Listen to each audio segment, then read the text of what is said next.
All right. Hey, what's good, everybody?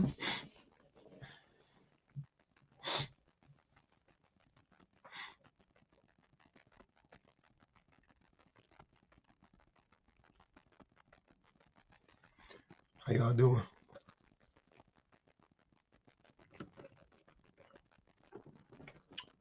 I do it earlier. That was I don't know his name. Man, thanks. I don't know who that is. I don't know his name. I mean, I just know him by that name. I just see him pop up on my feed all the time. What up, Allie? I just see him pop up on my feed all the time. And I like months ago I started seeing him. Yeah, he not worth seeing. It's I ain't gonna even lie. It's only interesting if I'm in there. I ain't gonna. Oh man, it's interesting to me. I don't think it's interesting to y'all. You know what I'm saying? Like I'm only in there. I like it because it's interesting to me. But y'all only be interested when you see me in. You know what I mean? Like you would never go in there on your own. It's fucking stupid. You don't be saying that. So yeah, really dumb. He was in there. I don't even remember what his prompt was, to be honest with you. I honestly don't remember what his prompt was. I just remember he just started saying something about like dating and how like men shouldn't. He got on that same shit like that. Men shouldn't pay for dates. And I was like, I mean, when you make that like a whole, I don't know, when you make that like a prompt, like an issue, I'm like, you weird.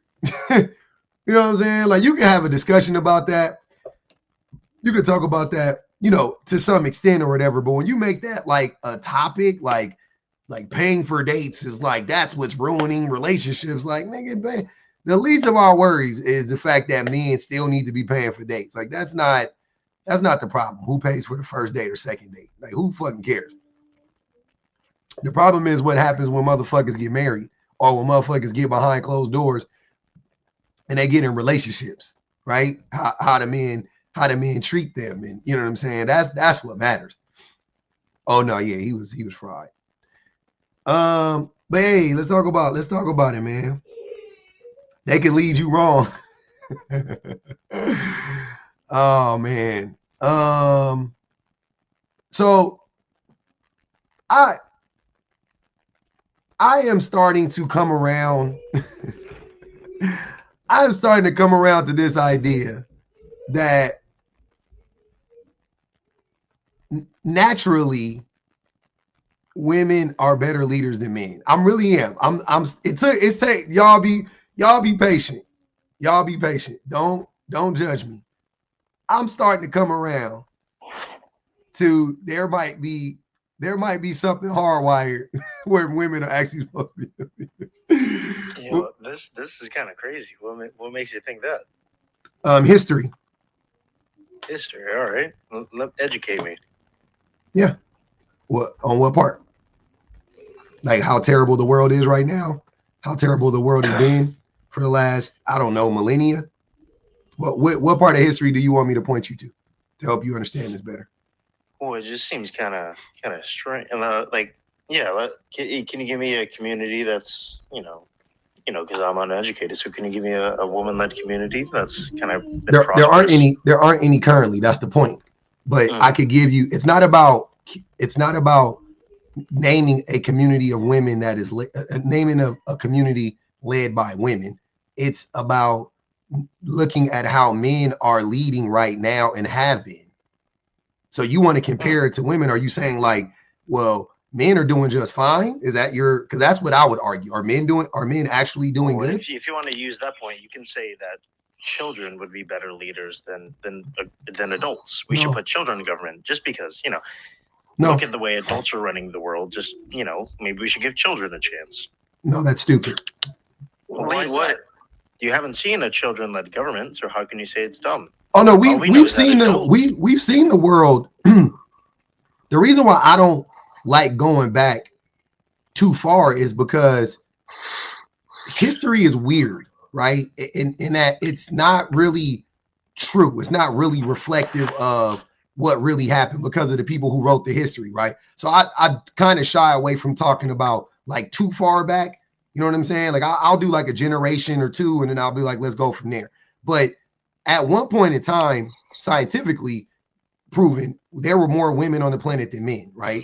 And there was and as a culture, right, like as a species, we were matrilineal. Like you had to be. It wasn't even like it was no question to it, right? And so I don't like how are you want me to look back like before pre-Mesopotamia era and to like I wouldn't be able to do that.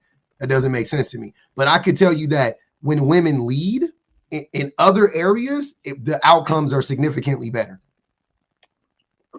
And you're not saying anything specific. Lead what? Like a government, like a company, like major institutions. I think you're expecting perfection when flaws is a part of the human condition. No, not expecting perfection. Because I mean, when it comes to women having more say in how they conduct their lives today, they're still not trying to do the things that men have done forever, which is basically construct all the comfort and the infrastructure and everything that we have to. You don't know what men have built. You have no idea what women have built and what men have built. I mean, besides Madame Curie, name some. You don't know what men have built or what women have built because men don't give credit to women when women build stuff. Just the same way white people don't give credit to black people when black people build stuff. So you don't know. We still don't know. We still think the aliens built the fucking pyramid. You don't know. You don't know who built shit. I mean, it's just biology and logic. Nah. You don't know. You don't know shit about biology or logic. Now you're talking about matter. First you tried to give a historical reference. Then when I cooked that, then you pivoted to it's just biology and logic. But what biology? What logic? The fact that we are stronger, we are. So that doesn't make us smarter. Let me say. No. I'm not letting you say no stupid shit. You're not. Biology does not, because men are physically stronger does not mean that men built the world. That's stupid.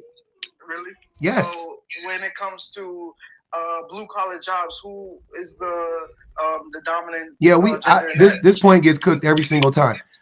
Why aren't there more? Hold on, sir. Hold on. You got some weird background noises too. I'm gonna let you go off. Here's what we gonna do. Santi, you can unmute. You are a black man.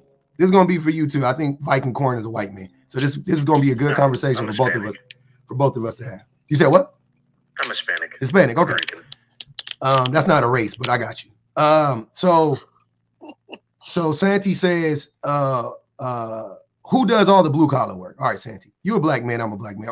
Are you an American born black man? I am not. You're not. Okay. What country are you from? Jamaica. From Jamaica. Okay. So I'm gonna tell you about the history of America real in 30 seconds. So do you think I'm gonna ask you something? Do you think that black people in America have the same access to all the jobs and all the industries in America as non-black people? We have the same opportunity, but it's not necessarily equal to get there. No, there's obstacles. Yeah, so we don't have the opportunity then. If we don't have control of it, then we don't have the opportunities because we need somebody else to give us the opportunity, right? I mean, like I said, we do have to excel more, but it's not that the opportunity is non-existent. I didn't say is. I'll ask the question again so you can answer it like straight up and don't be weird. Do black people in America have the same opportunities as non-black people do? No. Okay. And why? So with that same logic, because there aren't many black men in blue collar work fields either, right? I think black men make up black people, but black men specifically, I think we make up like 6% of all blue collar workers in America, right? So 6% of blue collar workers. But black men, black people make up 6% of blue collar workers, but we make up roughly about 15%, 15% of the population. So we're underrepresented when it comes to blue collar work. Why do you think that is? It's not underrepresentation, it's the population. So we are. I just said what our population was. 13, 14% of the population in the States. And you can't like just dive off into race when the the prompt was men cannot lead. I'm trying to relate it to you so you can understand. You don't need to try to argue. You can just try to have the conversation. Hey, can I add in? Yeah, go ahead, Viking Corn. Go ahead. All right, so I'm a commercial electrician, and what you're saying is really true. You rarely see, feel like damn near the job site is more black free than a Cracker Barrel. You know, it's dominated by Hispanics. Yeah. And why do you think? And why do you think that is, Viking Corn? Excuse me. Why do you think that is? I have no idea. I think it's just. I know exactly why that is. Hold on, Santi. I want to. He's actually in the field, so I'm curious to know what. Yeah, why does I he? think a lot of it is culture, where blue collar jobs is kind of seen as it's a part of the typical white Americans, like country, put on your boots, that kind of stuff, and then Hispanics, it's just kind of you come to America, you go in construction. That's how we make a life for ourselves. So, and I like to see. I can talk about this too, because for the past few months, all I've worked with is black men, and I asked him. I said, Kyrie, why do you think? Why are y'all so underrepresented? And he said, he was talking about how the steel mills, that was y'all's trade for a while, but that got torn down. Yeah. So I would ask you if it's a cultural thing. Wait, someone just said I'm a racist white Latino. Yeah, don't read the comments. I'm talking to you. So what? Yeah, I'm not reading the comments. I'm talking to you. I don't know. I can barely even see the comments. That's just the most. My microphone is blocking the thing. So this is what I want to ask you. So if it's a cultural thing, right? In this country, who built this country physically? The vast majority. Who did the vast majority of the labor in this country historically? Enslaved people. Black people, not black people specifically. Black people, right? So how do we get from black people doing the vast majority of the labor, doing the vast majority of the blue collar jobs, white people not knowing anything about blue collar work, to now white people are the predominant? They make up the vast majority of blue collar workers. Why? What do you think happened in between? I mean, hold on, wait, Jones. Hold on, wait. What happened, but that's a whole deep another rabbit hole. You said what? I can tell you what happened, but this is a whole deep another rabbit hole. It's really not that hard. It's not even a rabbit hole. You got converted from working in the fields, and now you're working in prisons.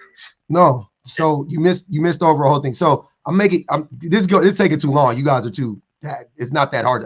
So white people basically, just put it plainly, white people blocked black people out of these jobs and then gave them to white people. That's literally what they did. They just, even though black people were better at the jobs and we knew all the work, they were like, nah, we're not going to give them the jobs, these jobs, because once they had to pay us, they said, why would we pay black people? Why wouldn't we give the jobs to our the white men? So they gave them to the white men, and that is what the shift was. And to this day, the reason why black people aren't in these fields is because white people lock them out. That's the only reason. And the only reason why Latino people get the jobs is because the vast majority of, I'm sorry, not the vast majority, a lot of Latino workers are underpaid because they are what?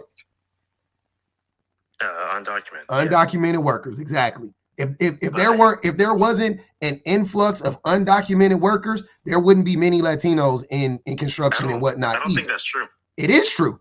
Whether you think it or not, it's true. That's the reality. On my job site, with my company, I feel like a lot of the, I'm an electrician. Most of my crew were Hispanics. Okay.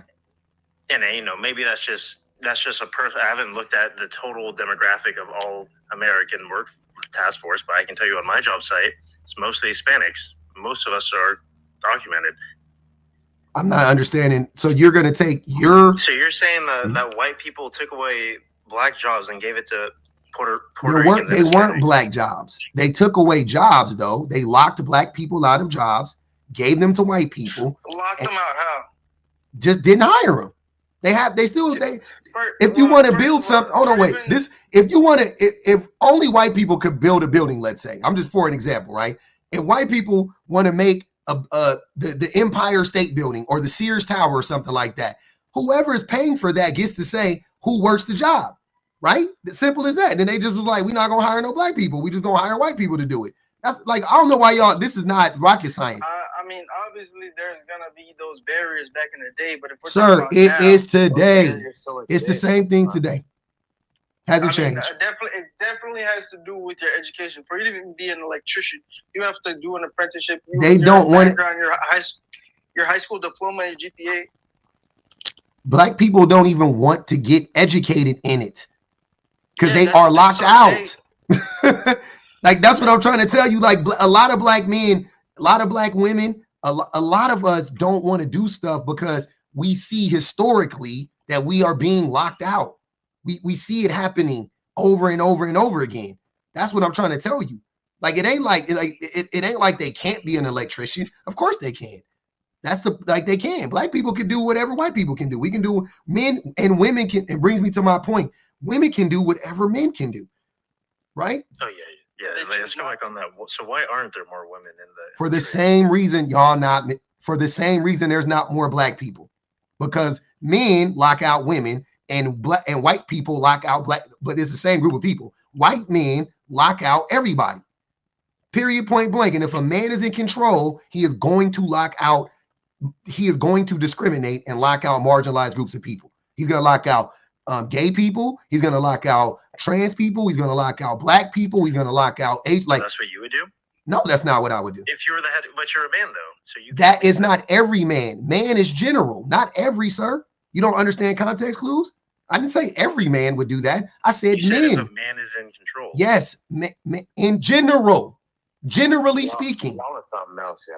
This shit is crazy. If generally speaking, if a man is in control. Talking about me when he said that, like, I legitimately knew I wasn't the person he was talking about when he said what he said. Like, the only person that would jump out there and make an issue of what he just said was somebody who's guilty of what the fuck he's talking about. I'm just not understanding how is this rocket science to y'all? Y'all really don't understand this. We got a Hispanic man, we got a black man up here. Y'all struggling with understanding that white men lock everybody out of these positions. Generally, I'm not talking about literally every person. I'm saying how do we, if a black man's in power, do you think these same issues would come up? It's just kind of a hypothetical question. In this country, because the system is the same. Yes, I think the same problems would persist for the most part. Even though when black people, black men or black women are in positions of power, we hire the most. It's the most diverse. Like, when Latinos are in power, they don't hire a bunch of like black people and Asian people. They typically hire Latinos and white people, right? But when black people are in positions of power, we hire everybody. We don't care. We hire Asians. It'd be Latinos there. It'd be women there. It'd be black men there. White women. Everybody's mixed up. And if it's a black woman, definitely it's going to be diverse, right? So, but systemically, because of the system, no, I do think that if you just took the black men that existed right now and put the black men we gonna hire predominantly, it's still gonna be very fucked up. It's gonna be a lot of discrimination, no doubt about it. Black women hire the people that are qualified for the job. Pretty much. Matter of fact, not only black women, women in general. In general, yeah. We should only hire people. Women hire people who are qualified for the job. Yep. And men hire people who they're either attracted to or they like. Yep. So do you think we should only accept the people who are most qualified regardless of race? No. Because we need to accept people solely due to their skills. It's not a meritocracy then? So we shouldn't hire. Hold on, wait. It's too many people talking at one time. Hold on. Can I finish? Go ahead. Go ahead, Jones, please. Thanks. I appreciate it. Yeah. The United States of America has never been a meritocracy. Never, not once. Not prior to there being affirmative action, and certainly not afterwards. So what we should do, right, is we should, as Pub was saying, we should hire a diverse, collective of people in whatever the job is. And it doesn't matter what you did before. It doesn't matter, what your knowledge is, so on and so forth. Having a diversity of ideas expands, your reach and how you operate inside of your business. That's just a dumb cultural argument. That's not. No, it's not actually. Let him go. And not only is it not, right? Like these things that people are constantly complaining about, like, oh, I don't want to keep talking about race and racism.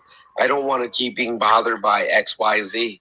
Yeah, so if you had a culturally responsive pedagogy in our schools, I'm sorry if I'm using words that are too big for you to understand, but if we literally leaned into the strengths of all cultures within our schools, then we wouldn't have race and racism and all of these, you know what I'm saying, like issues as adults.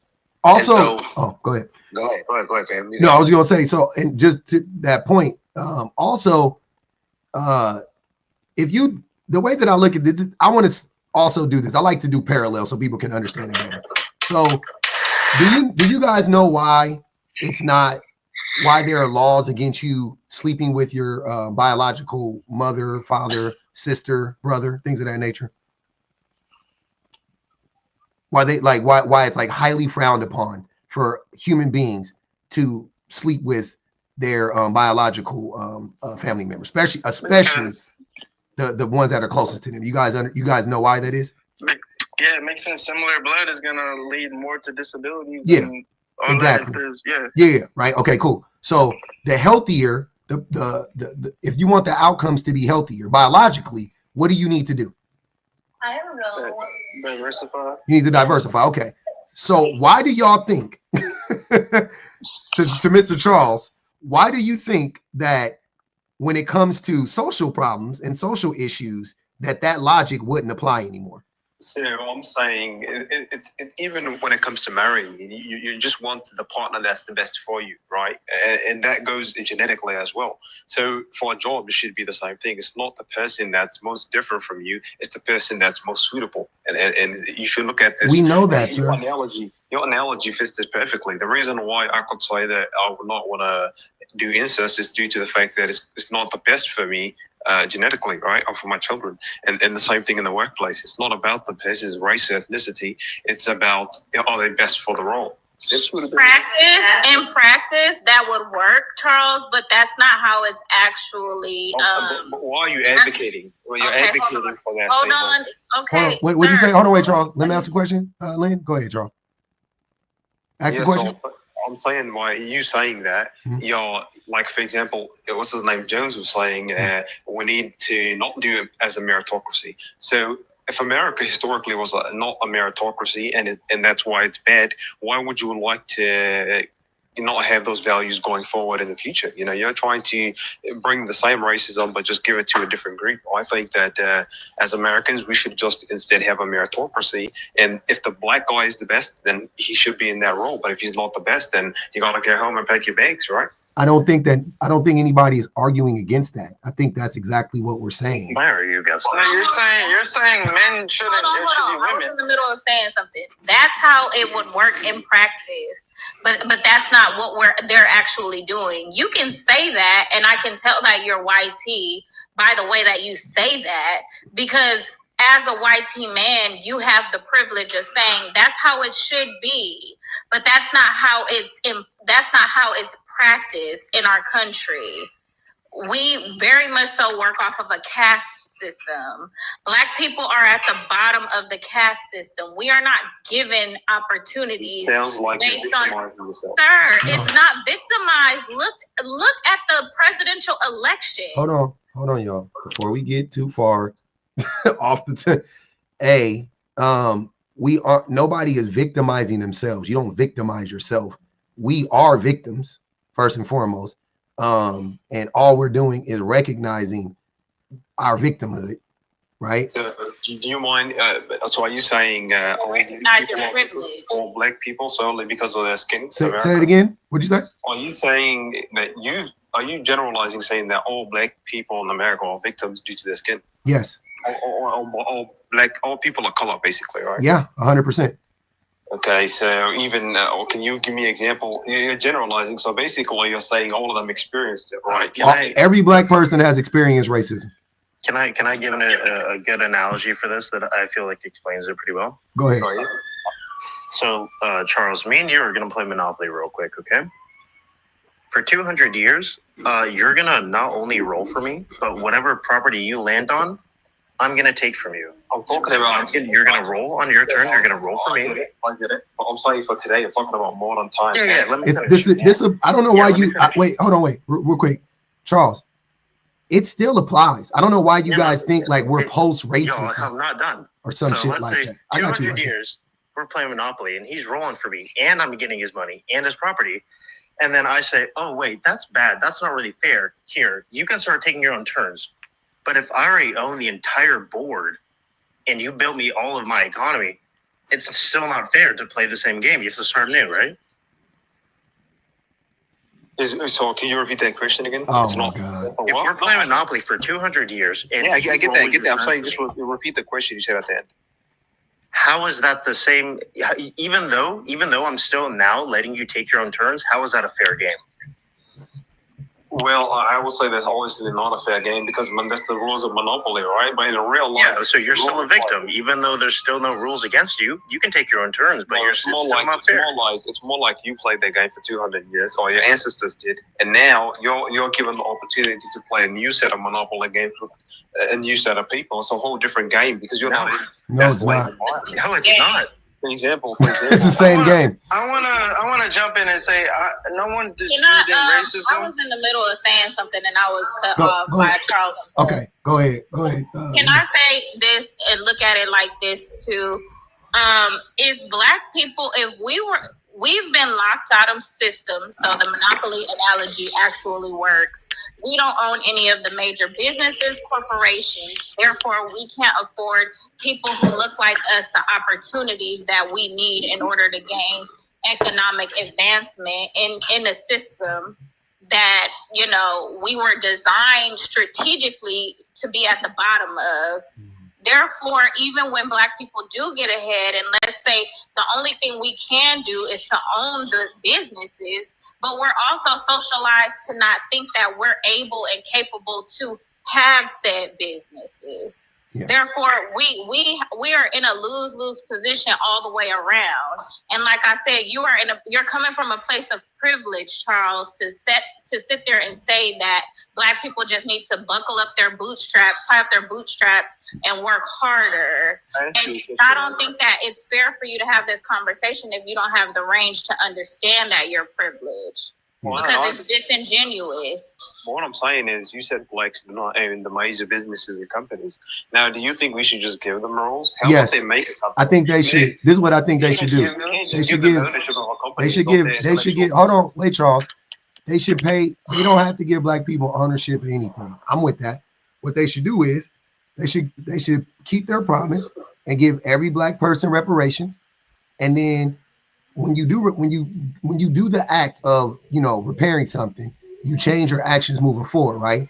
So then they would have to also remove every single form of I gotta mute you, Santi. You don't know how to be quiet.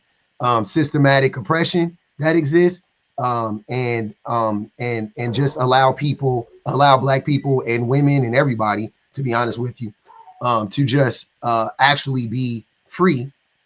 Right, to move freely in the world, and then hey, if Black people end up not prospering or whatever, and white people still end up being on top and all of that stuff, then so be it. I'm okay with that. That's perfectly fine with me. But since that's not the case, then we got to get there. So you're saying you're okay with a hierarchy of competence and dominance being basically the person having the job? I'm saying I'm okay with whatever Black people want to do and whatever white people want to do.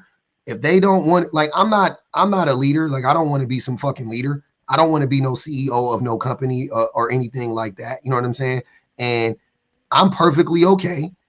If whatever group of people, as long as they're free to do whatever they want to do, if they don't end up being leaders in companies and all of that shit, I'm not gonna look at that and be like, hey, they're keeping Black people out. I'm gonna be like, people just don't. Then that way we'll actually know. Charles, no, it's not a hierarchy. It's just, if you want to do that, you can. If you want to do that, happen in an equivalent system. Public. Hold on, wait. I'm sorry. Let me be clear. I personally don't. I think the workplace should be democratized, right? So I don't believe in a hierarchy personally, but I'm just saying, for all intents and purposes in a capitalist system, let's put it like this. Reparations could never happen in the capitalist system. They would never allow it to happen. So the whole system would have to change, right? To your point. So you're right.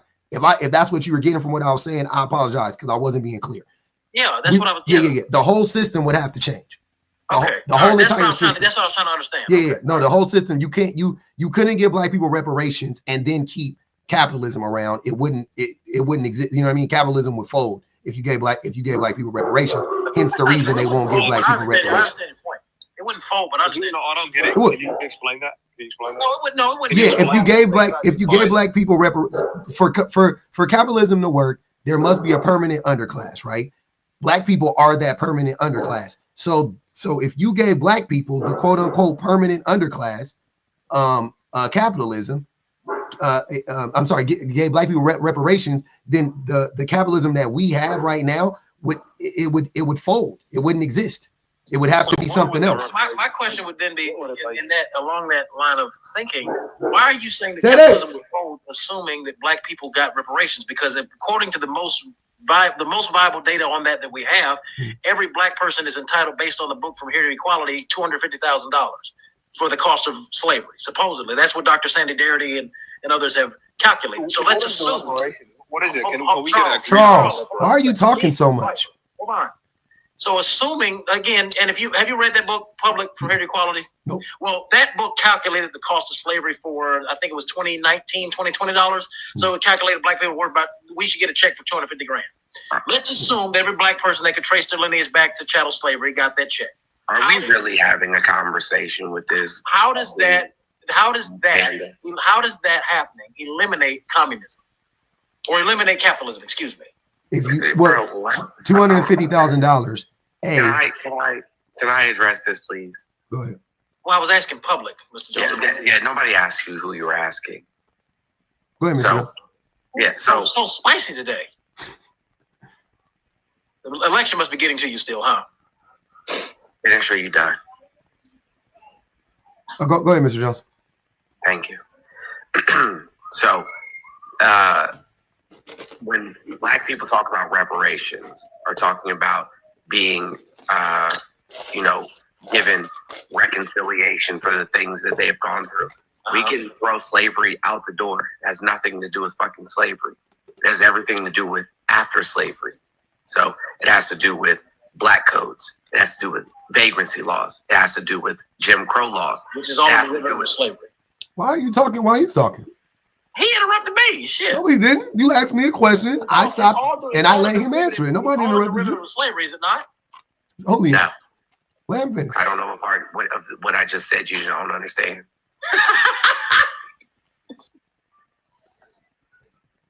Okay. Is bro okay? I don't know, but go ahead. I'm listening. Okay. So if we look at, the fact that they didn't start charging for tuition until after desegregation of schools, if we look at redlining, if we look at them creating laws specifically to target black human beings, to put them in jail so that they could continue to create product and revenue. Like, if we look at all of the things that happened after slavery, then that's where reparations is due. If we look at the fact that they not only created, grants and loans for white people to buy property all over the country, and then created more grants for them to educate themselves in terms of how to run, a farm. And then they provided even more grants for them to mechanize their farms. Then what is it? So when black people say, hey, I don't want a handout, right? I want the exact same thing that you gave to all the fucking white people. So once again, my question would then be, all of that is a derivative of chattel slavery, because everything that you mentioned, black code, segregation, Jim Crow, was based upon the premise. We have gotten so far off topic already. I already don't care. Yeah. I don't want to have an argument over reparations with black people. I can't stand it.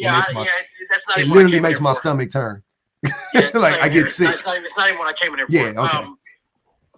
I wanted to go to the title. When you say men cannot lead, men should submit to women. Women are the true leaders. Yep.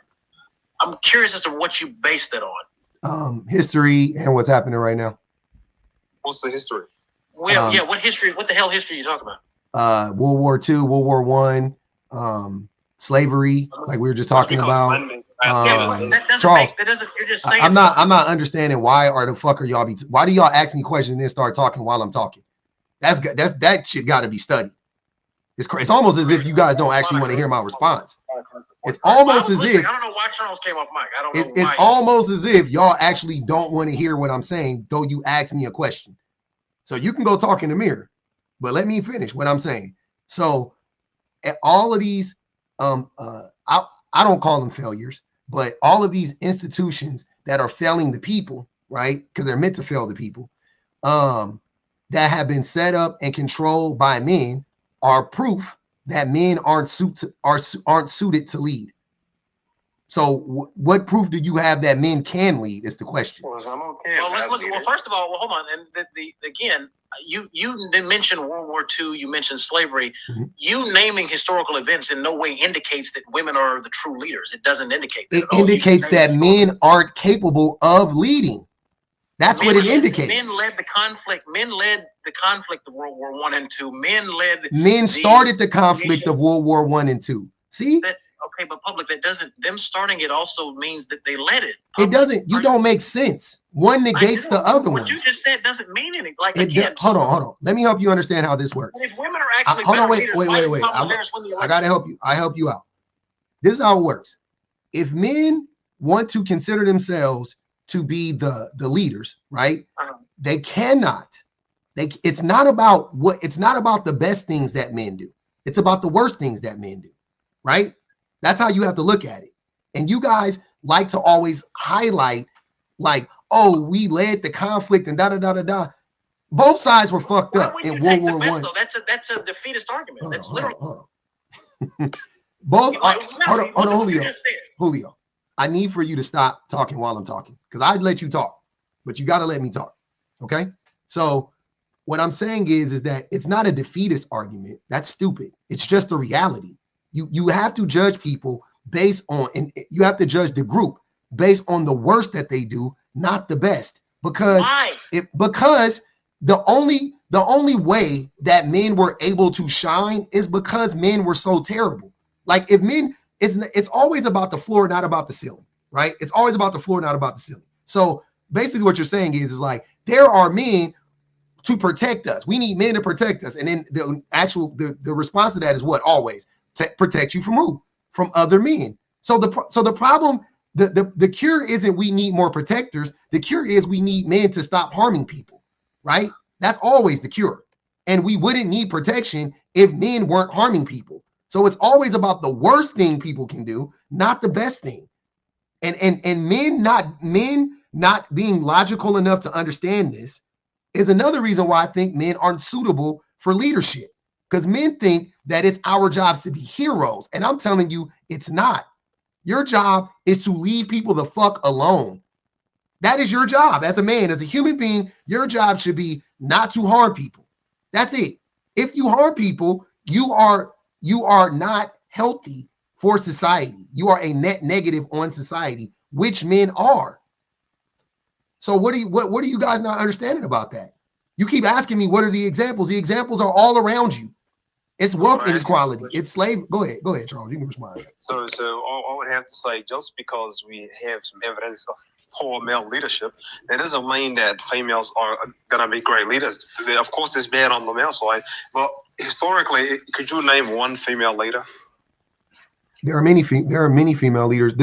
So for an example, I don't know their names, but I'll look them up right now just so we can. You don't know their names. That means you're not really committed to what you're saying. No, I just don't know their names. I just thought about it right now. But do you see that that's problematic? If you don't it's not problematic, Charles. If you would shut the fuck up and let me tell you what I'm talking about, maybe you can learn something. Okay? Emotional. I'm not being emotional. Trust me. I don't get emotional. Not in here. I don't give a fuck. I just talk like this. This is how I talk, believe it or not. So here's what I'm saying. The the female-led countries during COVID did better than the male-led countries during COVID, right? So if you you can go look that up. I don't know many world leaders off the top of my head, to be honest with you, male or female. That's my point. So it's not like I'm not dedicated to it. That's not how my memory works. But I do know that. I do know that. I think her name is Merkel. Yeah, in Germany, they did better if you go look at the numbers. So that would be an example, because there's not many examples, because they don't allow women to lead in this way. So it's hard to it's once you say that, then you have to say the same shit about Black people and about every other marginalized groups of people. You would have to say the same thing, right? Like, well, where's the reference for Black people being great leaders, or where's the reference for Indian people being great? You know what I mean? Like, it's the same stupid argument. We have evidence for that, of them being great leaders. We just don't have that for where. We don't have it. We just simply, a lot of females are more likely to sacrifice a male's life in a war. The men can relate to females are more what? Say it again. Like, if you see female leaders, they're very emotional. Like you're just making that up. I'm not. It's just like you're making that up. You have no logic or no point of reference for that. So, and I'm going to explain. So you're saying, like, you're trying to say that women are not more emotional than men? No, they're not. And when you say more emotional, you mean more irrational than men, and women are far more rational than men. Oh, I said emotional. I know, because what do you mean by emotional? Make it make sense. I'm saying that they make decisions a lot more off of their emotions. So irrational, right? Because you think that is irrational, right? What data do you have to back that up? Because you're just getting on this guy for stats. Plenty of evidence on this. He don't have no. Hold on, Viking. I feel like your evidence is just I could put a link in the chat. Divine intuition. I could provide a source if you like. Please provide the source that say women. Host for having to look up a female leader. Why can't you give me your actual source where you're pulling these facts? I'll do that.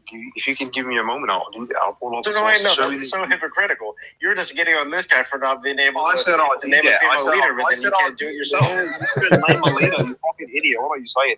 I'm not listing a source. He couldn't name a single female leader. Okay, I did. I named one. Name a source. And I said I could say a source. Hold on, wait, Charles. Hold on, wait. Time out. I did name a female leader. Merkel from Germany, right? So I did. You said name one. I named one. Cool. But my point wasn't even that though. That's what I'm saying. Like, it was about I didn't want to use one woman to make a point. I was just using women as a group. I think it made a better point, right? Did you grow up without a father? You said what? Did you grow up without a father? If you don't mind me, I don't know if that's. I do mind you asking, because it's irrelevant to this conversation, and you sound like you want to derail it because you're getting cooked. You sound like you're being emotional right now. Don't be emotional. I swear, I'm not trying to make you emotional. I'm 100% sure that has nothing to do with this conversation. No, because I know for a fact it has nothing to do with this conversation. Okay, well, it has zero to do with this conversation. Okay, I'll just skip that. But a lot of times individuals feel as though females are greater leaders because they might have grown up early with a mother who led them through everything. Your mom was the prime caretaker for you too, even if you had a father. So what? What's your point? Well, not necessarily. I mean, 100% she was. Your mom raised you. Your mom spent more time with you than your father did. No doubt about it. Don't try to lie either. Right. Through my early years, unfortunately. Early or older, unless she passed away. No, sir. But on top of that, what I'm saying. Hold on. Wait. Don't skip over that. See what I'm saying? You are skipping over that though, because even when a man has a man in his life, men are not showing up like mothers are. Fathers aren't showing up like mothers are. So that's a stupid point. So you don't have you have no evidence for nothing you're saying. You're just being emotional, like a typical man. Don't be a typical male right now. Think like a woman. Be logical. Don't be a man right now. Okay, so I'm trying to explain, right? Yeah. So the reason why I'm saying that it's individuals who don't have a father is because men naturally look up to their fathers. I don't know about you, but I did fine, right? You're just making that up. No, I'm just saying, like, you're just making that up. I think people naturally look up to their parents, men or women. Men naturally look up to their mothers and fathers. They're their fucking parents. But who do they want to be like? It's their father, obviously. They want to be like their parents. My son wants to be like my wife in certain ways. He wants to be like me in certain ways. You have nail polish on, man. You're like a female yourself, right? I thought you were homosexual, honestly. But anyway, that's besides the point. What I'm saying is, you are racist. Hold on, Charles. Because you're black. Hold on, Charles. Charles, real quick. Cam up, Charles, or I'm gonna drop you. Oh, I can't show my camera, but I'm a white guy. If that's what you're. I'm not asking you if you white. I know you white. I want you to cam up though. What you mean you can't show your camera? It's I don't know if I think I have only 20 subscribers or 24. Oh, you don't have that many people that want to listen to your bullshit. I mean, I'm kind of new. I got you. I feel you. That sucks. So I have a question, Pup. Who taught you how to be racist, Charles? Was that your mom or your dad? I'm not a racist person. But you are. You are. Wait. I want to know, did you think that we as black people didn't clock the microaggression of you asking a black man, did he have a father? That's a microaggression, and I know that you think that you're smarter than a fifth grader, but you're not. And I know that you think that black people are not competent. Hold on, sweetheart. I know that you think that black people are not competent. Yeah, I'm on the spectrum, so you're trying to bully me for so my as are a lot of people who are here. That doesn't mean that we're racist. I'm not homophobic because I'm on the spectrum. Wait, what? That's not what I was trying to say. I wasn't trying to be racist. Maybe I didn't word it the best. You're being homophobic. Hold on, wait.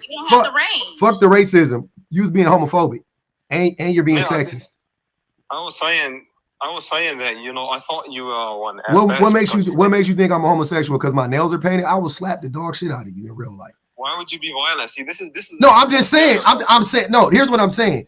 I'm just saying, like, y'all be thinking that nail polish means that men are like whatever, and I'm telling you that, like, in real, like with my nail polish, you know what I'm saying? Like, even with my nails looking like this, like it'll be. I don't know what you're saying. It'll be different. You know what I'm saying? Like, so I don't be understanding why y'all be like, what do you mean by that? Like, you were being homophobic. You thought that was like slick or something like that? Like, I don't understand. Man, I'm saying, like, y'all presenting stereotypes by getting violent really quickly and saying it's not stereotypes. You're correct. We're being correct. We are clocking the bullshit. And on top of him, let's say he won't smack the dog shit out of you. Me, a black woman, I can out debate you, out logic you, out argue you in every single category that we bring up. Me, a black woman, you are not competent enough to have this conversation. You don't have the range because of your lacks. The lack being the racism, the microaggressions, and the privilege that you're displaying in this conversation. That's not allowing you to see life for how it is. It's causing you to be biased. Therefore, you cannot have a genuine conversation. It makes you disingenuous. You don't have the range to have this conversation with us, the blacks, the black people, the black man with the nail polish, the other black man with the nail polish, and the black woman above you. You don't have the range. You got to say that shit with an H in there. But I want to know why. Why is it that you're saying, you know, earlier you were saying that, you know, they need to prioritize. I told you why. Like, if you listen, see, you don't even have the listening ability. I heard you. I said, why about this? Why are you saying, you're the one who said earlier that, you know, black people should get a job just because of their, or BIPOC people. Nobody said that. Well, she was saying Nobody said that. Nobody said that. Nobody said that BIPOC people or black people should get jobs simply because they are BIPOC or black. Nobody said that. He's talking about affirmative action. Can I add something to that? Hey, Charles? Like diversity, inclusion, and equity. Yeah. Are you from New Zealand? That's for women. I'm from Australia. Mm-hmm. Australia. So this is going to be a little different then. So how do you guys treat your veterans? I respect my veterans.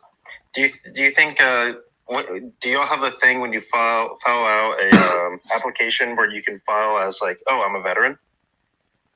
Oh, I've never heard of that. You just do that. Oh, in America, that's a thing. And I feel like a lot of white people, Hold on, you're saying they can just sign and be a veteran? What are you saying? No. You put that on your applications and it helps you get a job in America. Oh, yes, I'm aware of that. Yeah. What about that? They don't realize that is affirmative action. And just because that form of affirmative action benefits a white man, it gets overlooked. Damn, I didn't even know that. This is entirely different because it's entirely different, but it's not different. So when you say you're a veteran, right? When you're signifying your veterans, that shows that you've served that nation. And you can be black. Black people haven't served the nation for free, right? Our ancestors. So we don't deserve shit. But I'm saying militarily, right? Militarily doesn't matter. Vincent, you're gonna get muted for the live. You can come up and get unmuted. Militarily too. What are you talking about? Black men served in the military. Black slaves served in the military. That's the slaves. What are you talking about? What are you talking about, babe? That's the slaves. That's not you, do. You're not the veteran, you know. I cannot claim. If my father was a veteran, I cannot say. Charles, stop. You don't know shit about American history, and also, black people served in the military. You don't. Black people served in the military, and they were promised, like the GI Bill, and they didn't honor that. Once a black man came home from war, we didn't get our houses, we didn't get our education. So, Charles, how do you feel about the Abbeys? I'm sorry. How do you feel about Abbeys? I don't have a particularly strong opinion. Do you feel like their land should be protected? Yeah. Now I think we can take some. Take some of their land? No, he's gonna say I need to take some of our land and give it to them. The land they stole. The land they stole from the Abbeys. No, I'm 10% Aboriginal myself, right? 10%. I mean, that's. He an octoroon. Hey, he an octoroon. Sorry. What's your name? I'm an octoroon. Can I get like, I'm your brother, right? I could talk about black people. Right? No, you cannot. And that's the racism. Shut up. That boy said he got 10% white. He got 10% Aboriginal in him. Talking about I can talk about black people. I think I'm about to head out of here. Y'all get there, right? All right, Viking. Hey, they put 15 on his head, by the way, on Charles' head. This shit is crazy. I'm not understanding. Let me read these super chats real quick. We got a good amount of them. Miss Now for Everyone said, can we get on topic, and why ain't these males listening? Drop them. Too dumb to get it. That's 20 on Charles' head. Miss Now for Everyone said, shouldn't leaders know how to stay on topic and focus on the task at hand? Drop them, can't hear the stupidity. Down 25. My Shining Star said, men are not leaders. Most were in truth most are in truth dictators. Yeah. Willie Dream said, this guy is a troll, sensitive ego. 2 on his head. That looks like 22. Charles has Teresa said, Charles has an accent and doesn't know Margaret Thatcher. He's from Australia and he doesn't know Jacinda Ardern. Is he a troll? I think he just might be undereducated. Bonji Baby said, as a black person serving in the military, please shut up, Charles. That's 22 on Charles' head. That's crazy. Can I also point out that because Charles kind of insinuated earlier that if black people actually had the ability or the skills to do the jobs that are in question, that we would be higher up in, I guess, the totem pole in the hierarchy. But that's untrue, Charles. The simple fact is that black people are overqualified in every sense of the way. We have to go above and beyond in order to even get in the same rules. Therefore, if we actually ran on a meritocracy, black people would be at the top of the hierarchy in almost every sense of the way, because we are overqualified to do almost everything. If we actually got the same opportunities as white people, we would probably be, taken over. And that's what white people are afraid of. Okay, because a woman just ran for president and she was overqualified to do so. Had we not been in a system where black people are oppressed, she would have gotten the job. She would run the job. She would have done it well. But unfortunately, they have to put systems of oppression there in order to keep people out of places where they rightfully belong and worked hard for. Yeah. So you don't want to have that conversation. Again, you don't have the range. Have that conversation, right? That's not the problem. I think the problem is when you make baseless claims like, hey, black people are more than qualified. A lot of the black people are actually in positions that they're not qualified for, and they get it solely because they're black. That's not true. DEI. I know for my industry, right, I remember I had a friend who tried to refer me for a job. But the reason, and this was a while back, I'm well off now, but, I wasn't able to get the job because they were trying to meet a racial quota. You just weren't qualified for the job, and you feel like a black person took it, but you just weren't good enough for it. And that's what a lot of ignorant, hold on, Charles. Charles. That's what a lot of ignorant whites do. A lot of ignorant white T people think that because especially white T men, you guys are so entitled that you think if a black person or a non-white man gets a job over you, that they gave them the job solely because they were not a white man. And that's not true. You just weren't qualified. You just didn't get the job. It happens. Look, think about every single time. The craziest thing is when a white man doesn't get a job, all of a sudden it must be systemic. But when a black person don't get a job, we're just dumb and we didn't deserve the job. We were underqualified for the job. Make that make sense. When there is far more proof of under and unqualified white people running all types of industries and institutions, running them into the fucking dirt. Trump went bankrupt 7 times in his lifetime, right? So please miss me with, I just poor me white man, I didn't get the job because some white person or somebody in power didn't want to give me the job. It's not like I'm guessing that's the case. You are guessing. We did it, Joe. Right on time. Shout out to E. She went on and knocked that boy up out the box, man. Y'all keep tapping the screen. We ain't over 100,000 likes yet. Wicked work. Wicked work. Go ahead, Lynn. I was about to say my company alone is ran by mediocre white teen men who have a bachelor's degree from like Texas, a university in Texas, and there are like tons of black women I know who work for the company who have advanced degrees. I'm talking about like masters and some with PhDs in finance from like freaking USC and UCLA and the top rated schools in the country who work for these men with just bachelor's degrees. Yeah. My boy, my boy has an MBA.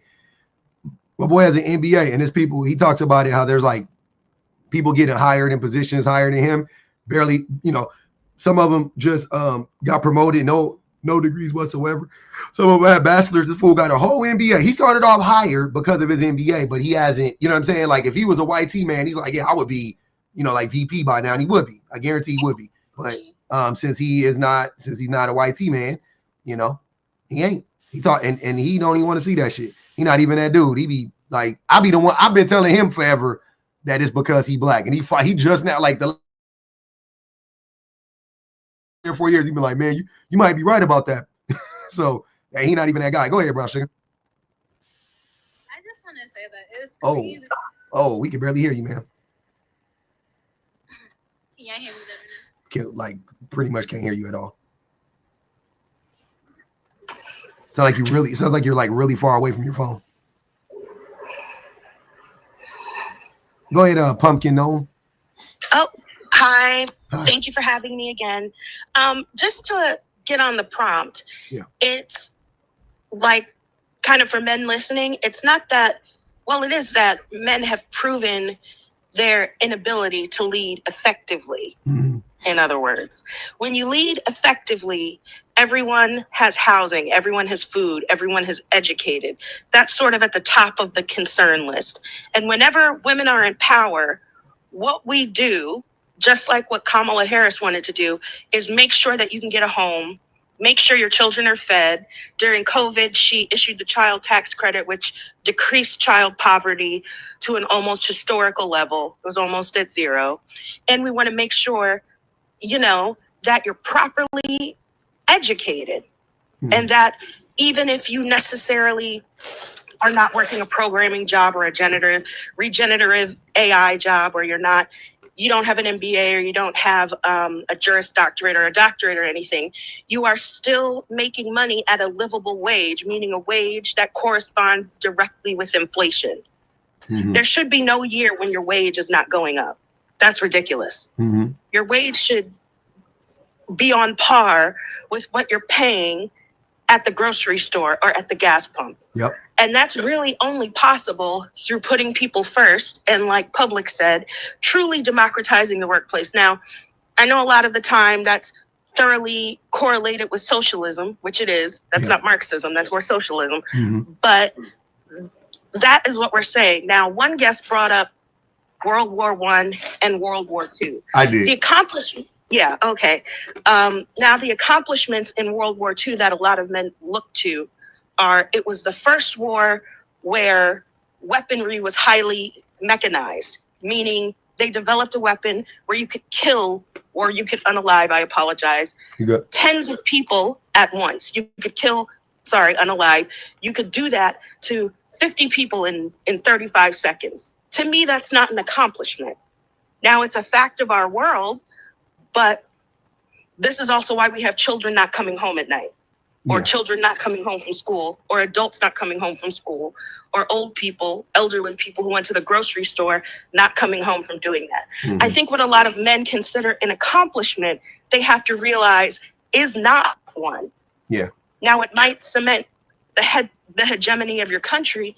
It might cement your dominance, quote unquote, in the world. It might secure your place in a hierarchy.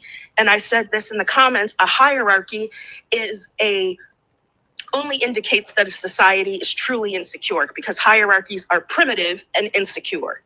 Hierarchies help no one except for the top 0.5% at the top. They don't even really help the top 1%. So I think what he's saying is, thus far, men have developed a leadership style, and they have cemented certain things in leadership that are not necessarily beneficial to the rest of the world. Yeah. We have enough money in the United States, to solve world hunger, to solve the water problem. Yeah. We have enough resources to tackle climate change.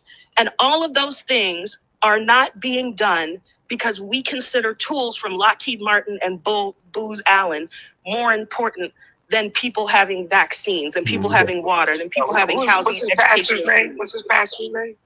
Oh, I'm sorry. I'm done. I said, what's his pastor's name? Yeah, that's Pumpkin. That's Pumpkin Gnome. She's spitting. Oh, okay. Cause let me, she's had a word on this Sunday, goddammit. She ain't said nothing but the truth. You can't deny, even when you bring up Hiroshima and Nagasaki, you bring up World War II. I think a lot of people who might be a little bit, I won't say uneducated, but don't know the whole story on that, they might think that the generals and the emperor in Japan were in those two cities. They were not. No leadership in Japan was in Hiroshima or Nagasaki. They unalived millions of people, fried millions of people to a crisp. I'm sorry, y'all. And I got to end the live. I got a violation.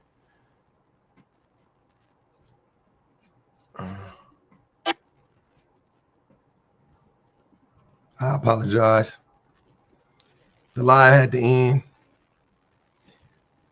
I got flagged. I got a violation. I got a violation. She was in there spitting too. She was in there spitting and speaking to the masses. I think it's because I said I slapped that racist white boy. They was mad. My bad, y'all. Hey, it be what it be, and it's gonna be what it's gonna be. They be reporting. It probably was me. I don't know. Who knows? I blame myself. As the leader of the live, I take accountability for that. I take full accountability. My fault. What up, Huntress? I take full accountability for it though. We be right back in it though. We right back in this thing. Don't worry about it. We gonna come. We gonna get it right back. We needed a restart. She kept saying the K word. Yeah,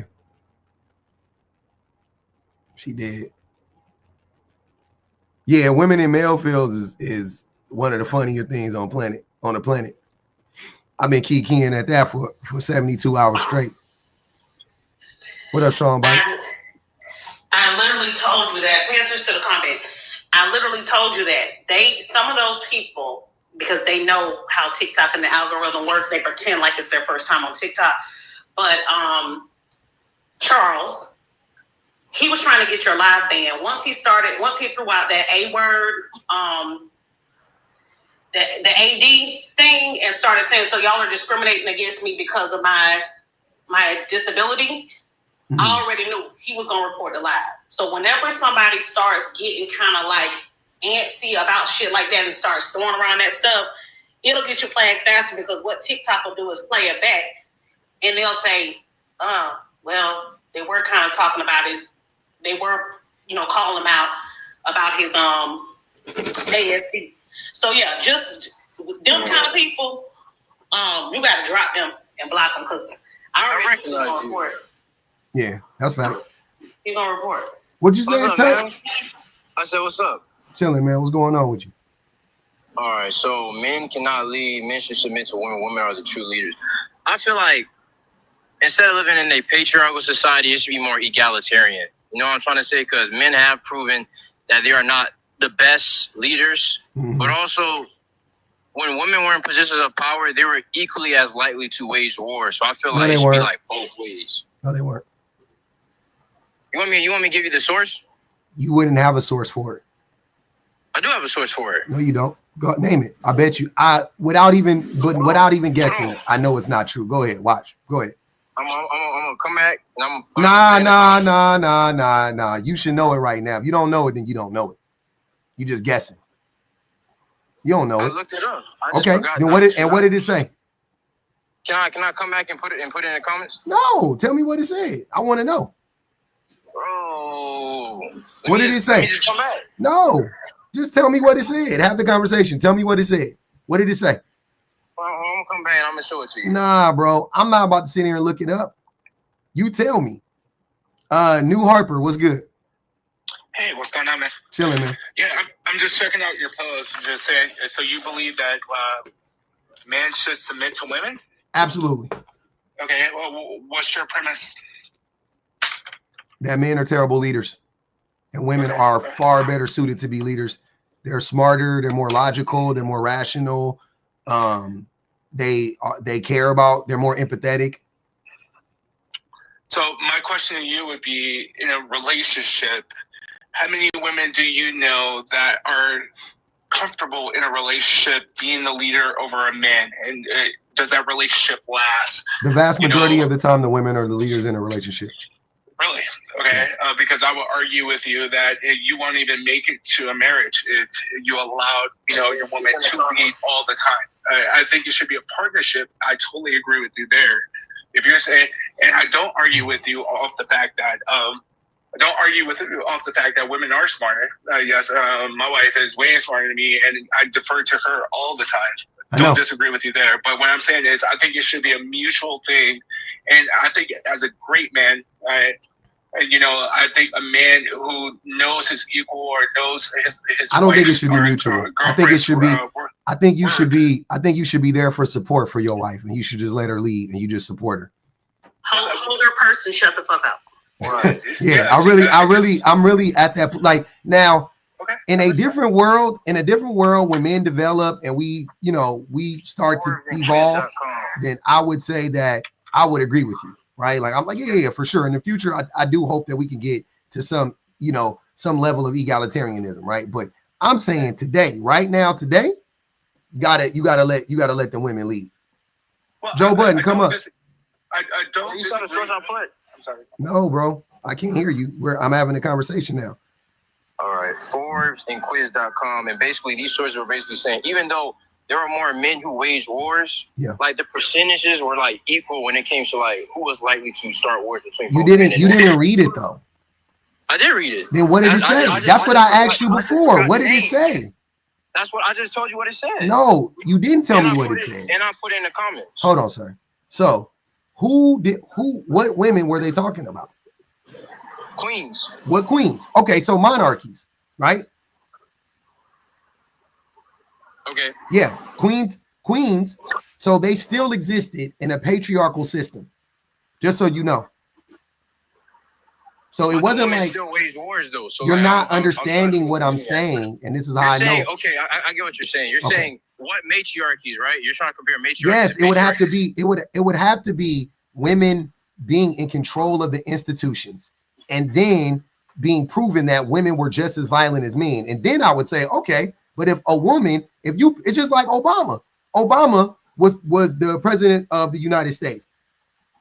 Yeah, he was a black man, but he still practiced white supremacy.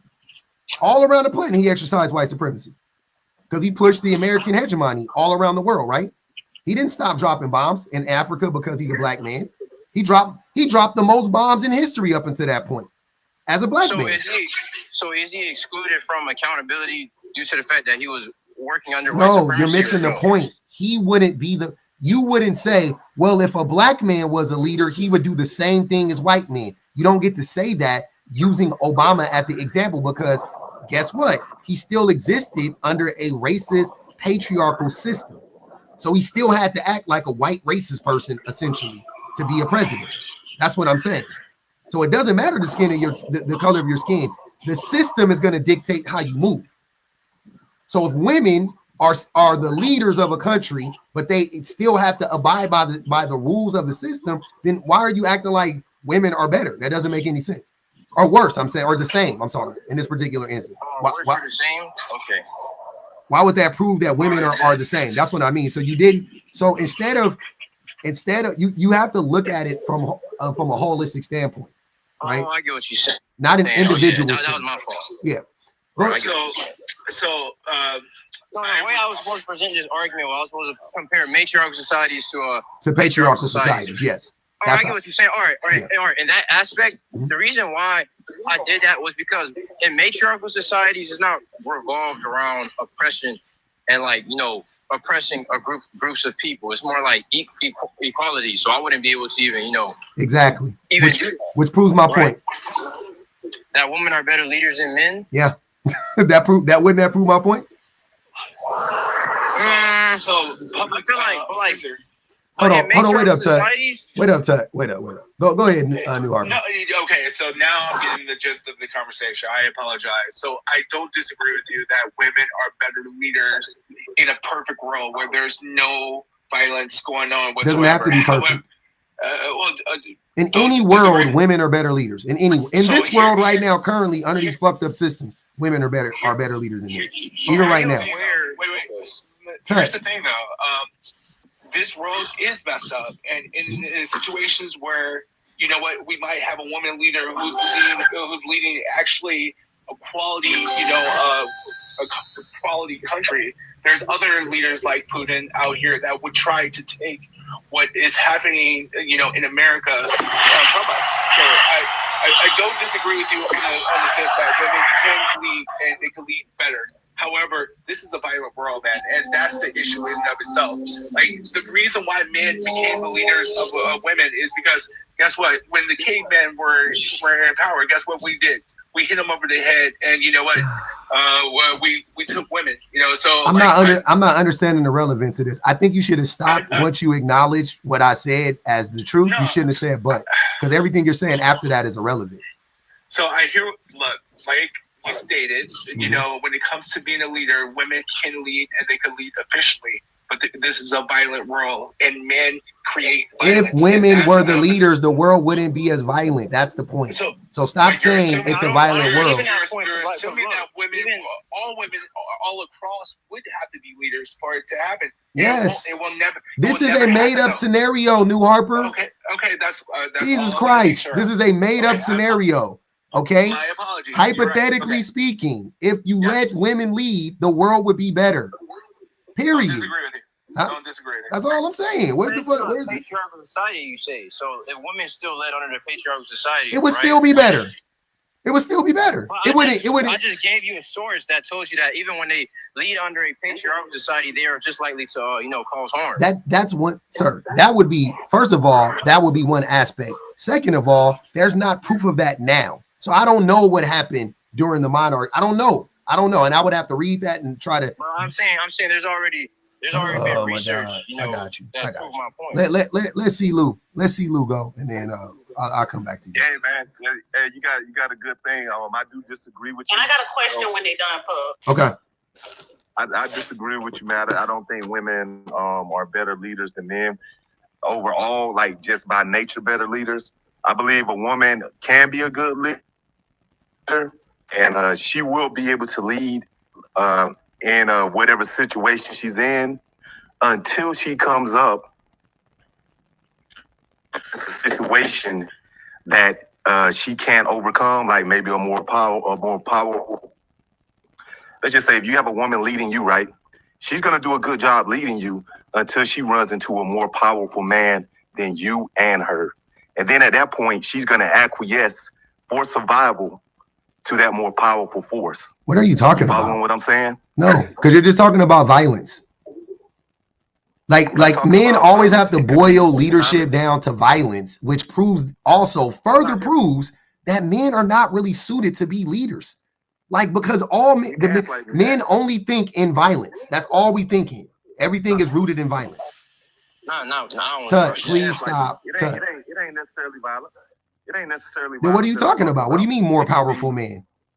In what way? Okay. Would you like to, let's say, a more benevolent force?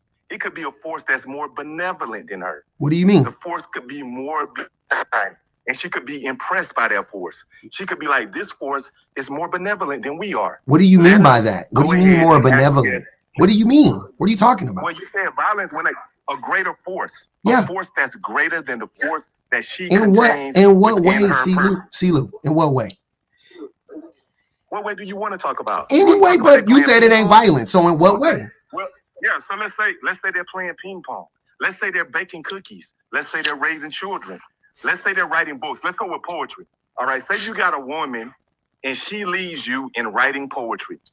And she is the best poetry writer in your county. You guys venture outside of your county and you find someone else who writes more beautiful. I have no idea what this guy's on about, man. I'll be honest with you, man. Listen, QP, stop. You're going. Stop. Please let this man continue. That was so rude. This is all I'm trying to say, man. I'm trying to say it's female nature, right? They are great leaders. That's why they lead the children and raise the children up, right? That's what they're supposed to do, and that's what they're for. And they can also lead some men, and they can lead some situation, and they can also attain talents and skills to the same level of a man. All I'm saying is, it's her nature to acquiesce to a greater force, talent, or skill. No, you're projecting. You're projecting. Hey, that's just my opinion. I know. I know. And you're projecting because that is what men do. Men love hierarchies. Men love. Ain't nobody more turned on, or ain't nobody more willing to acquiesce to a stronger force than a man. That's me. But women, hold on, CeeLou, I promise you, I'm gonna let you respond, but I just let you go. Can I finish? Okay. So what I'm saying is that if they just acquiesce naturally to a more powerful force, then that's proving that women are actually the leaders, because women haven't acquiesced to men ever. They've always been pushing back against men. Just because they're not violent as men doesn't mean that they've acquiesced to men. They are you have to literally try to convince women that they should follow men, right? You have to convince women of that, even though they're just leading. Like, they just wake up and they just start leading. They do the shit that needs to be done. Yada yada yada. Right? Cool. Then men turn around and they have to manipulate women and try to gaslight women into believing that, oh no, that as a woman, I'm supposed to let this man follow me. I mean, let this man lead me. But if that were true, then why do men have to create whole systems just so women can follow them? If women naturally follow men, why do we need to create whole systems of oppression to get women to follow us? Well, no, you don't necessarily have to create. Well, I appreciate what you said and where you're coming from, right? Check this out right here. And I hope you get this example. Then I'm gonna step off. All right. There's a system out there called interstates and highways, right? And when men built interstates and highways, not infrastructure. They listen. They built. They built the infrastructure for everyone to be able to use, not just one person. No, they didn't. Right? No, they didn't. They didn't build it for everyone to use because you need a car to access it. And does everybody? And does everybody have a car, CeeLou? That's great. No. Answer that. Hold on. Answer that question. Does everybody have a car? Everyone, yeah. Not everybody in the world, but everybody. No, everybody in America. Does everybody in this country have a car? Absolutely not. Okay, so they didn't make it for everybody. They made it for people, and they also hold on, CeeLou. You don't. I'm just trying to help you out because you don't understand how the highways were built and why they were built. Right? It is not the most of. Listen, CeeLou. I'm not talking about highways. You brought it up. So I'm gonna tell you why the example that you're giving us actually will prove that men are not good leaders because highways and byways are not the most efficient ways to travel. They're not. Absolutely. They never were. First and foremost. Secondly, why, CeeLou? Do you want to hear? Do you just want to talk? Because I'm telling you that what you're saying, you don't have a point to make when you started off with men built the infrastructure because men didn't build the infrastructure. This shit is crazy. I forgot it. I forgot my point. All right, it's the same fucking point that every man comes up here and makes every day. That's how we know where this is going. I know the point. Suck. That men built the infrastructure and that proves that men, but I'm trying to tell you that the infrastructure, there are very good examples of infrastructure in this country. Very, very few. Okay, well, listen, brother. Listen, first of all, that's not where I was going. Then I'm believe it. And second of all, I haven't cussed at anybody or said anything. So, that's just. Who cursed at you? Why y'all example. Hey, I wasn't cussing at you. I was cursing in general. I curse. It's conversation confetti. Yeah, I know. But see, Luke, can I ask you a question? Who do you think listens more, men or women?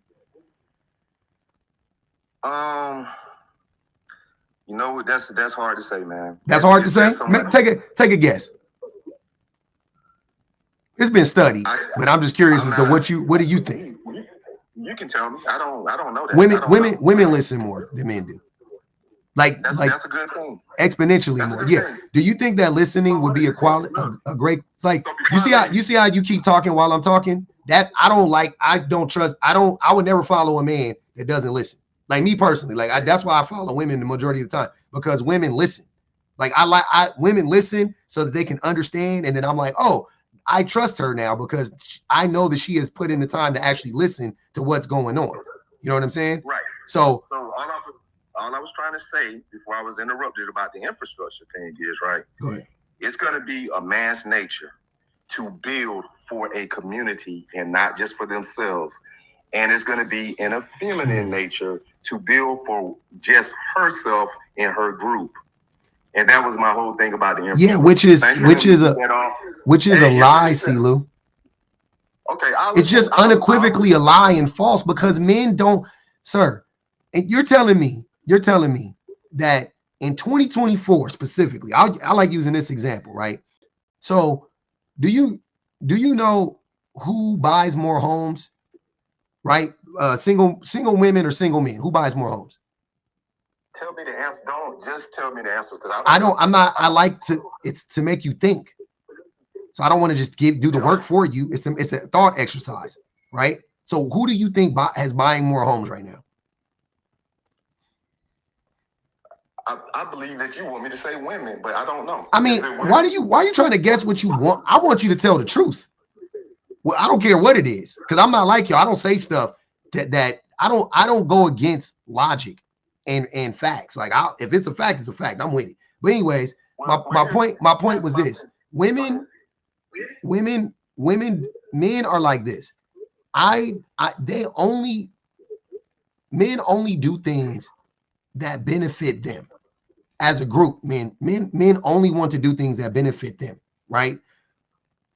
Women will do things thinking of the future. They'll be thinking of their family. You know what I'm saying? Hence the reason why women buy more homes than men, because they're thinking about kids. They're thinking about, you know what I'm saying? They're thinking about their family and they're thinking about themselves. They're thinking about everybody, thinking about the community. Men only think about themselves. Men are like, Why would I buy a home if I don't have a wife slave to put in there? Like, why would I buy a home? It's like, what are you talking about? Like, why wouldn't you buy a home? Like, you're not gonna buy a home for your future family, perhaps, or for your extended family, or your like I have a friend. Everybody knows her. I'm not gonna say her name on here, but her cousin lives with her. Like, women buy homes and like let people, you know what I'm saying? Like, men be like, well, I ain't gonna buy no home because, you know, I mean, who that's gonna benefit? Right. I don't think that. Can I ask my question public? Because I feel like I've go ahead, Lynn. waited. I mean, go. Okay, so my question is, and any man on this panel can answer, what makes a leader? And look at yourself, look at your daily life. What makes you a good leader? And what makes a leader, the characteristics, that make a leader? A good leader. Yeah, a good leader. Not just no mediocre shit, like a good leader. Yep. A good leader. Well, me personally, I think I'm a pretty good leader. You know, I was an officer in the U.S. Army, took a bullet for the country. And a good leader is going to be someone who can provide for other people as well as themselves. And depending on what he is leading, he's going to be able to uphold the standards and the goals of whatever organization he's pushing forward. So if it's his family, if it's his extended family, if it's his country relationship, like we were just talking about, it's not going to just be about him. It's going to be about the standards that were set before him and the goals that are to come after him. These are the things that he is going to embody.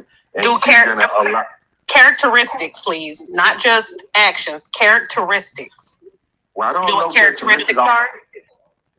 Well, like intelligence, like empathy, like stuff like that. Integrity. Right, all of those are good people things, but I'm talking about leadership, and I'm only can come out of what I have, and it might not be fitting for what you guys want, but I can tell you what I have. Leadership is not about characteristics as much as it's about actions, as far as I understand.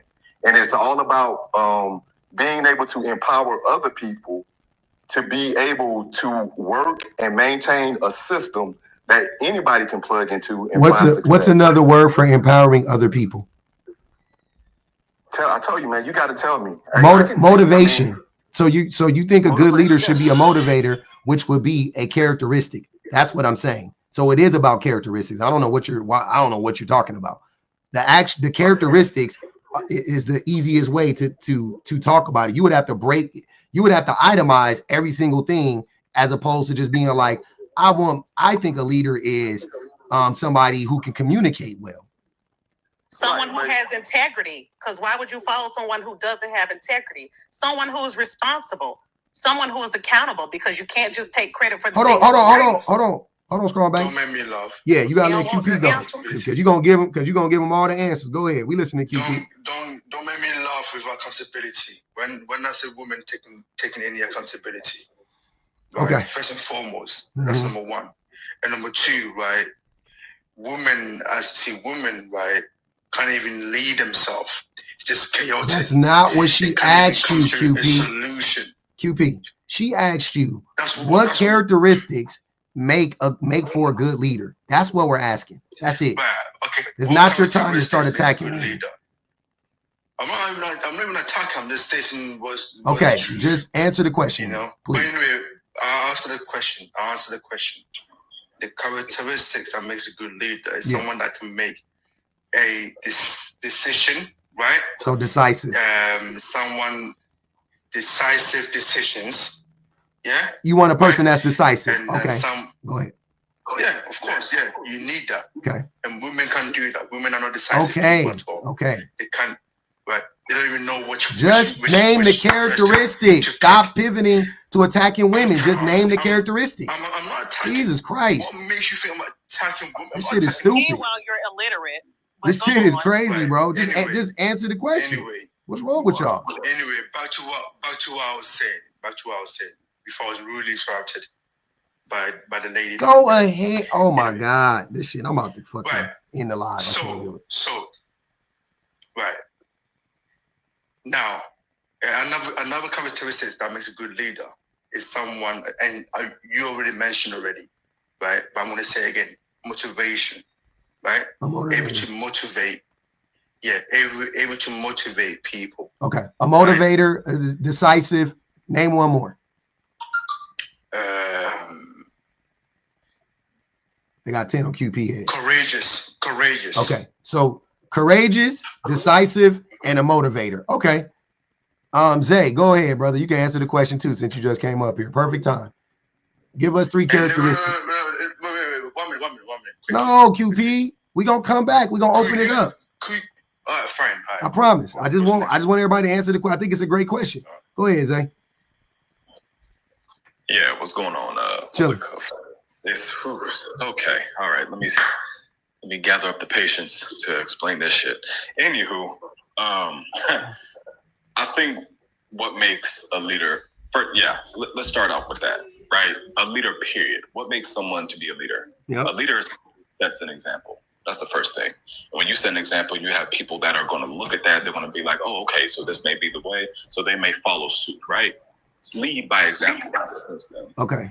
To be a good leader, I would say, especially when it comes to having to teach people how to do things, again, set an example for those. You have to have the strength to be patient when it comes to teaching them.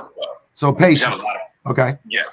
So that's what I think. When you have the patience to educate, when you have the patience to basically show someone how it is done, and then make sure that they get it right.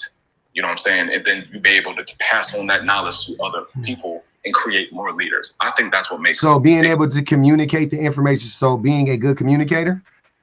Yeah. Okay. So being patient, being a communicator, and the first thing you described would just be a leader. But because you said to model the actual, good behavior so that people will follow. Okay. So absolutely. All right. Go ahead. I would say the third characteristic will honestly be honesty as well. Okay. You got to be honest with the people that you're teaching. So integrity. And stuff. You know what I'm saying? Okay. I think those are 3 good characteristics of being a good leader. Okay. My question would be, I'm gonna start with Zay. Oh, go ahead, CeeLou. You go ahead. Go ahead, CeeLou. A leader must have grit. Grit. The ability to fall down, get back up, even if they got to do it by themselves. Yeah. Perseverance. No, grit. Grit and perseverance are interchangeable. Yeah. Well, perseverance is to keep going. Grit is to do it under duress. It's the same thing, sir. I promise you. I promise you, perseverance and grit are the same words, but perseverance would be a better word in this instance than grit. That's what I'm saying. That's why I corrected it. Grit is more what I'm talking about. I'm talking about the ability to do it under pressure. You got it. Not consistently. I mean, under duress. What about education? Do you think education is important to being a leader? Not more important than grit. QP, do you think education is important to being a leader? No. No? Zay, do you think education is important to being a leader? I don't even know why the hell that's even a question. I don't agree with those 2 down there. You definitely need to be educated on something before you can just go and teach somebody else. I would assume so. Yeah. But you wasn't specific though. The thought. I mean, why do I have to be specific? You don't understand the concept. You don't think you need to be educated so you can be a leader. So you're being in general. Is education important to be a leader? And I said this is all a general conversation. Being literate. Being able to understand and disseminate information. So all the things. So let me go back to my question. Sorry, QP, because I asked a question. So I'm going back to my question to say that all the things that you guys mentioned are things that women do on a daily basis. The patience, the leading by example, the grit, the grit. Okay, because I needed a whole lot of grit when I pushed out 2 babies. My epidural didn't work. Okay, the grit. All right, the mentality, the accountability, integrity. integrity, making sure that the kids are where they're supposed to be, getting where they need to go, not just worrying about my work at the job, but worrying about them doing their homework, because we're raising tiny human beings. Better communicators. Can I open my Barbie? So yeah, I was just about to say something. What woman do you know with integrity? Every woman I know personally has integrity. I would say 99% of women I know have integrity. More integrity than even the most, even the like. So comparatively, the best man I know is as good as the average woman I know. But the best woman I know, especially I'm saying as it pertains to integrity, she is leaps and bounds. She has more integrity than any man I've ever met. It's not even close. Well, I don't know one single woman with integrity. I'll be honest. Your mama don't have integrity? Apart from my mom. Now, see, why have to bring the mom into it? I knew you was about to lie. No, what? Last time you brought my brother into it, right? No, you brought your brother into it. I asked you for an apology. I didn't even know you had a brother. Hold on, QP. I didn't even know you had a brother. You brought your brother up, so don't do that. You brought your brother up. But I just asked you about your mama because you said no woman I know has integrity, which I know was a lie. And I was like, what about your mom? You go, whoa, what up? Whoa, yeah. So anyways, like I said, yeah, women just typically have more integrity than me. But let me read something real quick, and I'm gonna let y'all go off. Teresa said, black men don't want to go. Black men don't want to go to literature. Black men don't want to go the literature route, the education route, I would say. Teresa said, we've led the black community since Jim Crow. Maud said, if the force is more benevolent, why would he want to take control? If both of them are benevolent, they would cooperate. There would be no hierarchy. Pruitt said, women build men, literally and metaphorically. That is a fact. Intently Purposeful said, leadering. Appreciate you, R. Pruitt. And Teresa said, they described elementary school teachers. Sounds like it. Angel said, women show integrity. Hold on. Let me read it from the iPad. Women show integrity when they turn y'all down. Oh man, this is funny. Well, is that why there's a lot of single moms there nowadays? No. There's a lot of single moms because men. What you thought you ate with that? Because men lack integrity. That's why they're single moms. Yeah, he missing the point. Because men lack integrity and accountability. Because men don't stay and raise their kids. That's why they're single moms. Because men don't want to be leaders. That's why they're single moms. It's because mothers push fathers away. That's what they do. A leader can't be pushed away. Wait, I thought last time I remember. I thought a leader was in control. Why can't you be in control of your emotions? You guys push the fathers away. That's what there's a lot of single. Okay, but a leader can't be pushed away. A leader can't be pushed out. The leader's in charge. He takes control of the situation. So how can he be pushed out? I'm glad that Trump is the president. I'm glad. That's not logical. That's emotional. You sound emotional, QP. That's your first response. Yeah, he's trying to. It sounds like QP is from England, UK, and the guys here, when women do get pregnant, they rely on the government to house them. They don't actually go and rent houses. They rely on the government to go and house the woman and their child, and then turn around and say, you let the government come in between us because you're not leaders. You don't actually go and rent the home when the woman is pregnant. What? Why did you say UK specifically? Because that's an American phenomenon. don't. Hey, no. I just want to make sure. I just want to make sure we get. I'm from the UK. No, I'm just saying. I want to make sure we get our flowers too in America. That's what the men's be doing out here too. So this is what the UK men do. They will say that you won't let us lead, but when she's pregnant, do you go out and rent the home for her to stay in, or do you tell her to go to the government and go and get a house?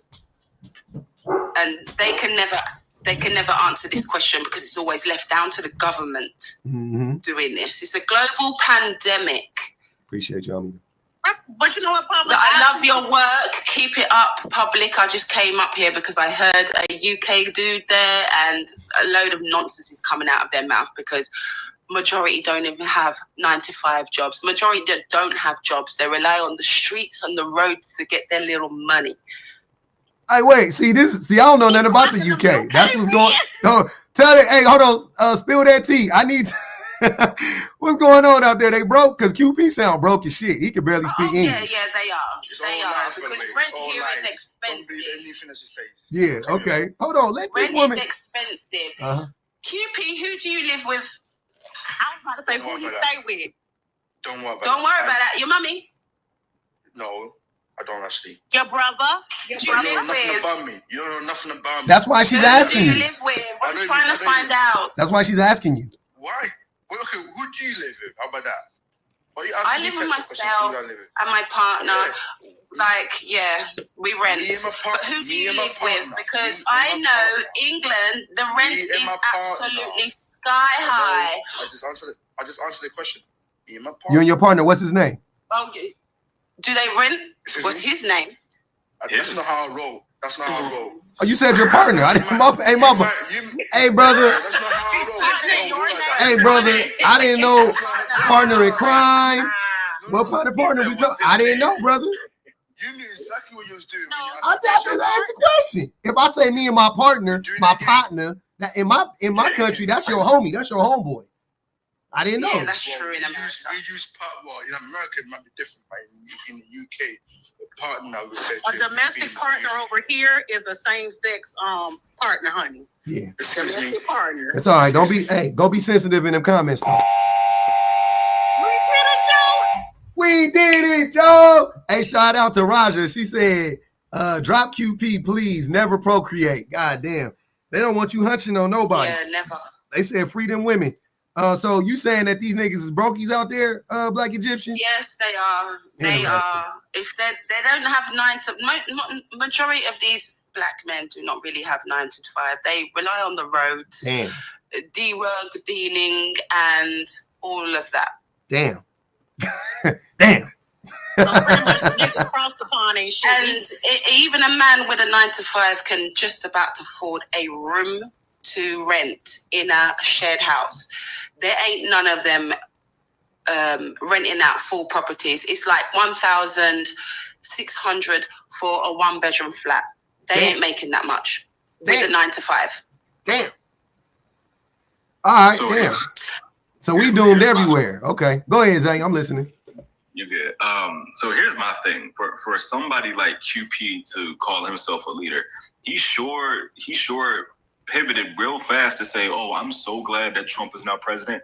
What leader does that? Like, that was, again, ever since that man has won the election, it has just been nothing but glazing left and right. He ain't even in America. That's why I didn't understand the statement. Like, it'd be like me being like, "Oh, I'm so glad that Margaret Thatcher is back in office." Like, I don't like that shit is weird. Why would you even say that? He was just trying to trigger K, because that's what he liked to do. He liked to trigger Black women. That's exactly my point. Because honestly, let's be so serious.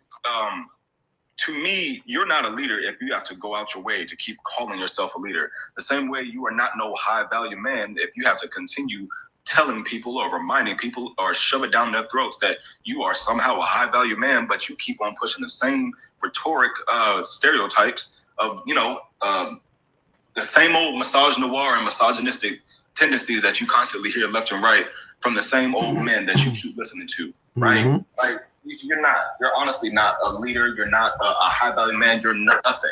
You know what I'm saying? It don't matter how many girls you could say you have behind your back. Clearly, they must be pick-me's too. But honestly, it's like when we talk about stuff like this and how fragile a lot of men start to come out and you recognize that, you see, they're not all that. They're really not.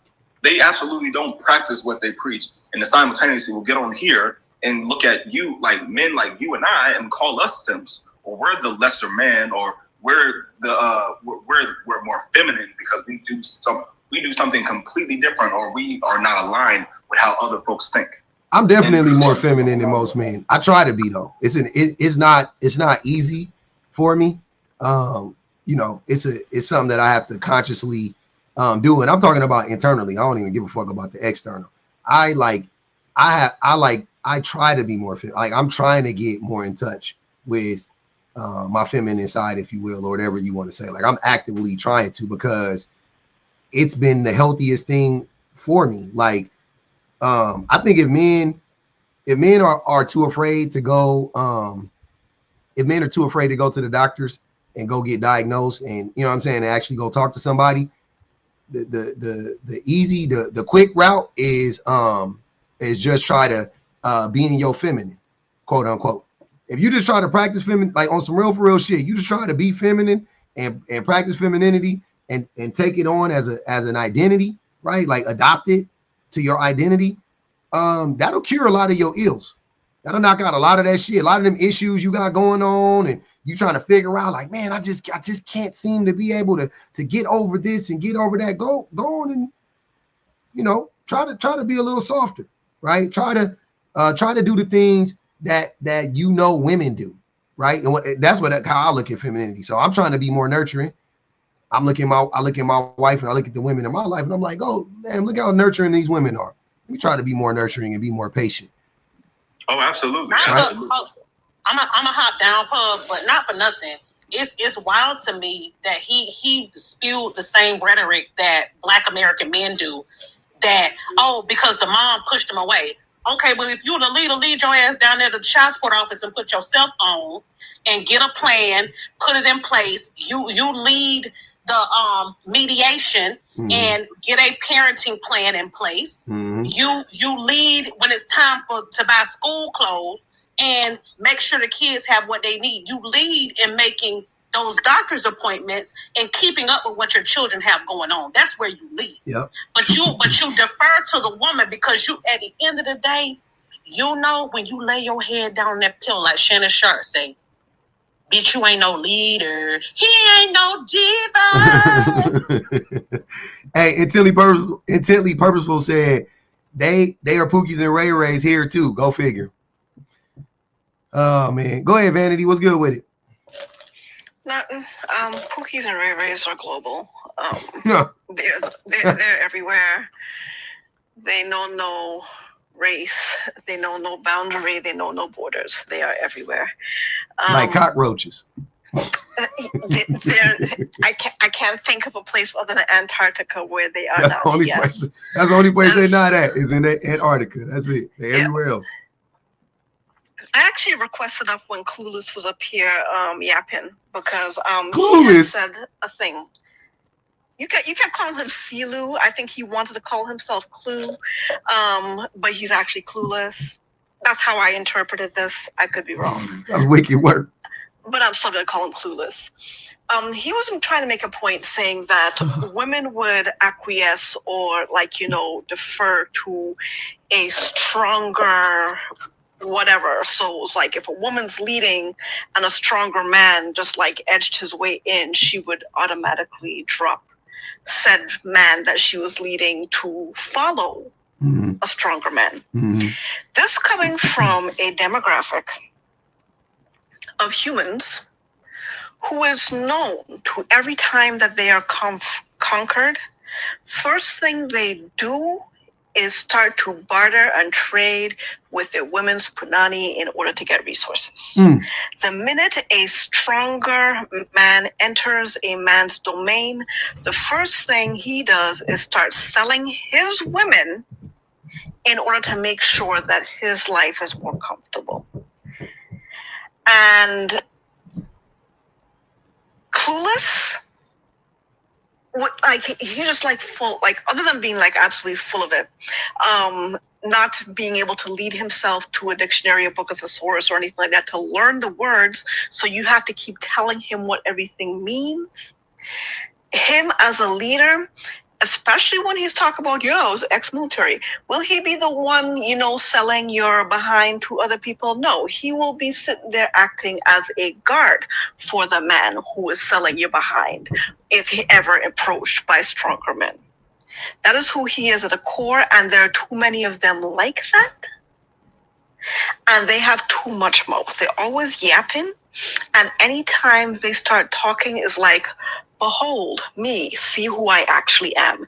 And it's not good. I think they need to start realizing that none of them are actually leaders. you don't even lead your home. The women lead the home. And you expect someone to call you a leader when you can't even lead the inside of your home, and you only lead it with finances, not even love. They know they're not leaders. Now that does protest too loudly. They keep saying, no, look at me, I'm a leader. We're not gonna believe you. Start leading in the house properly. Yeah, they think bills are leadership. They really do think bills is leadership. Yep. We wouldn't have bills if it weren't for men creating this capitalist world. That's facts. So what am I doing here? So I can hear. All right, there we go. Okay. So yeah, no, that was some real shit, Vanity. Yeah, man. I got a lot of people. So I appreciate y'all coming up. I'm a rotate. I might not even rotate. I don't know. I feel like we ran it. We ran it real quick, right? It took about 1 hour and 50 minutes, but we got through the prompt. I'll probably restart. I got a lot of prompts, so I might have just restarted. Start with a new prompt. Fuck it. It was good though. All right, I'll let y'all up. Hold on. Yeah, you ain't finna do me like that today. I can't do it. I can't. Y'all know when it start getting dry, I got to go. I can't. I gotta say this one thing, and then we gonna restart, and we gonna clown them all over again. Y'all need to stop using infrastructure as a talking point. First of all, when we talk about infrastructure, these highways and these interstates and stuff like that, they were built not because, oh my God, we really love women and children and we really care about them and we want them to be able to get from point A to point B.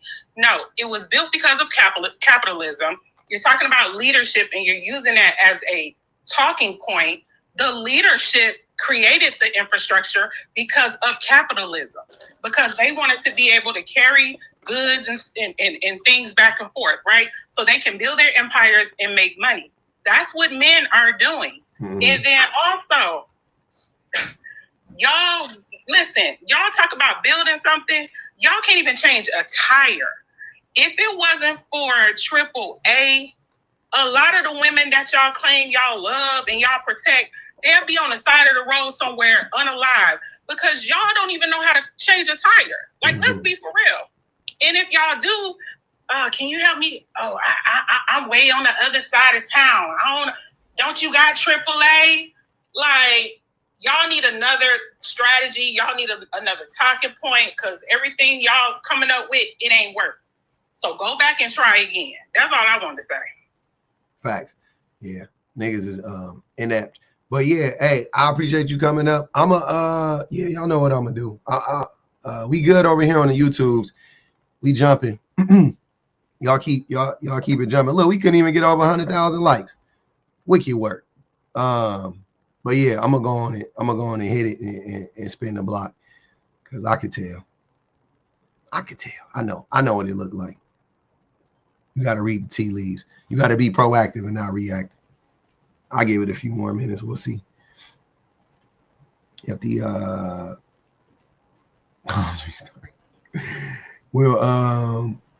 yeah, we'll spin the block though. You know what I'll talk about real quick though? You know what I saw? I saw a video with that dude Rick the Ruler in it. I like Rick. I ain't never been in his lives and nothing like that. I never been on his panels, but he was in there. He was saying some nice shit. Shout out to TMZ. I watched a little clip today. That shit was nice. I'll spin a block on the clip on this topic. By the way, this will get filed. This will get filed away. We'll be back on it. Man, come on, bro. Prototype, man. What's good, man? We don't want to see you go, bro. You ain't gonna have to see me go. I'm gonna restart the live, man. What's good? Yeah, Rick the Ruler. Yeah. Oh, okay. Hey, honestly though, I think a lot of men, they don't want to be leaders, to be honest, but they they also don't want to give their throne to a woman also in the same breath. Yeah, they don't want to make way for the women. That's for sure. We don't want to lead, but we don't want to be led either. It's a catch-22. Mm-hmm. That's what it is. I definitely agree with that. To know that pride is a selfish thing, a lot of men need to, you know what I'm saying, assess that mostly be the problem, because to me, I don't feel like no one should lead anyone. You know what I'm saying? If that makes sense. I mean, in theory, I agree.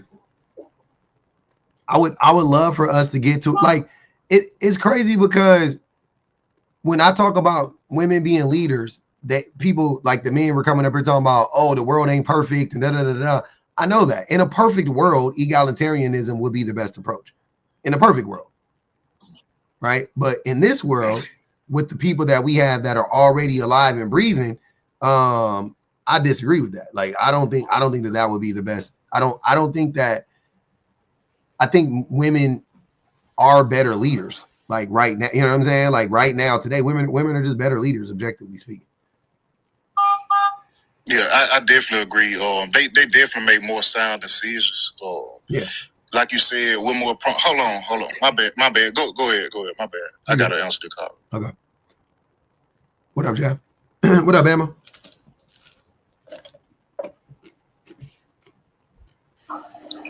Ain't too much to it. I had to jump out and make a right back. Service is good. That service crazy.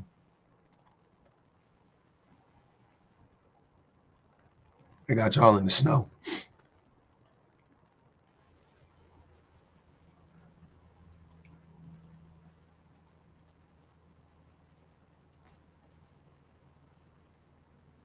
I'm really glitchy on TikTok. Yeah, they saying I'm cutting in and out. That's what I'm saying. I'm about to just end the live. Don't worry. I'm gonna restart it. I'll be back. I can't.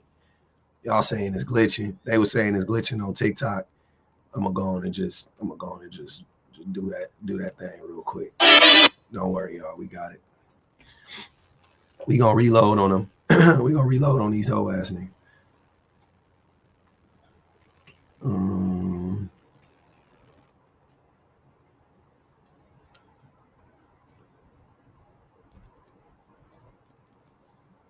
Huh.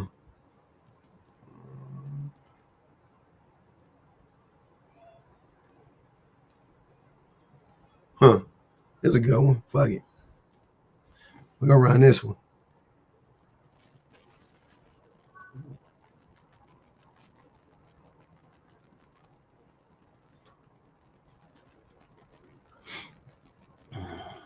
Women are better at self-help and self-care. They are.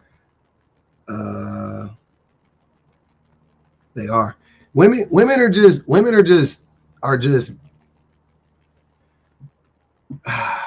That's what I'm saying. I really have like I'm starting to really come to this like realization that like women are just naturally better leaders than men. Yeah. I mean, if I think about myself personally, I'm just like completely uninterested in leading. Like at all. Like I have no interest in being a leader whatsoever.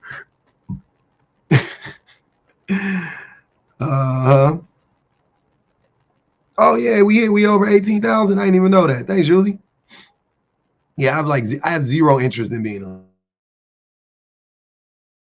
a. It doesn't interest me in the slightest. I don't want to be no CEO. I don't want to be. I don't want to do it. I just don't want to do it. It's not my thing.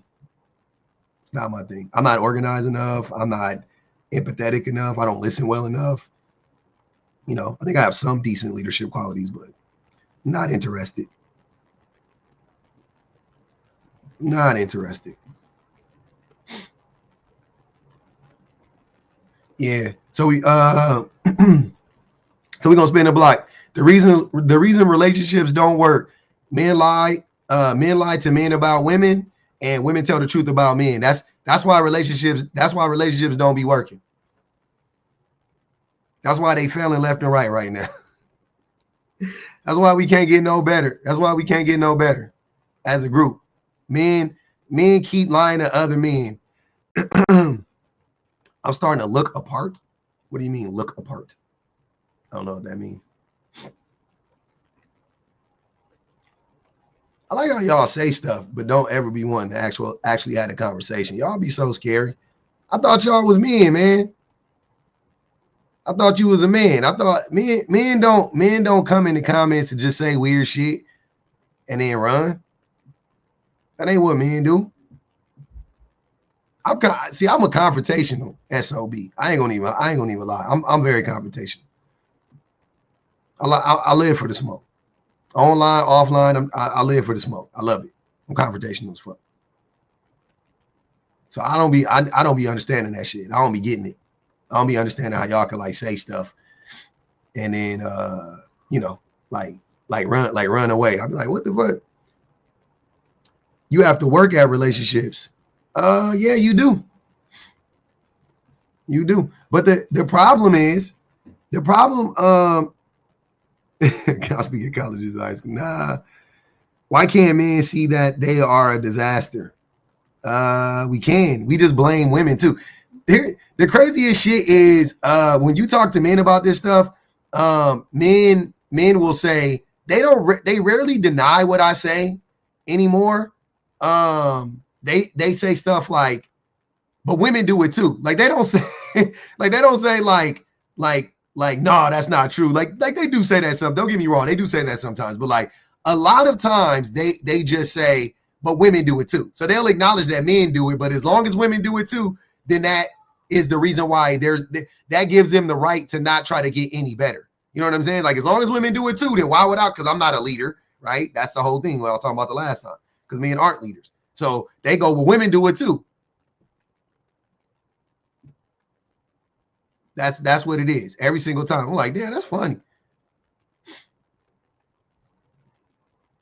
I'm like, so y'all, so we have gotten to the point to where men don't even say that what I'm saying is wrong. Like that's where that's what I'm starting to find. It's like, man, they not even saying I'm wrong no more. They saying like, but women are just as bad. What up, Shemaine? I'm like, damn, that's interesting. But the reason why relationships don't work, men lie to men about women and women tell the truth about men. I think that's what it is, to be honest with you. At the end of the day, I was listening, like when I listen to men talk about like what's going on between men and women, like today I was in a live and this dude was talking about like dating and he was essentially saying like men shouldn't pay for the first date. And then he was like, it's, you should go 50-50 on the first date. And then I said that he paid for the first date because he's married. And I was like, you paid for the first date when you went out with your wife. And then he was like, oh, that's because I was courting my wife. And men always try to find this way of because they love to pander to other men. So they typically say stuff that they know isn't true, that never worked for them. You know what I'm saying? You paid for the first date. You paid to be in the company of your wife, right? When you guys were dating, but here you are getting online telling men in general not to pay for the first date, right? So I'm like, men just love lying to other men.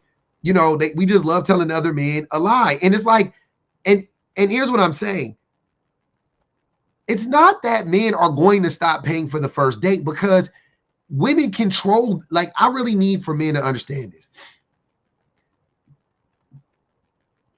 Men have very little when it comes. I don't know how to say this, man. Because I sat back and I listened to the who has control over what, and men control smecks and women control all of this stuff. But when you really think about it objectively, right? Women control dating and they control smecks and they control marriage. And the reason why I'm saying that is, if you think about it, because this is what men say, women control smecks, right? Access to smecks. Think about that. Men are obsessed with smecks. So all that other shit falls in line with that, right? It's like if you control smecks, and you control everything for men, because that's what men care about the most. So if men can come out here and openly admit that women control sex, then women control relationships or access to relationships, and which means that they also control marriage, right?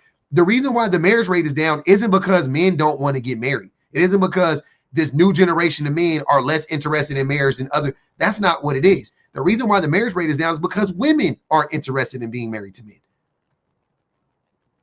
Women aren't interested in being married to men, which would prove that women control access to marriage, right? If this was 1945, the marriage rate would be at 85, 90%. Like it used to be when women had to be married to men, right?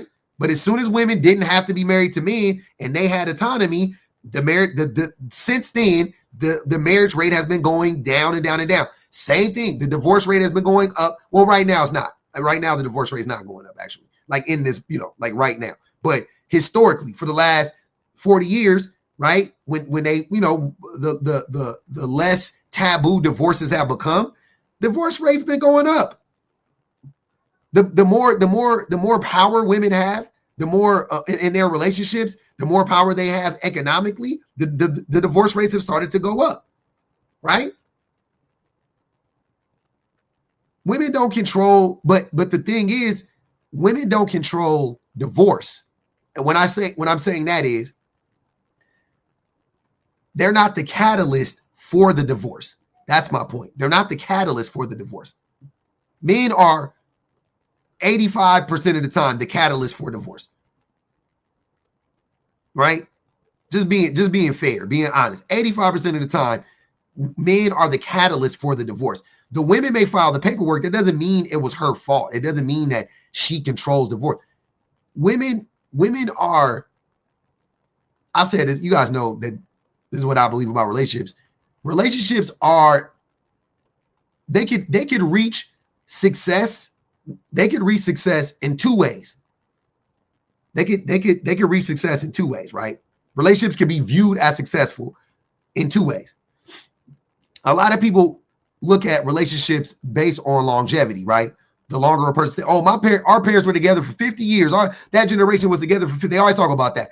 They never talk about if your grandma was happy, if she was healthy, any of that stuff. It's just they persevered for 50 years. Fine. So that's one way that I think typically society views a successful marriage or a successful relationship. The longevity, right? Okay, cool. That is 100%, or I'm sorry. The vast majority of the time, longevity is based on two things. Either the behavior of the man. If that man is good, that relationship will last and last and last forever and ever and ever. Number two is, how much bullshit is that woman willing to tolerate from that man? It's usually a combination of both. but let's say the first one is the man is good and he's a solid man. He's holding the woman down. He's supportive and he's loving and da. Cool. That's the first way. That relationship will last. It'll last forever. You don't ever got to worry about it, right? But that second, the longevity will be based on the woman, how much she can tolerate. If that woman is willing to accept and tolerate abuse or abusive behavior from men, then that relationship will last. And that's your granny. Think your granny. That's your granny. That's your mama even, right? You got a boomer mom. That's your mama even. In some shitty relationship with some man for 30 years, 20 years, abusive as fuck. Both of them drinking all the time. Both, you know what I'm saying? You know what I mean? Like he done cheated on her 3 times, but she don't want to let it. Yeah. Man gonna cheat, baby. It's okay. Shit like that. I expect a man to cheat. I've heard plenty of boomer women say that. I expect a man to cheat. Even a lot of Gen Xer women believe that, to be honest with you. So if a woman is willing to tolerate abuse from that man, also that relationship can and will last for a long time. Unfortunately, that relationship can and will last for a long time. That's the sad reality. What's BS? Quick recipes by portion.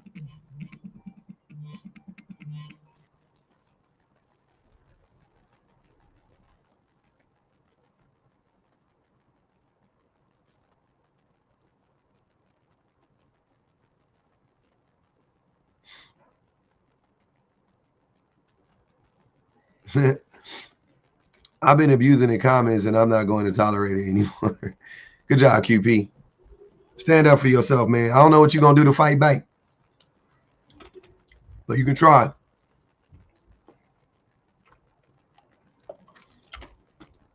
What do you mean you don't go live? I'm not asking you to go live. I'm live.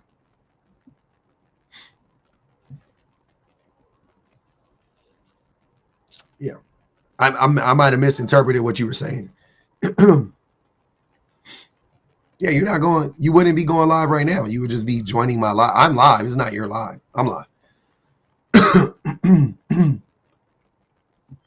You mean you don't speak on lives? Okay.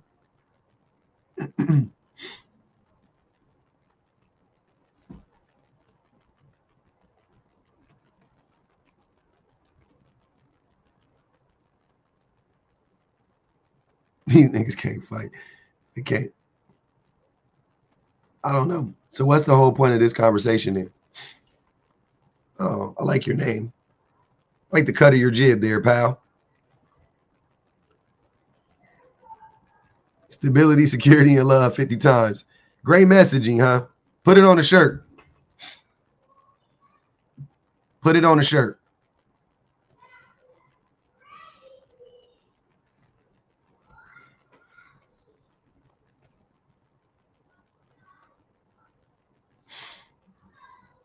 What the guy was talking about this morning. I don't know what he was talking about this morning. He just was yapping. There men, a lot of the men on this app that pander to men, they really don't have like a they really don't have like a real goal. I mean, they just want to pander to men.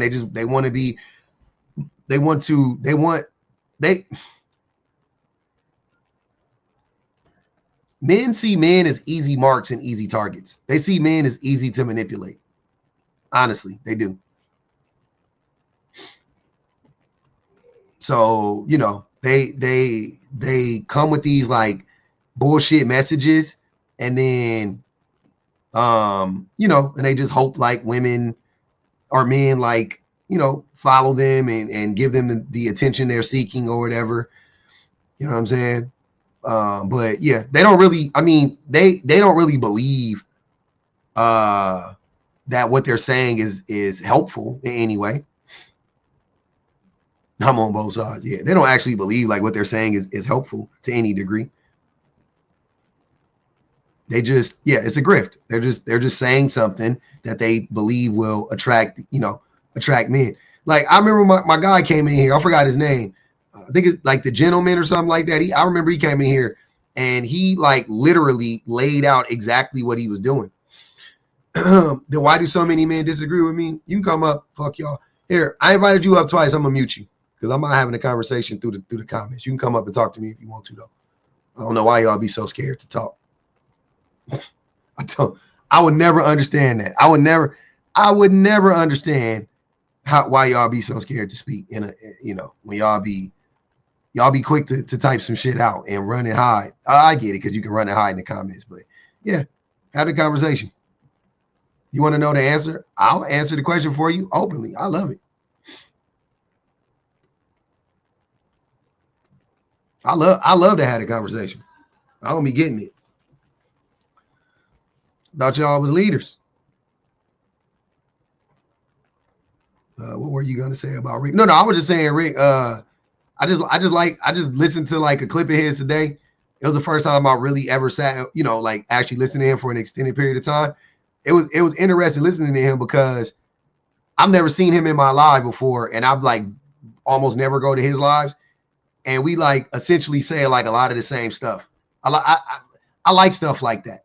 You know what I'm saying? We say it differently, you know what I'm saying? Different energy and all of that stuff, but we essentially are saying the same thing. And it's like, I like that because it shows that you know what I'm saying? Like some men just get that shit. You know what I'm saying? Like it don't like you wouldn't think somebody like me would get it. You wouldn't think somebody like Rick would get it or whatever the case may be. But like, I like that. It just shows the spectrum of men because the men who lie to other men and pander to other men, it's all different types of men. It's all different types of men. It's like more feminine presenting type of men, they lie about other men. It's the hypermasculine men, they lie about other men, and every man in between. You know what I'm saying? But a lot of times what you find on you know, like on this side of the aisle, you know, a lot of the men that I commune with and you know, that I'm in community with over here, a lot of them are, you know, like me, like they're more, you know, a lot of us paint our nails, and a lot of us we talk a certain way, we have a certain cadence, we have a, you know what I mean, like yeah, it's just I just like listening to, I just like hearing it out of like a different, you know what I mean, it's just like a different mind, you know what I'm saying, a different presentation, you know. It's dope. I love it. Yeah, I love it. I think it's great.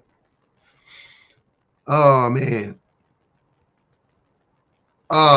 not 6 on YouTube being problematic. That's crazy.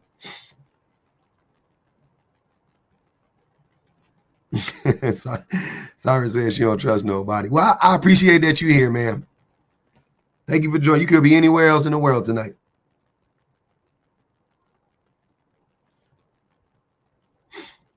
Yes, Dr. Tilo, yes. The things that most men don't like about women or about quote unquote broken women are the things that they created. Absolutely.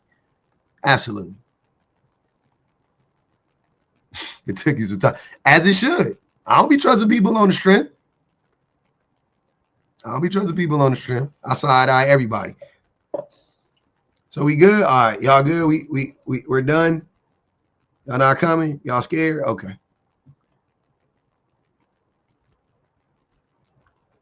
The nervousness. Don't be so nervous, guys. Guys and girls, don't matter to me.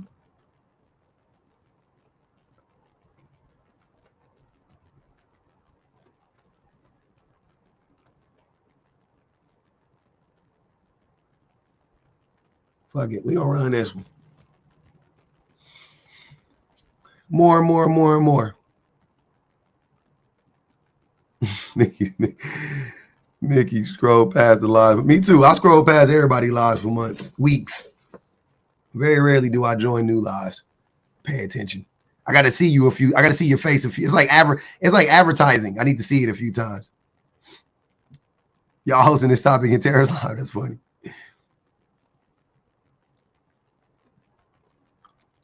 Yeah, I was supposed to shoot this one off the other day. Oh, why don't men like their kids? Oh man, super easy.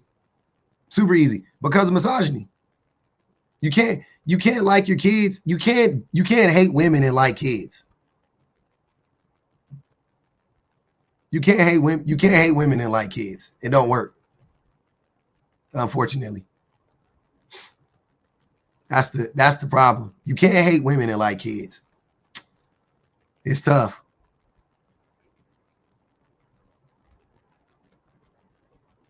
What up, AJ?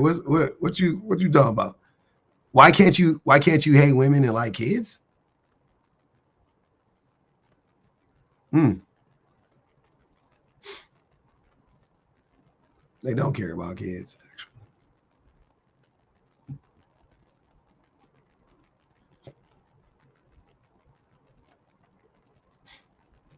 I'm gonna reserve my takes until, you know. I invited 2 people up. I don't know what y'all gonna do, but we gonna see what happens. What up, AJ? Hold on. Let me turn up. Yeah, we good. Okay. What you laughing about, man? I just want to hear your logic. That's all. And I know you I just know how you operate at this point. So I don't like the little sneak shots. That's why all I said was bro. I don't like it. I don't like that energy, fam. You can't do. You already know, nigga. I'm gonna come after you. Don't do that shit. I don't like that. I didn't say nothing. I know, but you said something. You said a lot without saying much. So I said bro and laugh because I just want to hear the logic. I'm gonna let you explain. I just want to hear. Well, you know what's funny, real quick. So I've been talking about this. I want to do a whole like dissertation on the show Mindhunters, right? I'm like watching Mindhunters now, because I watched it before when it first came out. It's a show on Netflix, right, about serial unalivers. What it's really about is behavioral science, right? And they're from the FBI, and they're studying serial unalivers, right? But so I really want to do a dissertation on that, because I want to do like a PowerPoint presentation on it, because I think when I watched it, I missed everything about it. Like, I didn't get anything about it, right? Like, now looking at it now, when I watched it, I thought I clocked everything, but now I'm like, I didn't know shit. I didn't understand what they were trying to say, right? But you said it's mine, because I want to go watch it. It's called Mindhunters. Mindhunters, yeah, you'll love it. It's only 2 seasons. They should have had a third. They ended the show. But so the reason why I bring it up, though, is because several times in the show, they said, different characters in the show said that fathers aren't present. Like, several times in the show. So this is a YT show. This is written by a man. You know what I'm saying? Like, everything that people want to say, like, you know, like, oh, this is a YT show in America, written by YT men, right? And in the show, 2 characters said this. I forget her name, but one of the star, his name was Holden. His girlfriend said it.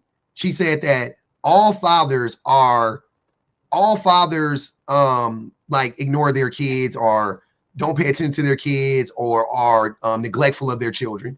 And then Holden's partner, who had adopted a child, a boy, he said, well, aren't all, he said all fathers, he said the same thing essentially, right? And I think that is so funny when I hear stuff like that in shows like that, because when I say this, men laugh. Men think I'm being extreme, right? But you can find reference to that all across pop culture, that men actually don't care about their kids. There are tons of references about this, like over and over and over and over again. There are many examples of this in pop culture. And the reason why I'm saying that is because it is a well-known, established thing that men really don't like kids. We don't. Look how we treat them. Look how we don't pay attention to them. Look how we don't. Look how we're not nurturing of children. Look how abusive we are to kids. Like, and I'm like, so when I say this is like ironclad a fact in my mind. Like, I don't even think it's debatable, right? But then to have a man laugh at this, I'm like, oh, that's crazy. You know what I'm saying? Because I'm like, this is like 100% true. Like, how is this not true? And it doesn't mean, of course, I'm not saying all men, or because I love my babies, right? But men really don't give a fuck about their kids. They don't. And one of the biggest indicators I have of that is how abusive men are to the mothers of their children. That's one of the first ways that I can establish that, right? Fuck the relationship with the kids. Fuck it. Fuck the relationship with the kids. Because you could be nice and be, oh, my dad took me to all my basketball games, but how was he treating your mama? Oh, he was abusive to my mama, but he loved me. Then he don't love you then. I'm sorry to tell you that. What percentage would you say is, like, I know, of course, you don't speak in absolutes, but in what percentage do you feel like what percentage of men do you feel like don't actually give a fuck about their kids? 80%, maybe higher. Low end 80. Low end 80. Yeah, I think the vast majority of men don't give a fuck about their babies. Like, I could really, and there are like indicators like that I could point to in society, like, because, okay, so when men lose access to women, to me, that is another like indication of men not caring about their kids, right? Because when men lose access to the woman, the contact with the kids typically falls off. Would you agree? Yes. Right. So that goes to show you that it never was about the kids. It was always about having access to that woman. And when I say fall off, I don't mean a little bit. I mean, it falls off significantly. Like, men go from being in the home and like bathing their kids every night and reading to their babies every night to not talking to their kids for weeks at a time, if ever. Like shit like that, right? So that tells me, I'm like, yeah, they never gave a fuck about them babies.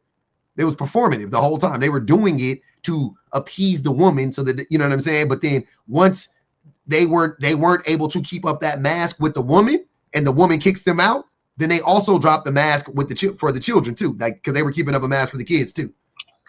But at that point, you don't think it would be, because if the woman doesn't, okay, wait, are we talking about a man who is dealing with a woman who has kids outside of that relationship or together? I'm talking about when they have kids together. Like just take, okay, together, okay. Yeah, it definitely does chop, but like there's so many variables that could go into that. Like, of course you want to spend time with your kid, but is it difficult? Is the mother making it difficult? Is it like what variables go into it? Like, is she open to, all right, yeah, hey, come over and come get the kid? It doesn't matter, sir. They're your kids. I don't care. Absolutely. I mean, barring the police physically stopping me from seeing my kids, I'm going to see my kids. Like a lot, like not a little bit. I don't care. I don't care if she try to argue with me every time. I don't care.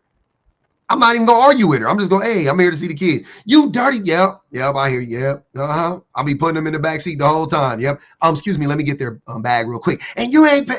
Yep. No, I hear you. Yep. Checks in the mail. Don't worry about it. The child support. Like, I don't give a fuck. I'm not about it. I wouldn't even argue with that woman at that point. She making it difficult. I'm not even arguing with her. Like, she can yell at me all she wants. Get out. Excuse me. I'm picking up the kids right now. I'm sorry. Excuse me. Yeah. I don't even understand that logic. I don't understand how that is even like. Because the first thing that comes to my mind, because the very, and then of course we don't know nobody's situation, but the first situation that comes to mind is that recent video that I saw of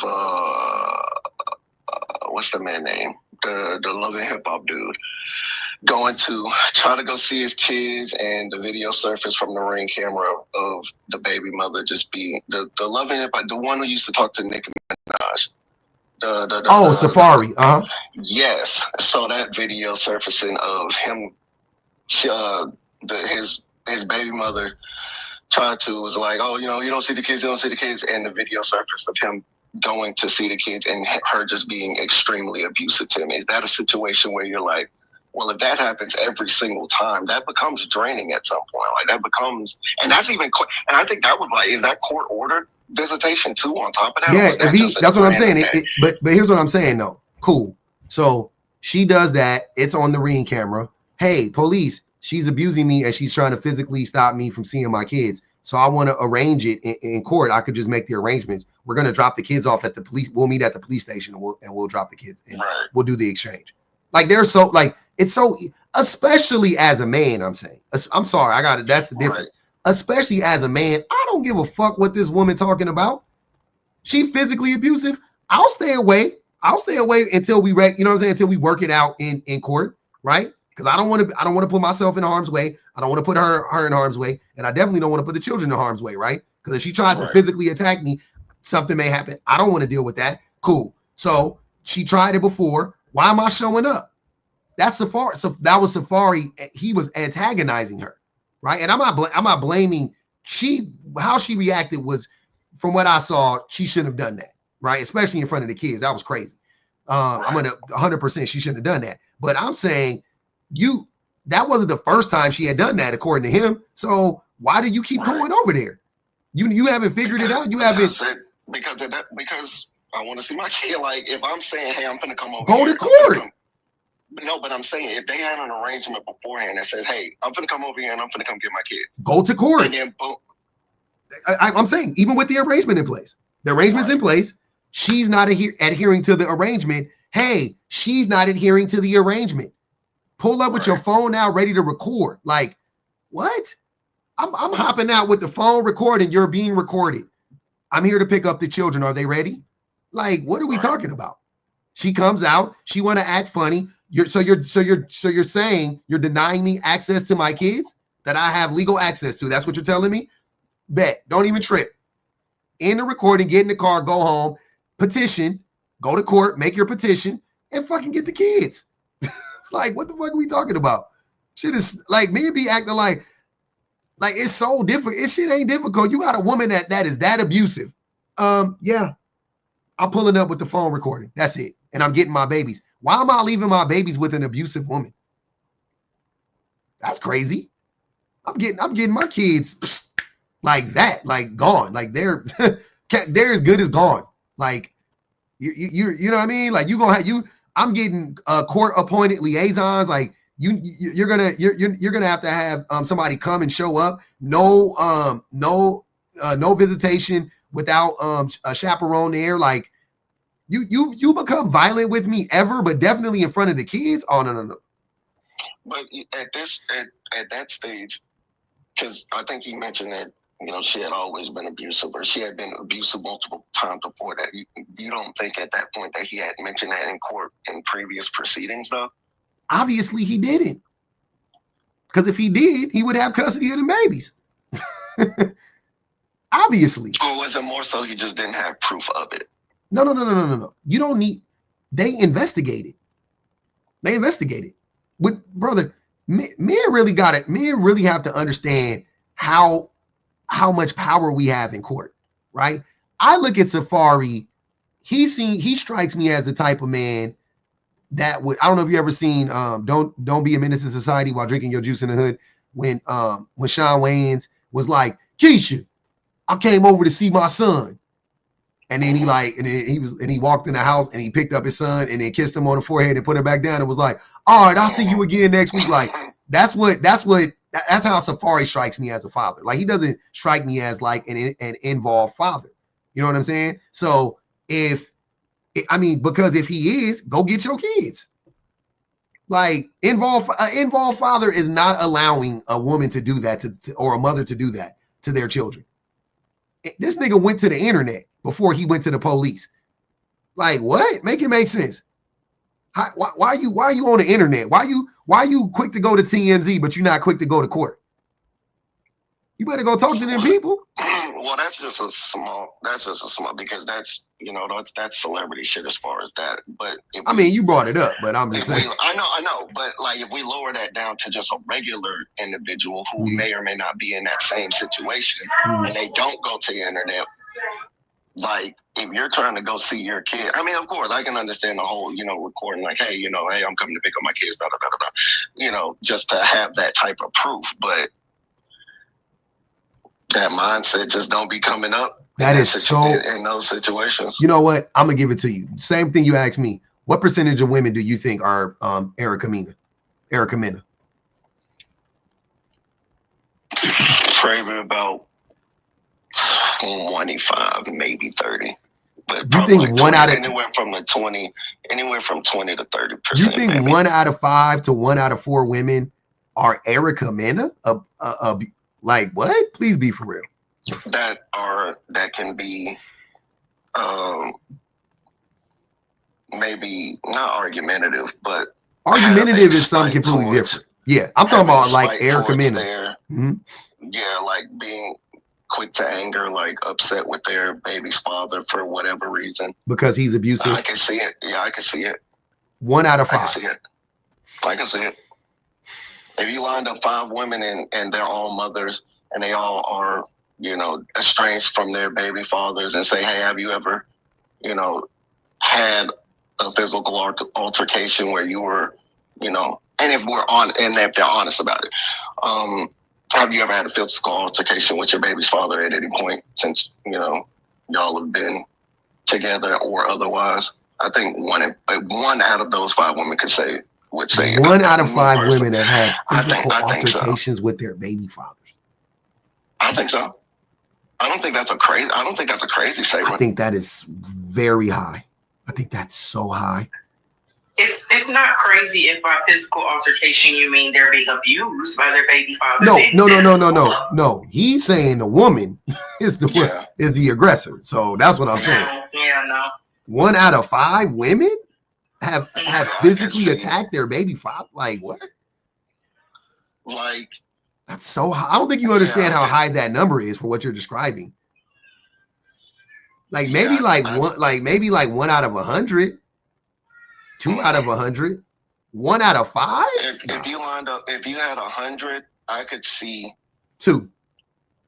100 women. What area? Like again, variables going. What area?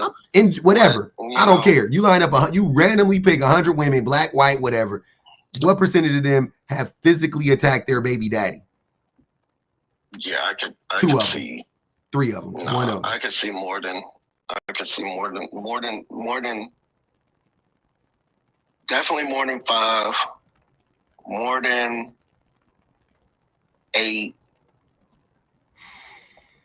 maybe closer to maybe like the 10 to 20 range. If you put it out of 100, maybe closer to like anywhere between 10 and 20, maybe not 20 to 30, 10 to 20 maybe. Physically attack their like what? Because whether it's because if it starts as a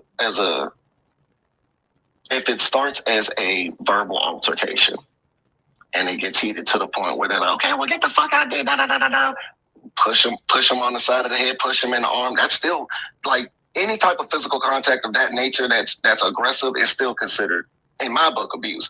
So pushing them out of the house, pushing them period, pointing your finger all in their forehead and all shit, like any type of physical contact like that's aggressive is considered. And I can see 10 to 20 women out of 100 doing that. You get the fuck out there and get this back, throwing the baby bag at them. I could see that. I could see 10 to 20 women out of 100 doing that at some point. Mind you, these are relationships where 1 year long, 2 year long, 3 year long, and you have to deal with these kids for a surplus number of years. At some point out of 365 days times, 2 years, 3 years, 4 years, out of one of those visitation days, one of those exchanges, I could see where if you guys have a heated argument, pushing them out the house, push them in the back of the head, get the fuck out there. I can see that. I can see that. That right, because it just, again, if it starts off as a heated verbal argument and she's, yo, I'm tired of you being here, get the fuck on here, get this fucking bag, why not, like, I can absolutely see 10 out of 100, I can see 10 to 20 women having had that happen before. Go ahead, Shane. I ain't even got a response for that. That shit is so good. I don't either, to be honest. I mean, we can't really talk on what he can see because your worldview is shaped by your own biases. They said his worldview shaped by Tubi TV shows and movies. I mean, that's what it sounds like. So yeah, I can't really have a conversation about what you can see. I don't watch Tubi TV shows or movies. They just saying this, hey man, your shit sounds like a Tyler Perry movie. That's all I'm saying. Shit sounds crazy. I also don't watch Tyler Perry. But these are situations where, and from a small perspective, because I've only had 2 friends who have had, children and their baby fathers aren't in them and aren't together. But both of them have had issues like that before. Now, have their boyfriends been abusive? Probably. But in that situation, I've had both of them say, yeah, he went to company and he talking shit and da-da-da-da-da. So I put him the fuck out. I'm telling him to get the fuck. I'm like, okay. And they hit niggas. Like, I know, like my friends hit niggas. Like they don't be up for the bullshit. They will hit, okay, they will hit a nigga in the mouth. That's what I just said, AJ. We can't really talk about what you can see because that's based on your worldview. And you literally just said you have 2 friends. So yeah, okay. It sounds like how many friends? How many friends you got that got kids, Shane? How many friends you got that got kids? Just guesstimate. 3? Okay. I'm talking about women. Shit. Yeah. I got shit, man. I don't know, 20. I know 20 women that got kids. A lot of my friends still don't have kids. I'm actually one of the few mothers in my friend group. Yeah. You know? Yeah. But I'm old and ghetto, you know what I'm saying? So I get it. You from the educated circles. But yeah, I got, you know what I'm saying? I know at least 20 women that got kids. I'm trying to think if I know any women that have done that before. Just not that I know. I know some of they men that done did that. I know some of the men that done, you know, did them like Jody did Yvette. You know what I'm saying? I know a few of them, but I know one, and that's her husband and her baby daddy. So I just mind my business. I know you got to say how the married people. Hey, married people business different, man. You be wanting to tell them. You be like, nah, they married. I ain't gonna even say that. That's that girl husband. I'm listening. But anyway. They got paperwork to do. I ain't about to get involved. That ain't no baby mama, baby daddy stuff. That's her whole husband. That's the only one I know that has ever done it. Oh man, it's so tough. All right, go ahead. I'm listening. Yeah, I came up on the whole safari thing, and I know that was just an example, but I think it represents the larger picture. Because I love how Safari gets to be the victim in all of this, and I haven't seen what you're talking about with Erica Mena physically attacking him. I'm not saying that's right, but what I'm saying is to act like he's the struggling father who's just trying to be there for his kids, and Erica Mena's getting in the way of that. She had to take that man to court just to get him to have anything to do with his kids. He doesn't, you saying that Public's question was, why won't he go get his kids? He doesn't want them. He doesn't want full custody of those kids. He wants to be able to see them when he feels like it, when he gets around to it. He wants to still be able to say, oh, I'm in my kids' life. But he doesn't actually want any real responsibility or any real custody of those children. That's why she had to fight him tooth and nail and beg him to do anything when it comes to them. That was the reason that they broke up, because he would be right there watching the kids, looking at them hurt themselves and not do anything about it. He did not give a shit. So the fact that he gets to be this oh, he's just trying to be a father and she's preventing him, that's the issue. Y'all will see a man trying to quote unquote be in his kid's life after terrorizing their mother for years or completely abandoning them for years, and now he decides, okay, but now I want to be a dad, so make it easy for me. And people react to if the mother is not automatically jumping for joy, oh yay, he wants to be a daddy now, and making it as easy as possible. People will point to her as the problem, but they won't see the years that this man either actively terrorized this woman and those kids or completely ignored them altogether. I don't think he's innocent in that situation at all. But at the same time, if this is what you fought for, then move. Get out the way. This is what you fought for, and you got what you wanted. Why are you still arguing at all? If he's there to come get the kids, and this is what you fought for, and you wanted him to come get the kids, then move out of the way. Why are you breaking bases? Why are you putting your hands on them? Move. Like I said, I didn't see that. I don't know what you're talking about, but I don't know the situation. But I'm pretty sure that man didn't walk in the house and say, "Hi, hon, I'm here to get the kids," and she started throwing bases at him. Well, that's why I said it usually starts with a verbal argument. And even then, if it started with a verbal argument and you don't like what he says, he's packing the kids' bags up. Move. Stop. Don't talk. Okay, you feel how you feel. I feel how I feel. We're not going to get anywhere verbally. I'm going to move the fuck out of the way so you can leave my house. Get the kids like I had to fight for you to do. Get the children ready, and leave. That's it. Yeah, again, like I said, I'm not saying that what she did was right. I don't even know what she did. But my point is, you're trying to use him as an example as some doting father that's just trying to get his kids, and the mother is getting in the way of that. That's a horrible example because that's not their situation.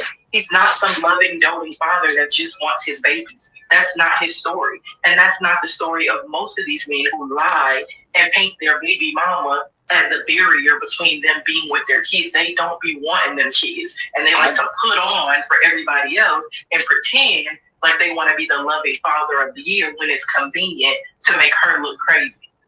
I was just pointing to the fact of whatever level of responsibility you think that the father wants, them going to get the kid, period, and a situation arises where it's an argument, it's a battle, it's whatever responsibility level you want to put on him as wanting to be with the kid, he's there to pick up the child, and there is some type of brick wall barrier, whether it be an argument, whether it be an altercation, whatever the case may be, it's happening. After enough times of that happening, that becomes draining, that becomes tiring. I don't like who wants to have to do that every single time to go, and that's why Pub brought up the show them this recording, whatever recorded. Yeah, exactly. Go get the kids. Absolutely, I agree. Absolutely. It still goes back to my original point that, okay, yeah, that is tired. Yeah, there's barriers, but you missed the 3 years before where she was the one going through all that. So now that it's his turn, and she continued. Hold on, AJ, let me finish. You missed 3 years where she was going through that, and she continued to be a mother to those children. She didn't get to say, this is too much, I'm stepping back. I don't want nothing to do with these kids because my baby daddy making it too hard for me. My ex-husband, whatever, he doing too much. I don't want to deal with this anymore. She never had that choice. So now that it's his turn to deal with some shit and be a little irritated, you can't have that mentality of, oh, that gets tiring after a while and a man will stop trying. When she's been dealing with his bullshit for 3-4 years, when did she get to stop trying? Absolutely. Thank you. Hello. We locked in. So moral of the story is that nigga Safari don't want them babies. Okay, that's what I thought. That's what I thought. That's why I was like, why are we even talking about Safari? He seemed like a piece of shit to me. What up, BBG? Hey y'all. No, you're right. And honestly, I just don't have it in me to feel bad for no nigga that chased a woman down for years to be in a relationship with her only to waste her time and keep her pregnant. Whatever it is he experiences with that lady, it is what it is. Like, and I want to feel bad, but every time I listen to dudes talk about their crazy baby mamas and how they just can't be around their kids because she too much drama and blah, blah, blah, I always wonder, like, okay, how much do you actually love those kids? Because you, and I think that you have this worded perfectly. They ain't even to the point of liking their kids, because me personally, if my kids got to be watched by somebody and my kids have expressed that they don't like that person, then I'm already like, you know what? Do I really need to go? Like, do I really? Yeah, I don't really want to do this thing because my kids have already expressed that they don't like this person. Mm-hmm. If you are leaving your kids with somebody who you think is completely psychotic, who is willing to, jump through all these hoops, jumping on you, she's screaming in your face, she doing all this unnecessary stuff, why do you leave your kids with her? The most prominent part about Safari's idiocy is that the one thing that he did in the video that most niggas do is that you see this lady acting a complete fool, you don't shelter your kids from the drama. Yeah. How does that make sense? Like, if you love your kids, there are certain things. Like, for me and my husband, we don't argue in front of anybody, but we don't argue in front of our kids particularly because we're trying to shield them from specific conversations that's just inappropriate for them.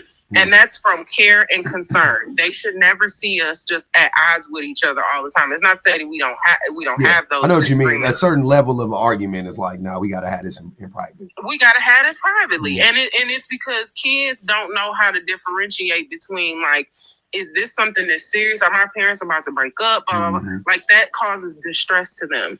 If you see this lady and she's acting like a complete nutcase, if anything, yeah, you trying to walk away and you trying to do this.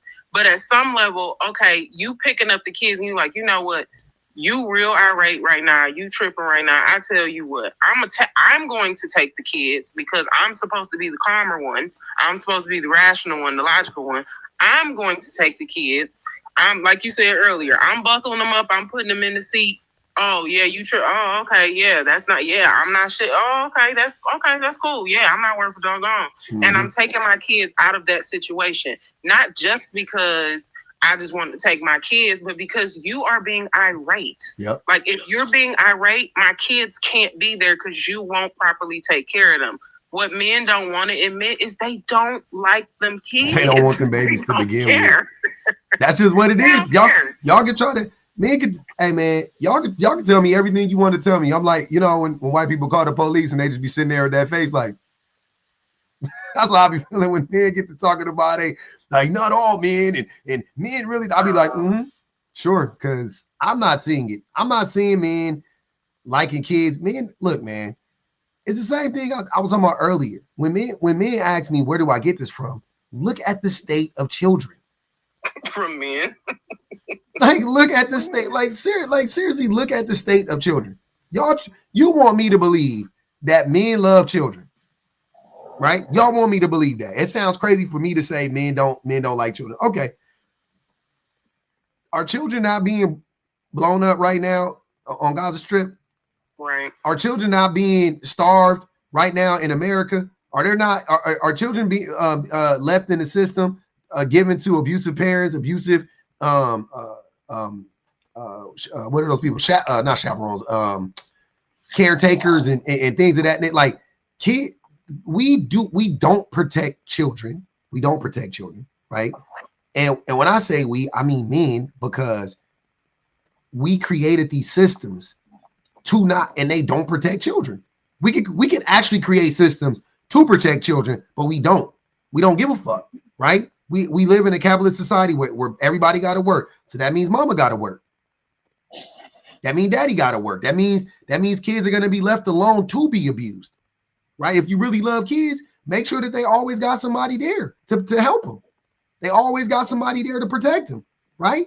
Like y'all don't, like, men just don't give a from the top to the bottom. We just don't care. I'm not seeing it. I'm not seeing it interpersonally. I'm not seeing men show up for their kids day in, day out with the caretaking. I'm not seeing them pay attention to their kids. I'm not seeing them talk to their children. I'm seeing a bunch of men hard on abusing their kids and disciplining their kids and having sex with their baby mamas. And if the baby mama don't want to have sex with them, then they like, fuck them kids. That's what I'll be seeing the vast majority of the time. That shit is sad. That shit is frustrating. But go ahead, AJ. Oh, y'all got it. You ain't getting a peep out of me because I mean, everything he said is like I don't know about the vast majority because I see a lot of loving fathers. I was raised by a loving father. He was one of. He had 4 other brothers. They were loving fathers. The bar is low for loving fathers. I was going to ask you, what do you mean by loving? Like, what's your definition of loving? Why does the bar have to be low for loving? The bar is, for men, the bar is in, like, it's not, don't exist. Like, there is no bar. Like, I feel like, yeah.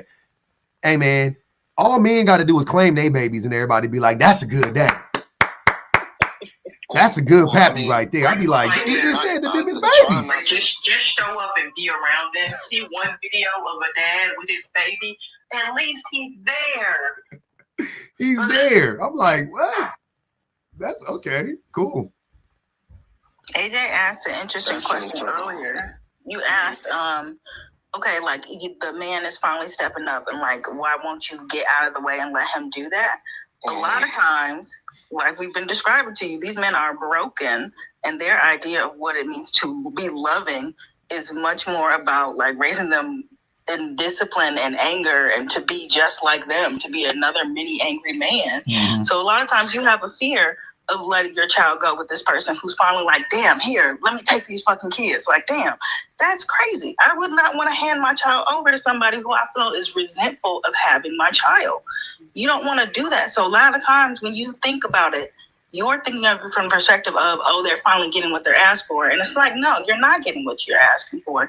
You're getting what they want to give you, which is pretty much shit. So you can't just think about the man's perspective. You have to think about the child in that situation. You're a child who is resented. You do not want to be in that position. No one wants to be resented, especially a child who did not ask to be here. You know what would be crazy about fathers too. Like I got some people close to me that was raised by their daddies, and their dads. I got somebody really close to me being raised by their daddy, and he's doing his best. Oh no, that's a lie. He ain't doing his best. But he's trying really hard. I will say that. I would definitely. I will not say that man ain't trying hard. He is trying hard. And I knew somebody else that was really close to me who was raised by his father, and his father was he has a lot of. He treats his family pretty much exactly like how his father treated him. And that is one of the, like, him and his wife are having issues. And a lot of it is rooted in his behavior, and his behavior is directly connected to the way that he was raised by his father, right? And I say all of that to say this. And one of the dads was very financially secure. Yeah, he was very financially secure, but like, for an example, like when it was time to talk about Smex, he like caught him having Smex with the girl. He was young, caught him having Smex with a girl. Instead of him having a conversation with him, the next morning, the homie said he woke up and just found some condoms on his dresser. You know what I'm saying? Just like, and hey man, and that's why we say the bar's in hell. The bar's in hell. Now I'm gonna tell y'all something. My daddy wasn't even there, but when my daddy talked to me about Smex several times, and my daddy was like, "Hey," I was like 14. He was like, "Hey, before you lay down with these little girls, you need to take your ass down to the clinic, and you need to bring them down there with you, and y'all both need to get tested, and then you wait for your results, and then when your results come back clean, then you can have sex with a condom on." Like, that's what my daddy told me. I was 14 years old. That's actually amazing. Yeah, I know. That's what I'm saying. Like the father who like was like not in my, like, even when he talked to, like, he actually talked to me about Smex. You know what I'm saying? Like, and that was a conversation we had. But the dude whose daddy was like in his life and like present was like called him and like gave him like some condoms. And both of our, and my point is, both of our fathers failed us. Like, that's the craziest shit. Like, my daddy wasn't there for nothing else. You know what I'm saying? He was there, he was in and out. But that was one of the things we had a conversation about in my life. And it was great advice. And the homie daddy was there, but he failed him there because he didn't show up. And that was like, and it ain't about getting it perfect, but I'm just saying, like, the failure wasn't in the conversation from my dad. The failure was in the consistency. He needed to, yes, he told me that at 14, but who the fuck listens to that when they're 14? You know what I'm saying? Like, you got to be there. Yeah, you got to tell your son that, but you got to be there too. You got to keep having that conversation with them, right? You got to, you know what I'm saying? Like, when I do lay down with a woman or a girl, you got to be like, "Hey, did you use protection?" "Nah, I didn't." "What did I take?" You know what I'm saying? Now you holding them account, whatever. You got to be there correcting them and helping them along the way, right? Yes, he gave me a good bit of advice, but he also wasn't there to to reinforce it, right? And on the flip side, giving somebody some condoms, yeah, okay, that's fine, we get it. Wear condoms, but there's way more to Smex than wearing condoms. And the fathers just don't want to be there, man. They just don't. That's all I'm saying. Like, either way, it's really like, I see it in so many instances, and I look at moms and I'm like, damn, all the moms I know that are like financially stable, they be showing up for them babies like you wouldn't believe. All the moms I know that ain't got to work 13 hours a day, 72 hours a week, just, you know what I'm saying, pulling doubles and shit like that, working 4 12-hour shifts in a row and then working they part-time. Like, all the mamas that got time, they be there for the babies. They be there. They be showing up for them kids, right? And even the moms that do that, they be trying to show up. It's just tough, but like, they be there. They be having them tough conversations. I be hearing them ask the kids, how was their day? And really sitting down with them babies and doing their homework. Guess what? Also, the dads don't be sitting down there doing homework with them babies. I'm talking about even the dads that be involved. I'm telling y'all, they don't be really want to get their hands dirty. That's the best way I could describe it. It's like the men don't really want to get their hands dirty. It's weird. It's a very like odd thing to see. And these are the good daddies. That's what I'm trying to tell y'all. These are the good daddies. The dads, if I'm grading them against other fathers, they're good dads. But if I'm grading them against good mothers, they're not even in the fucking wheelhouse. They're not even close. Like, they're not even the average mother. Like, it's weird. Go ahead, Autumn. I was just going to ask, because I still don't really understand, like, knowing you, and a lot of men know, like, yeah, my dad wasn't that great growing up, but then they get the children, and a lot of them go back and reflect, and a lot of them are like, oh, I understand my father now. What do you understand? Do you understand abandoning your children? I had a nigga tell me that. Do you understand abusing? Like, what are you, I do not understand. I'm like, you don't remember? And somebody in the comments was like, oh, it's hard to base yourself off of someone else's expectation. Nigga, the expectation is for the child. The child's expectations is who's matter. The baby mama, she's there to make sure your child stays alive. Your job is to maintain a relationship with your child, okay? And if you decide that your father deserves empathy now for abandoning you because he said it was too hard, so now you're going to do the same thing, what the fuck is going to change? Nothing. I'm confused. That's Your part is.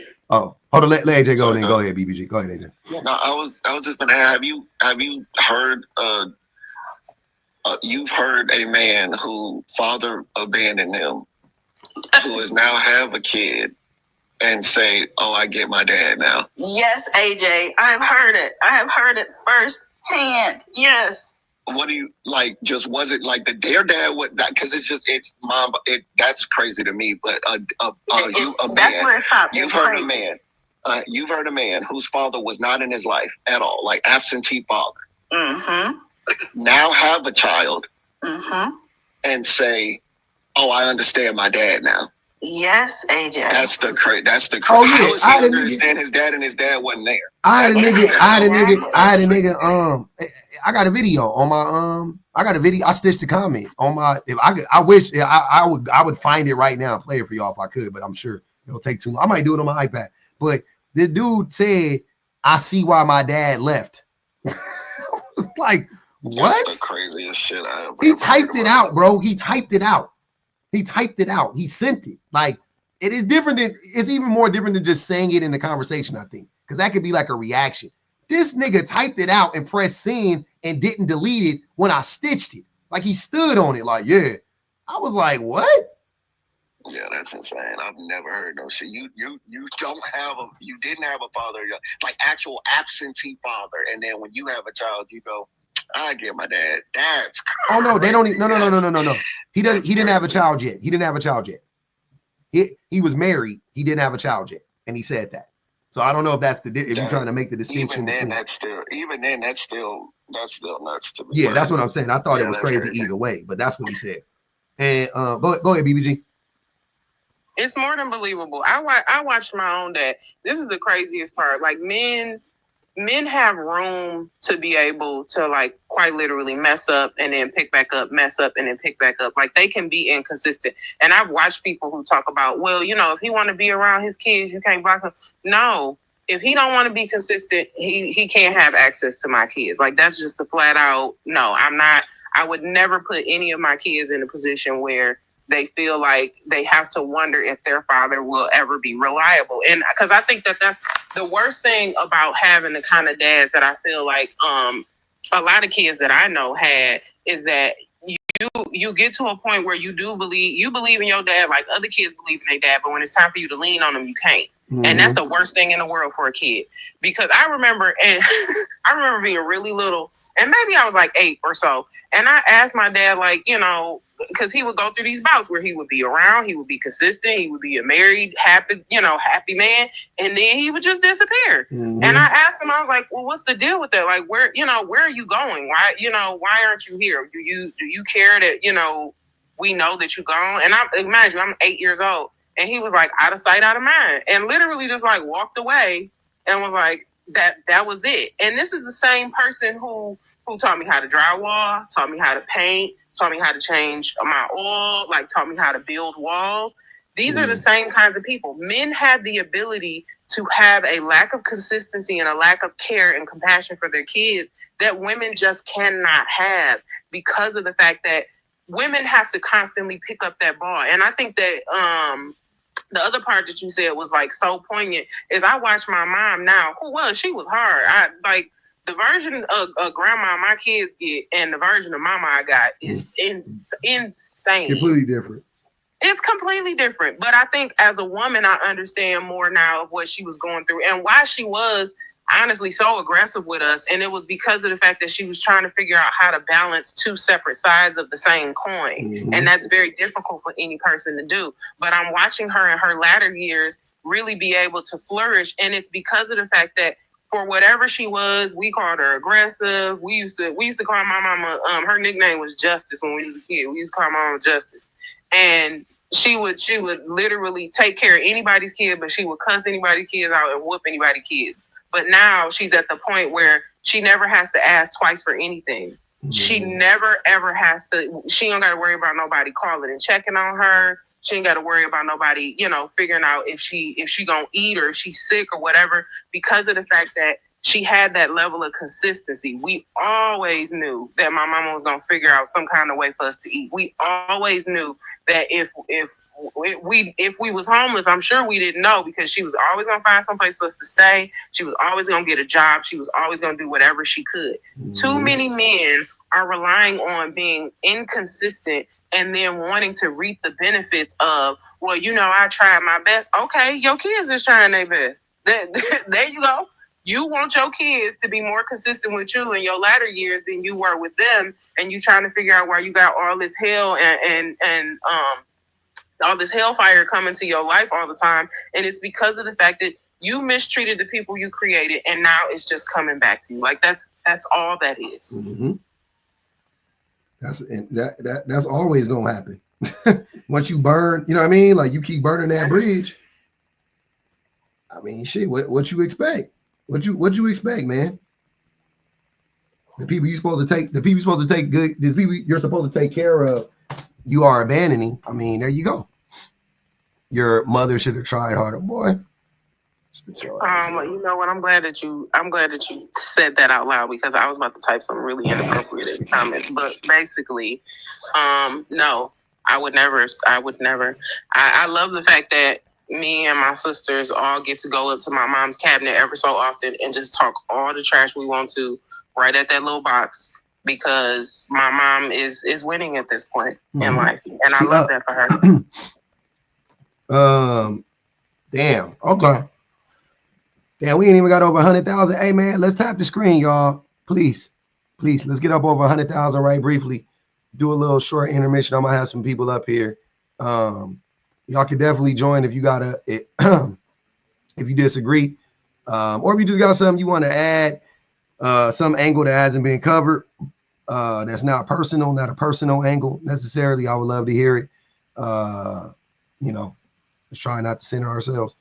But yeah, I would love that. You know what's one that I thought about today, because actually somebody just sent me a video right before I came into your live, and it's really psychotic, but my first thought was, oh my God, people really, not only do they dislike or hate their kids, but the sinister ways in which they create these kids is just, it makes your stomach turn. Because somebody sent me a video of this man who had assaulted his really, really small children, like 2 and 4 years old.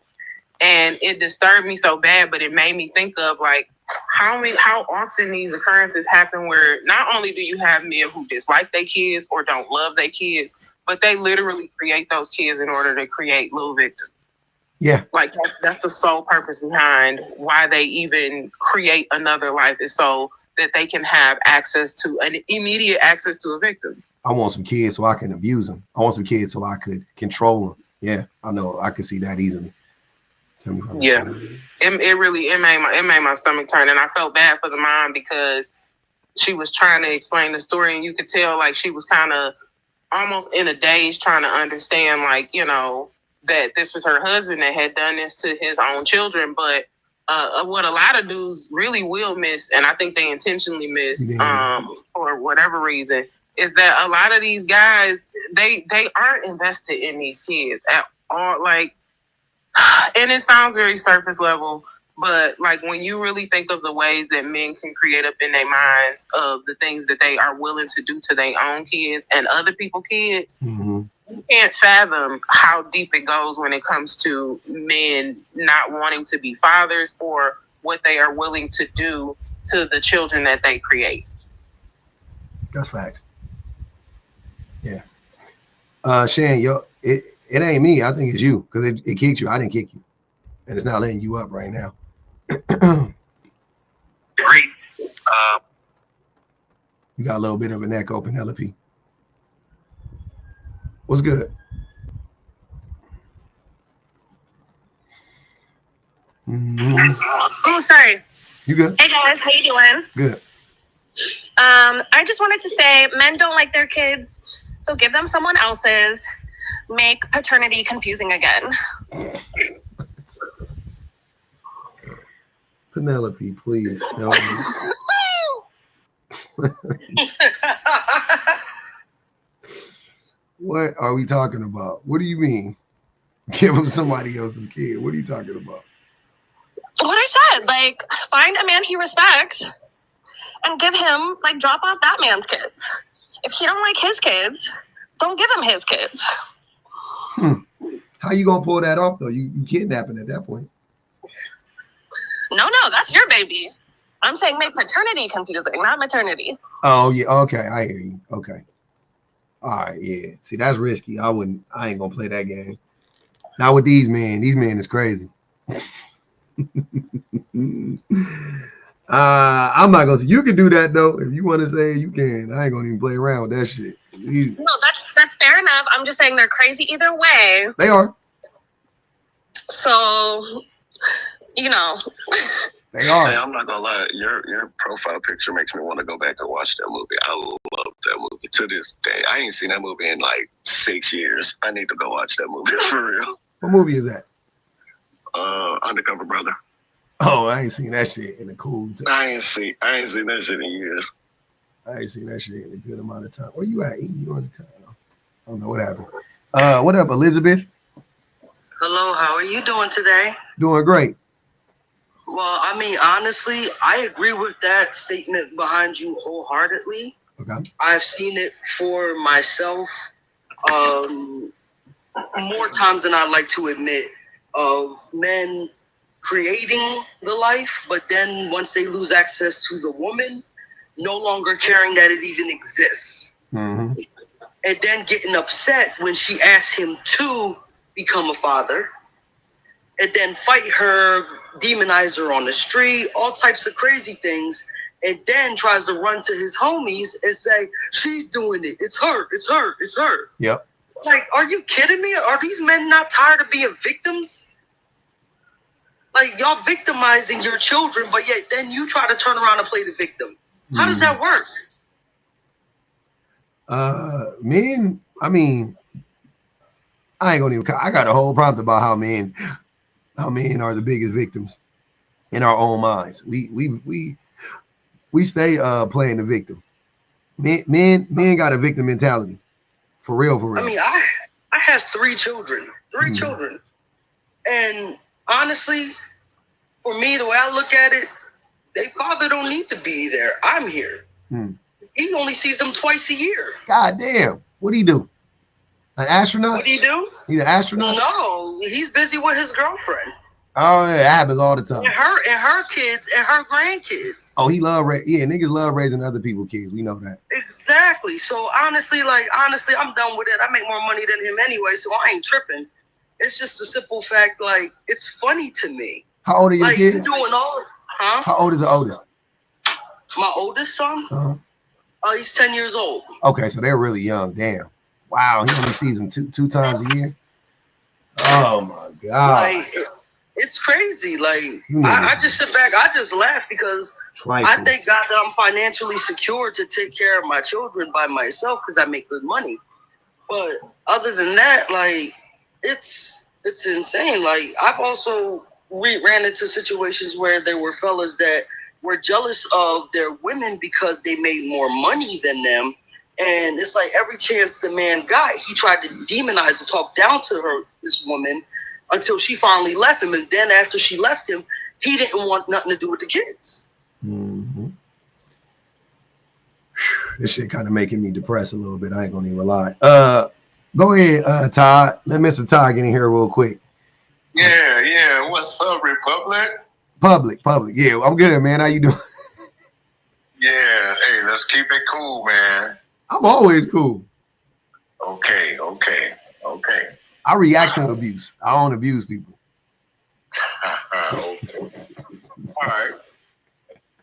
Let's leave that there. Okay, but to the topic, men don't like the kids. I think we love our kids just as much as women do, but you may. Damn, go ahead. No, I just said, but I'm listening. Okay.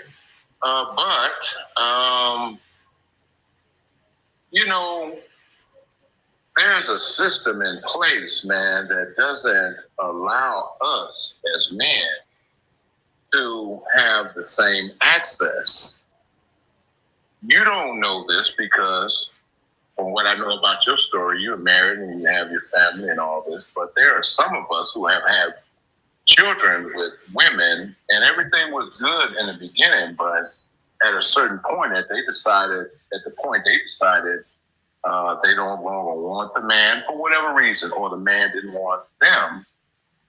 Have you ever heard that women use children as a pawn? In order for us to have access to that child, we have to go through a whole bunch of nonsense. Yeah, I've heard of it before. I've heard many men lie and say that. I get that. I understand. You say you should fight for your child regardless, but yeah, I've heard men lie about that a lot. Yeah.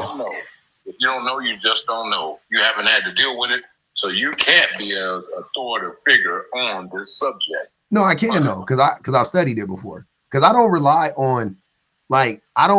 on anecdotal experiences to talk about systemic problems, right? If it's a systemic problem, the way you're framing it, then we should talk about it on a systemic level. That means we got to remove ourselves from the situation. So if you were going to court, let's do that then. Well, let's talk about the systemic problem. Yeah, no, but I'm saying, but hold on, wait. Who is typically on child support, and who typically gets the kids, and who typically gets the house, and the situation when there's a divorce or a separation. Yeah, I want to back it up a little bit. I want to say a few things. Don't back up. Answer that question. No, yeah, I got you. I want to back it up a little bit though. First and foremost, we're already starting from a bad position, because this doesn't say men who hold on. This doesn't say men who. You didn't address the prompt. You want me to answer your question. You never addressed the prompt. You went past. I'm talking about men in general. Man, I did answer the question. No, you didn't. No, you didn't. I said, men, we love our kids. I know, and then you use it. The women do. Hold on. That was my answer. I know. I got you. And then you said, and then you blamed the reason why men aren't able to show up, right? Because you're recognizing that men aren't showing up for their kids, and you're just saying like the reason why men can't show up is because of the system. But I'm saying this would also have to include the men that are in the home, and that's who I'm talking about as well. So what is their excuse? Okay, I got you. Okay, you're right. That would include that. I get you. Yeah, and there's more men in the home, and there's more men. Most men don't go to court, even after the relationship ends. On 51% of custodial parentship is figured out outside of court. So 49% of people go to court. So the majority of men and women decide, oh yeah, it's best for the woman to take the child. I don't know that. I know that though. It don't relate to me, because when I had that situation, I went to court to try to get joint custody, and all I got is a weekend. Mm-hmm. I got every other weekend and 1 day a week. Yeah. Did you petition? That's joint custody. Wow. One weekend. I mean, every other weekend and 1 day a week. You mean 50-50 custody? Wow. That's what I'm talking about. You made my point right there. No, she didn't. You wanted 50-50 custody, but you got joint custody. That's what she's saying. That's what I think you're mixing up. What I'm saying, no. What I'm saying is every other weekend and 1 day a week. Yeah. Let that sink in. That's it. That's 5 days. Yeah. To raise my child. That's what I get to raise my child. Even though. Go ahead. That is joint custody. Like you both, neither of you can have the kid 100% of the time, right? So it has to be some. But you don't. Hold on, you gotta be quiet. So you don't hear what I'm really saying. Speak on that. You can't really speak on that. Todd, can she finish what she's saying? Is that okay? Yeah, that's fine. Yeah, you gotta hear me.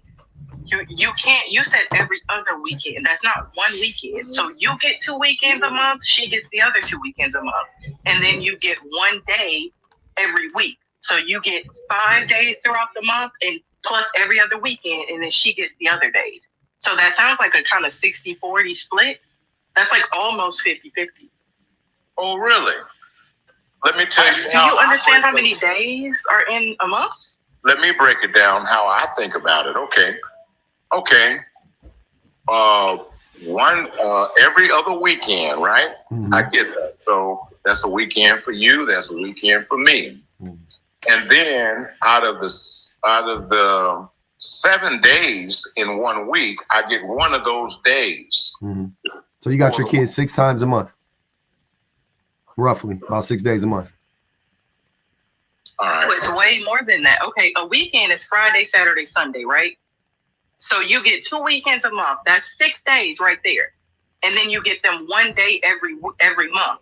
No, every week. 1 day every week. Yeah, so you another get 4 1 day days every week. So another 4 days. Okay, that's so fine. You have them 10 days out of the month. A third of the month. Okay. Yeah, okay, great. Okay, great. Okay, I got that. I get it. But Todd, did you want 50-50 custody? And if that's the case, then if you think that's enough for me to be an influence in my child, my son or my daughter's life, mm-hmm. That's fine. But what you get is what you got now in our land. So you didn't go. This is why I don't like centering people. This is what I'm saying. Like, I hate that y'all always feel attacked by these things. Like, if you're such a loving dad, why are you coming up here? Why are you getting defensive? You know what I'm saying? Like, why are you centering yourself? I don't care about your personal story. This is about men in general. So if you're one of the good dads, why do you care? Why are you up here talking about, oh, I think most dads love their kids, but then they actually don't show that they love their kids, and it's because of this system. Like, that's a weird approach to me. And then you ignored all the men that are in the home that also ignore their kids, even when they have access to their kids, right? I can respond to that. And my response to that is, I don't know about that because I don't think like that. I don't know about the kids, the actual men who are actually in the household with the kids that don't like their kids. I don't know about that. But you don't know about the men that aren't in the home either, Todd. You only know about yourself. You don't know what men are experiencing outside of the home. You haven't done any research on it. Oh, really? Like, I just live under the rock. Like, you haven't done any research on it, so you don't know. Like, I don't see what's going around. You don't see shit. That's what I'm trying to tell you. You don't know nothing.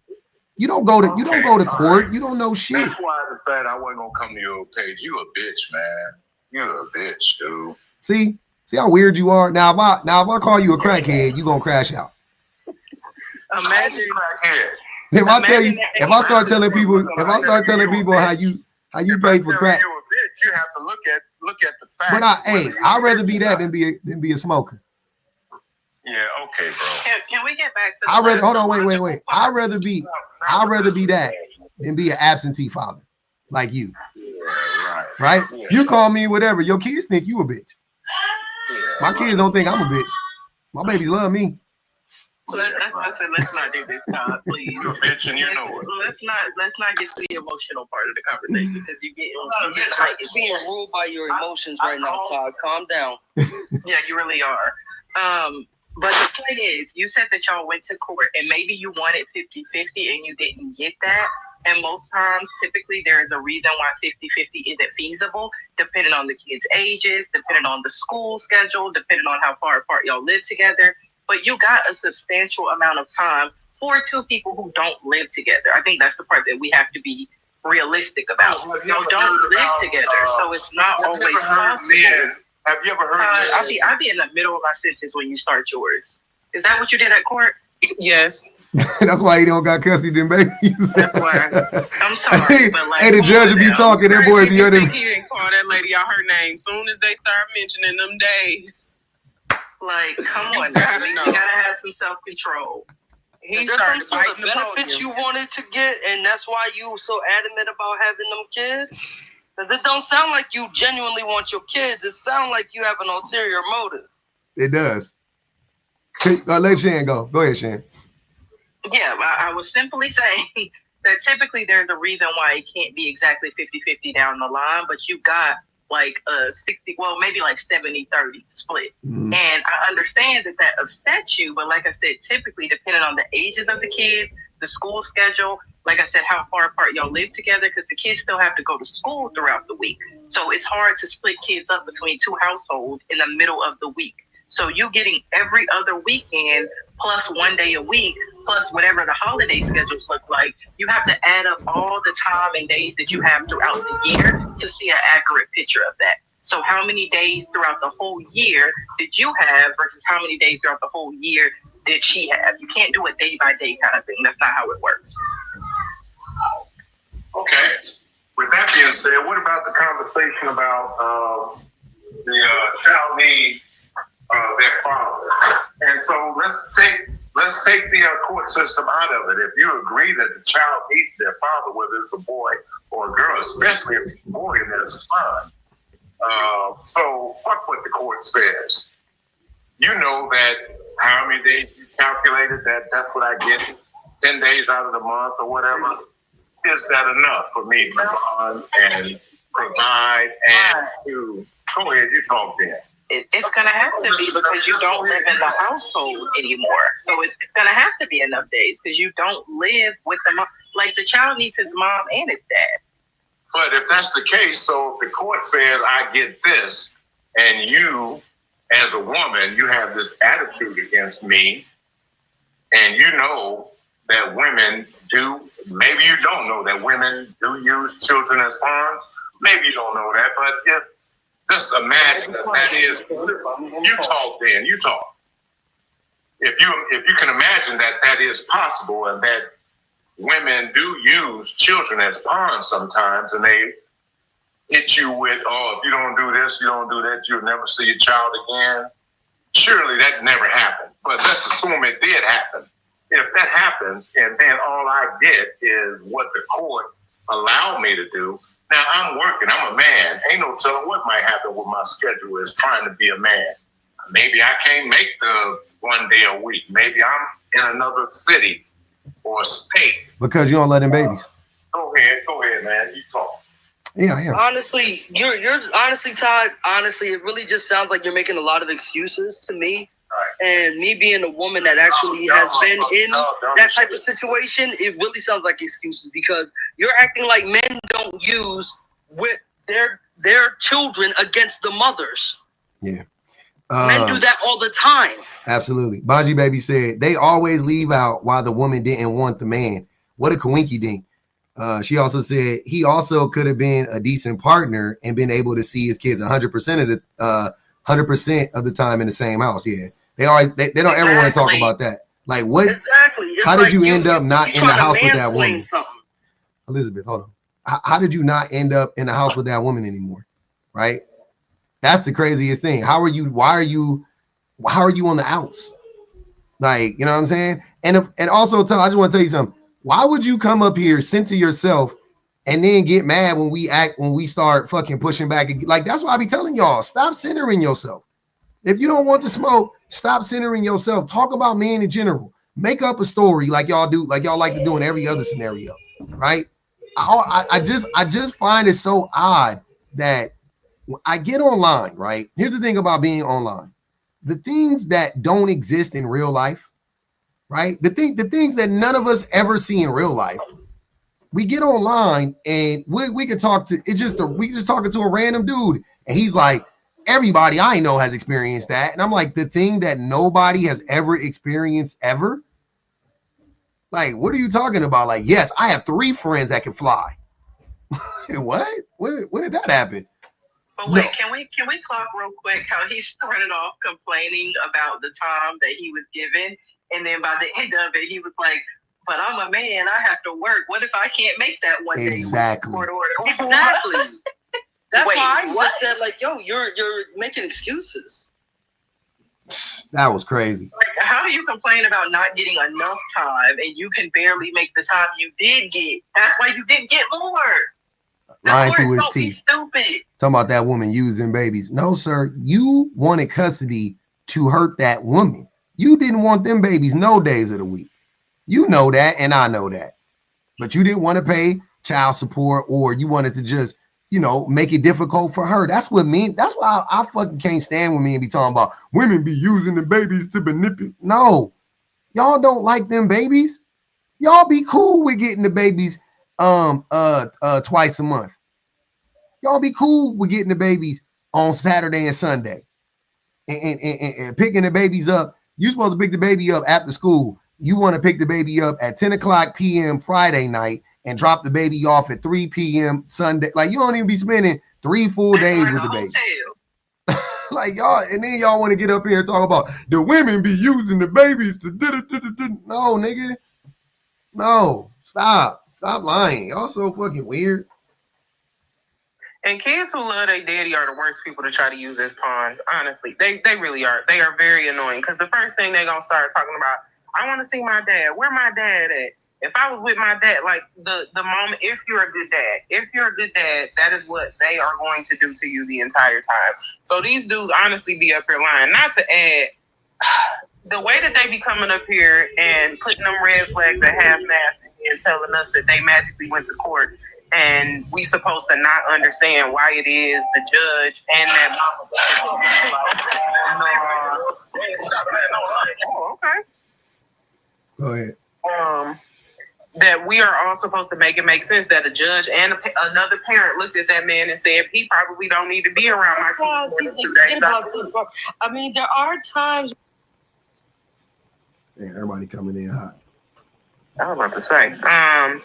But yeah, like, the math is easy. It's very easy math when you get in the room with somebody. He was only in here for about 5 minutes, maybe total, before he was already pissed off and like going off the rails and calling people out their name. Can you imagine trying to be in a relationship with somebody like that and trying to figure out how to co-parent with that dude? You can't tell me that he didn't call that lady out her name.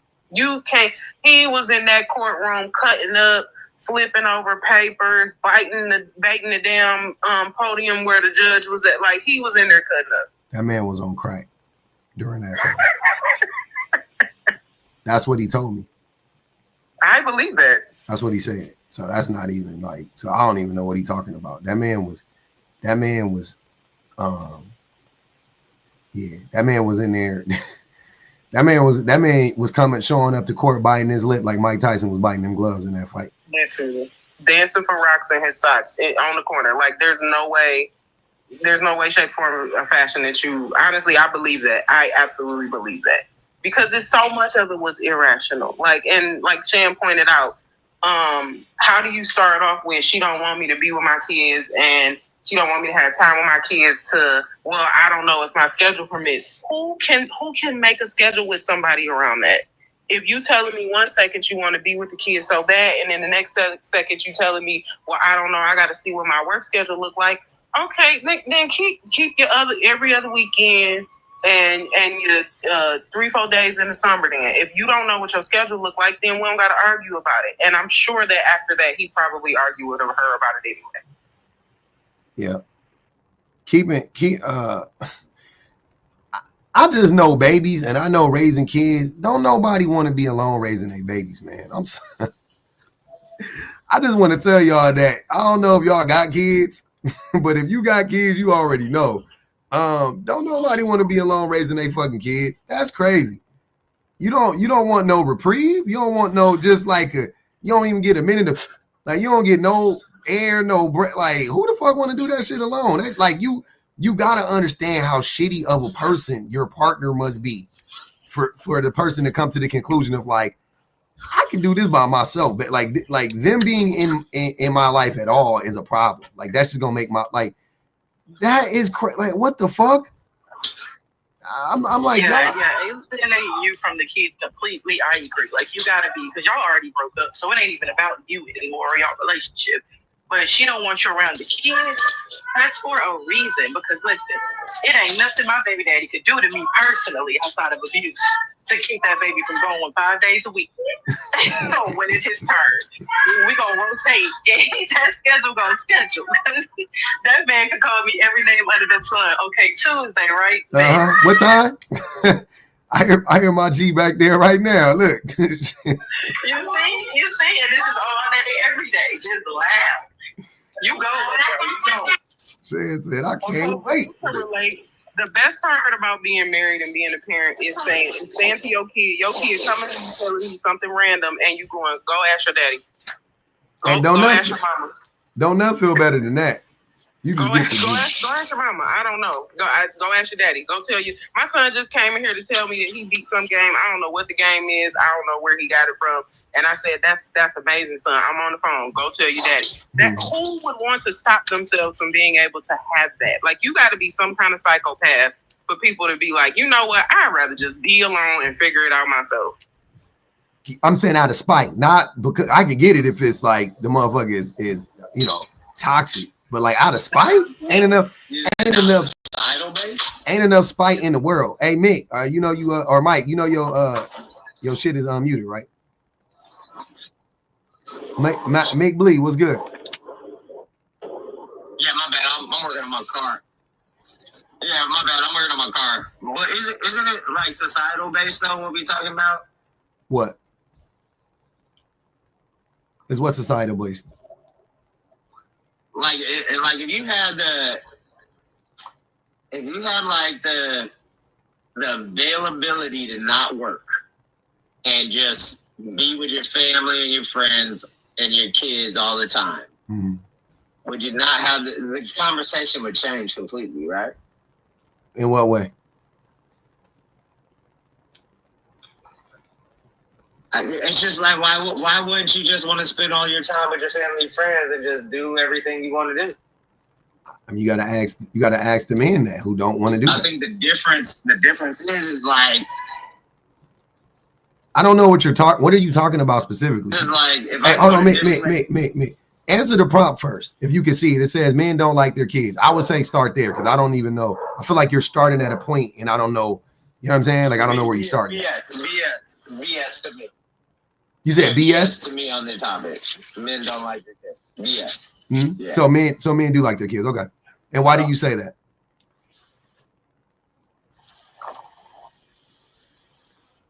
I don't know. I don't think a lot of men have ever found love like that before. When it comes to their children, I don't think they've ever actually experienced love like that before. When it comes to their children, what do you mean? But what? I think that's. I think when a man holds his child for the first time or is around their children, I don't think men understand that kind of love, especially if they didn't receive it before. But what is that? So how is that proof that men like kids. their kids? I'm not understanding. I said, what is the, like, why do you think that? Why do you think men like their kids? Where are you seeing that show up at in society? Pretty much anybody that I surround my child with that have kids, all of the men like their kids. Okay. Every father that I see, that I guess my daughter has any type. Damn, I wish y'all could not center yourselves. This is the I swear this has to be studied. I won't center myself. I won't center myself because a lot of the people that I'm meeting are people that I don't even know, right? But I see other fathers showing up no matter what, whether it be the dance class or the. How do you know that they're showing up no matter what? That's the thing that I don't be understanding. Why do you guys think that you actually understand what people are doing in their homes because you see the snapshot of them out in public? Like, what makes you think they're showing up? I didn't say that. You are. That's literally what you just said. You said, I see them showing up to dance classes and whatever. Like, what makes you think that that's them showing up? What if when they get home? Do you think you're okay? Perfect. Do you think you're a good judge of character? Me personally, Yes. I think I'm decent. I don't think I'm that good. That's what I have to be as a father when it comes to my child, right? And so, not to center myself, I think a lot of the men that I see as good men or good fathers, I have to judge them as good characters to see how they relate to their children. I think if I'm basing it on that, then you're a I think you're a terrible judge of character just based on your flawed how you do it. Like the process in which you judge men is so flawed. Like, because you see them show up to practice. Like, I don't understand that. Huh? What? I don't understand that. Bro. So when I go to my daughter's dance class, right? I see a group of parents and around their children and seeing them there, right? I see half of them there. I see not half of them there. Okay. And then I go to my daughter's piano class and I see a different group of parents there. I see different groups of people constantly and seeing how they interact. I see parents at my son's Mick. I see the same thing for my sons, and I'm not making that fucking assumption that these parents are good parents or bad. I don't fucking know. That's a wild assumption to make. Are you scared of all of the parents? Is that what you're saying? Am I scared of them? Yeah, so you're making an assumption that all the parents are bad. You're not making an assumption that I see where they're at. No, that's not what I'm making. I'm saying. Okay, I don't understand what you're saying. Okay, so help me. Listen, because you're talking while I'm talking, that might help you to listen to understand what I'm saying. I'm saying that my kids do extracurricular shit. I see the parents show up to practice. I see the dads being the coaches and all of that stuff. But me personally, though, I'll be honest with you, I actually be seeing how the dads aren't really there. Even though they be there, like they don't really be there. I've seen that before. I've seen the dad show up and then disappear. Drop, like the kid be at practice and then the dad be like wanders off and be on the phone. I've seen that before. So I if I'm judging either way, I'm saying if I had to judge it based on that, then my assumption would be, well, damn, that's kind of weird that he would drop his kid off, be at the practice and his kid be looking for him or whatever the case may be. I think that's pretty bad. But I don't think he's I'm not going to say, because he also is usually the one taking him to practice in general. And he's usually, and he's like one of the most involved fathers in other ways. But like, I do see I see chinks in that. I see you know what I'm saying? I see oh, that could be a red flag. Because I'm not looking for the good. I'm not looking for the good. Because him showing up to practice is the bare minimum. You see what I'm saying? Like, so a dad shows up to practice or to a recital, or that's the bare minimum. I'm looking for all the in-between shit. If I was going to judge a person, right, it would be how they communicate with their child. How are they, how does the child respond to them? I'm looking at shit like that, body language, like that's what I'm doing, right? And I'm saying even with that, I still don't fucking know. I wouldn't make no ironclad assertion about a parent and be like, they're a terrible parent. Like, I don't fucking know. No, I wouldn't. Let me put it like this. I don't trust my kid with none of these parents. That's all I'm gonna tell you. I don't trust my kid with none of these parents. I don't disagree.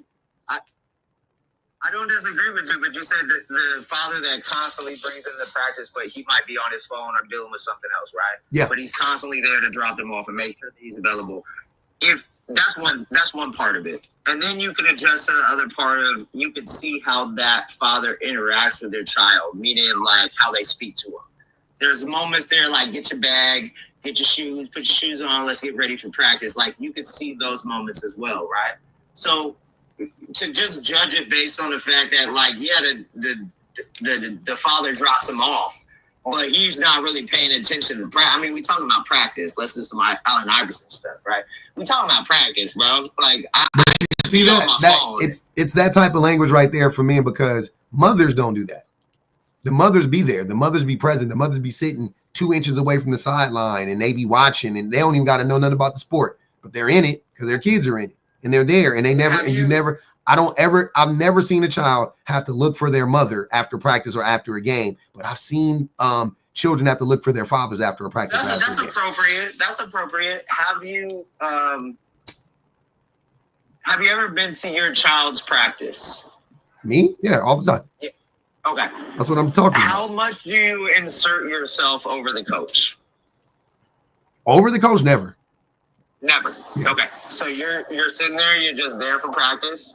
You're paying attention. You're kind of half paying attention, maybe. Oh no, I be involved. I be telling my son, or we just, you know, you be yelling out shit, like you be at the game, like get back on D, like everybody's a coach. No, I'm just talking about practice. We're talking about practice, right? That's how I am in practice. Yeah, you practice how you play. I played hella sports. Like I practice like how I play. To like kind of navigate this in the way that we're talking about it. I'm not trying to say like my opinion is better than your idea of it either, right? Mm-hmm. It's like if you see the teacher teaching your student, do you step in and overstep the teacher? No, teachers are qualified. Teachers will go to school to be teachers. This is a coach thing as well. Coaches are volunteer. Hold on, sir. Okay. These are volunteer coaches. Some of them don't even know how to play the fucking sport. So and these are 6, 7, 8, 9, 10-year-old kids. So yeah, my word is just as powerful as his word. He just the coach. I just don't want to be the coach. I could coach soccer. I could coach 8-year-old soccer right now. I don't know shit about soccer. I can coach 8-year-old soccer. Okay. Would you be mad at me as a parent if I took my child out of your basketball coaching or my soccer coaching, whatever the sport may be, right? Because I'm looking at it as a person that grew up in sports, and I'm looking at the coach like they don't know what they're talking about. Let's go. Would you look at me as a bad parent for removing my child from that? No. If you were that serious about your kid, like I'm not. I don't give a fuck. I just want my baby to have fun. So if the coach is nice and you know what I'm saying, not yelling at my baby, he pretty much gonna play the whole year. But if my son was like seriously into sports and was like really trying to be fucking LeBron and shit, and he got with some coach that didn't know what the fuck he was doing, I would pull my son off of that team. Hell yeah, quick as possible. Okay. Oh, okay. I see what you're saying. I guess with that, in the sense of like when you say men don't care about their kids, then you do care about your kids. I care. I'm not all men. I'm not most men. I care. This is about most men. Most men don't give a fuck about their kids. And the only time men tend to care about their kids is when they playing sports. I care. My kid playing sports, I care the least about my baby playing sports. I don't give a fuck if he plays sports, to be honest with you. If he don't want to play, I'm saying if he don't want to play, I don't give a fuck. I'm not trying to live vicariously through my son. He don't play none of the sports I play. What are you trying to create with the topic that you set up top? Men don't care about the kids. Because okay, so to a person like me, you obviously understand that I care about my daughter completely. It's my only baby. Sure, if you say so. Right? Like, if I say so, right? Yeah. I don't know you or your daughter in your relationship, so you can tell me you love her to death, and I'm going to take you at your word. I got you. Yeah, you can trust me on my word, or not, whatever it may be. Well, what's the point of it with that topic? Because there's no men that, if they don't care about their kids, they're not going to show up on your panel. The only men that are going to show up. The only men that are going to show up on your panel are the ones that care about their children. Complete opposite. It's the complete opposite. The men that are going to show up are the men who don't care about their kids, not as much as they know that they could or should. Why would you show up? I do not go into people's lives when they say stuff that doesn't pertain to me or I don't give a fuck. You say something, right? Like I don't hold on, sir. Damn.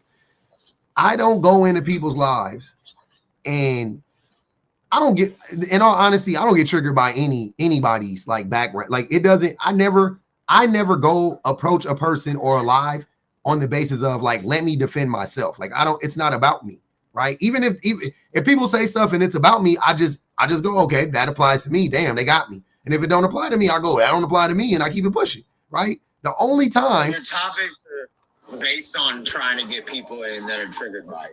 No. People get triggered by the truth. It ain't me that they get triggered by. I'm not trying to trigger anybody. I'm trying to get people to think. But I understand by trying to get people to think, they are going to get triggered. You know what I'm saying? Like they're going to get triggered, especially men. Like anytime you call out male problem, man, I'm sorry, sir. You gotta let me finish. I'll let go. I'll let you guys go. You guys have a great day. I'm just saying when I'm scrolling through and I say men don't like the kids, I'll be like, bullshit. I like my daughter. Like, So are you all men? No, I'm not. Okay, then why does this? Why, if you need to defend yourself, then like if this said men are serial unalivers, and you got up here talking about I ain't no serial unaliver, I'm gonna think you a serial unaliver because I'm like, who the fuck? I didn't say you were. Like nobody said this. Doesn't say Mick is a bad parent, right? I didn't say you. I don't know you. You could be a great parent. I don't know. Furthermore, I mean, I understand that. You know, I just like if I'm not here to be an offer, I guess there's no point in me being in here. You know. Well, no, you can defend the point, but you would have to, like I said earlier, you have to not censor yourself, and that's the problem. Like if you want to, I always have a problem with that. I always have a problem with that. Yeah, because, and to me, that proves that a lot of these topics be applying to you. Because why would you have a problem with that? I could easily decenter myself in any of these things. I don't ever need to talk about myself if I don't want to. I'm deliberately talking about myself. You can't help it. It's compulsive when you do it. You got to do it. Why is that? Yeah, I just don't know why I have a part in it if it's not based on factual, personal evidence, right? Like if it doesn't apply to me, then how do I decenter myself from it? Because you can think about men, you can do it the same. Hold on, you asked me a question. I think that's a great question. You can do it the same way I do it, which is by looking at men as a whole, not me, not you, not my brother, not your cousin, not your neighbor, but men in general, societally, systemically. You're gonna sit here and tell me that men care about kids based on what?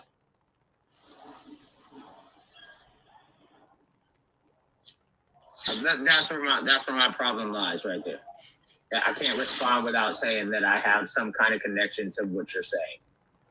Yeah, so you can't talk. You don't want to talk about all the children that are like you can go interpersonally or you can go systemically. I can talk about the other stories that I've heard, but that since I have no personal like attachment to that, I guess that's not where I navigate my conversation. You get what I'm saying? It's like I can talk about the stories of the children being unalived in this moment or taken in this moment or what have you, and all the news stories and everything, right? I can talk about that across the board. But that almost seems disingenuous to me because I have no direct connection on some of those stories. So are you familiar with systemic oppression? I am. Okay. So do you believe that it exists? Yes. Okay. Are you, even if it doesn't affect you directly, or you don't think it affects you directly, do you still see that it exists though in the world? Yeah, I definitely do. Okay, then that's what I'm talking about.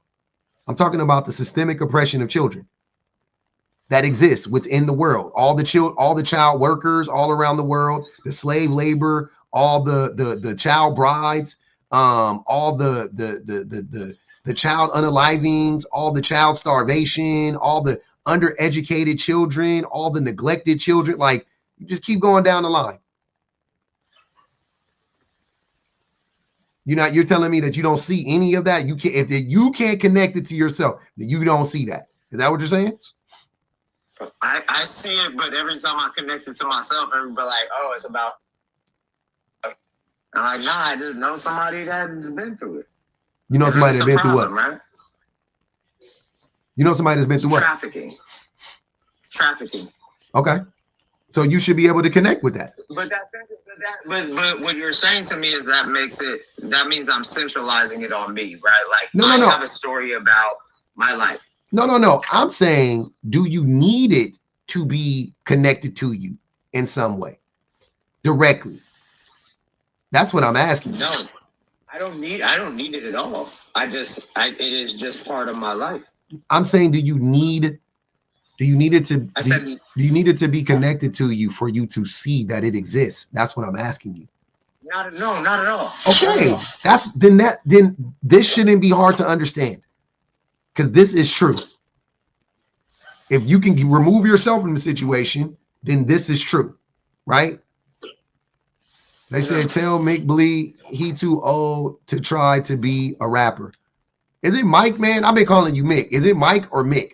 Yeah, it's Mike, and I don't really care about that. No, I'm gonna call you Mike. Nah, that's my bad. I thought it was Mike, but my bad, Mike. You good. Mike Bleed, you good. That's not a worry.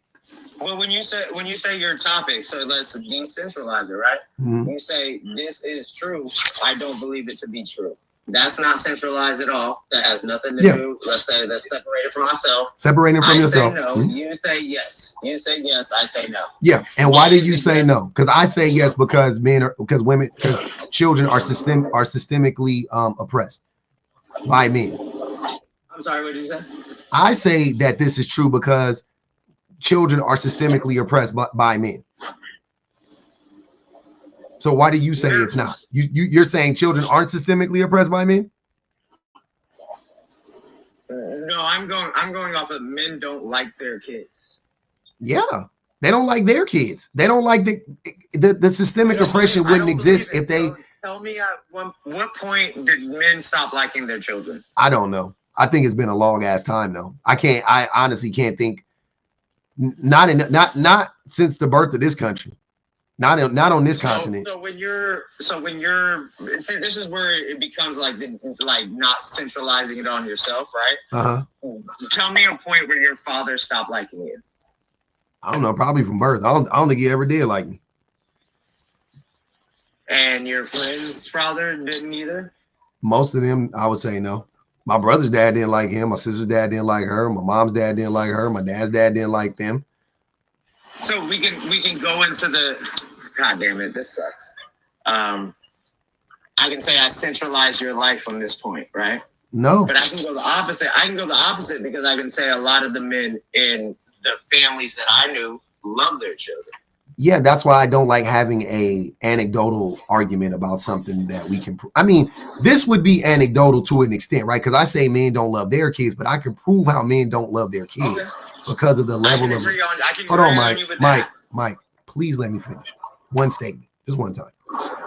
I'm saying that my proof would be that the children are systemically oppressed, right? And because if men like their kids, then the kids wouldn't be systemically oppressed, right? I'm saying the system could try to do it, but the men would be like, nah, I'm not allowing y'all to oppress my kids.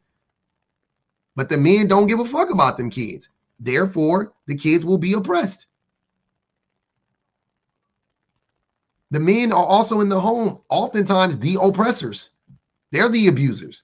Who is your first abuser? If the man is in a home, your first abuser gonna be your daddy.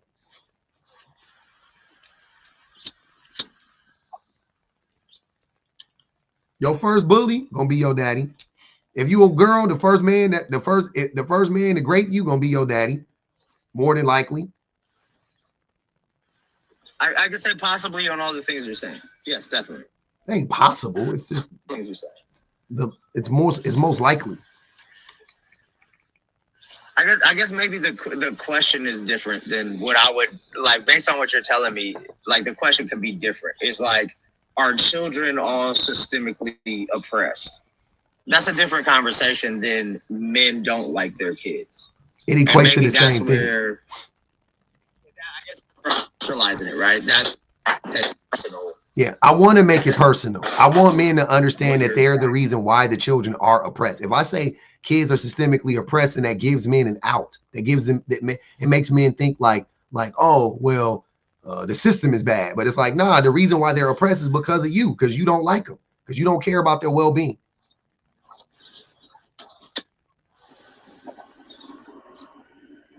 I mean, flat out for me is bullshit, but at the same time, I understand what you're saying. But that's all opinion based, right? That doesn't. It's just weird because, like, if you never came up here, Mike, if you never came up here, I never would have thought you weren't a good parent. If you just kept scrolling and never said anything, and just was in the, I would never think, I wouldn't assume you were a good or a bad parent. I wouldn't even think anything of it, right? But here you are telling me and everybody in here that you're a good dad. For what? You want a cookie? Like, I don't understand. Like, why? I don't care. Good. Like, I'm happy. Like, if you're a good parent, I'm happy. Like, right? I'm just not understanding, like, I got multiple men in my life, my family, my whatever, my liars, my friendships, or what have you, that would disagree with that statement. It's not just me. Yeah, so but that don't make any of y'all right. There's multiple people that would disagree with that. And I would defend them based on the fact that I've seen the outcome of their situation. That's bullshit. Men don't like their kids is bullshit. If I just went with that question, men don't like their kids. Bullshit. That's my answer. Yeah, I be needing men to prove. Yeah, they said it. I was about to say, I was like, I need for men to prove that they like their kids. That's the thing. I don't think men do. I don't see it. But I'm gonna let somebody else. You guys can respond to me if you want to. Let me read these super chats real quick. He could have been a decent partner. Bonji Baby said, how many of y'all had a guy friend go live with their dad after begging to go, and in years' time he was back at the safe space, the mama's house? Also said $2 for the diabolical, $2 on pub for the diabolical black man voice. Bonji Baby, the black boy you talking about, that was me. I did that. I went to go live with my dad twice, and yeah, I was back home within 6 months, both instances. China said that's true because my dad did that to me at 7 years old. Jesus Christ, sorry to hear that. Yeah. I don't know if anybody else on the panel of you guys want to respond to Mike. That would be fine with me. The crazy thing about it, bro, is like I grew up with my grandparents, right? My dad wasn't there. Yeah. My mom wasn't there either. Men don't care about their kids. It's something that's personal to me. You get what I'm saying in regards to that. So I've been through both sides of this story. It's personal to all of us, Mike. We all got dads. So it's not any more personal to you than it is to anybody else. I completely understand that. I don't disregard that. If the prompt said women don't like their kids, I would want to approach that and answer that from a perspective of like, okay, what evidence do you have that women in general, like, I wouldn't even think like, oh, I like Mike because he doesn't know me. Like he said, it wasn't about me. That would be obvious to me. So the way I would approach this question would be, okay, so what would make you say that? What evidence can you point to show that women in general don't like their kids? And then I can either say, oh, okay, yep, I've seen that, or yep, that makes sense, or yes, stats show that, or no. It really would never even be about me personally, because whether or not I like my kid is neither here nor there.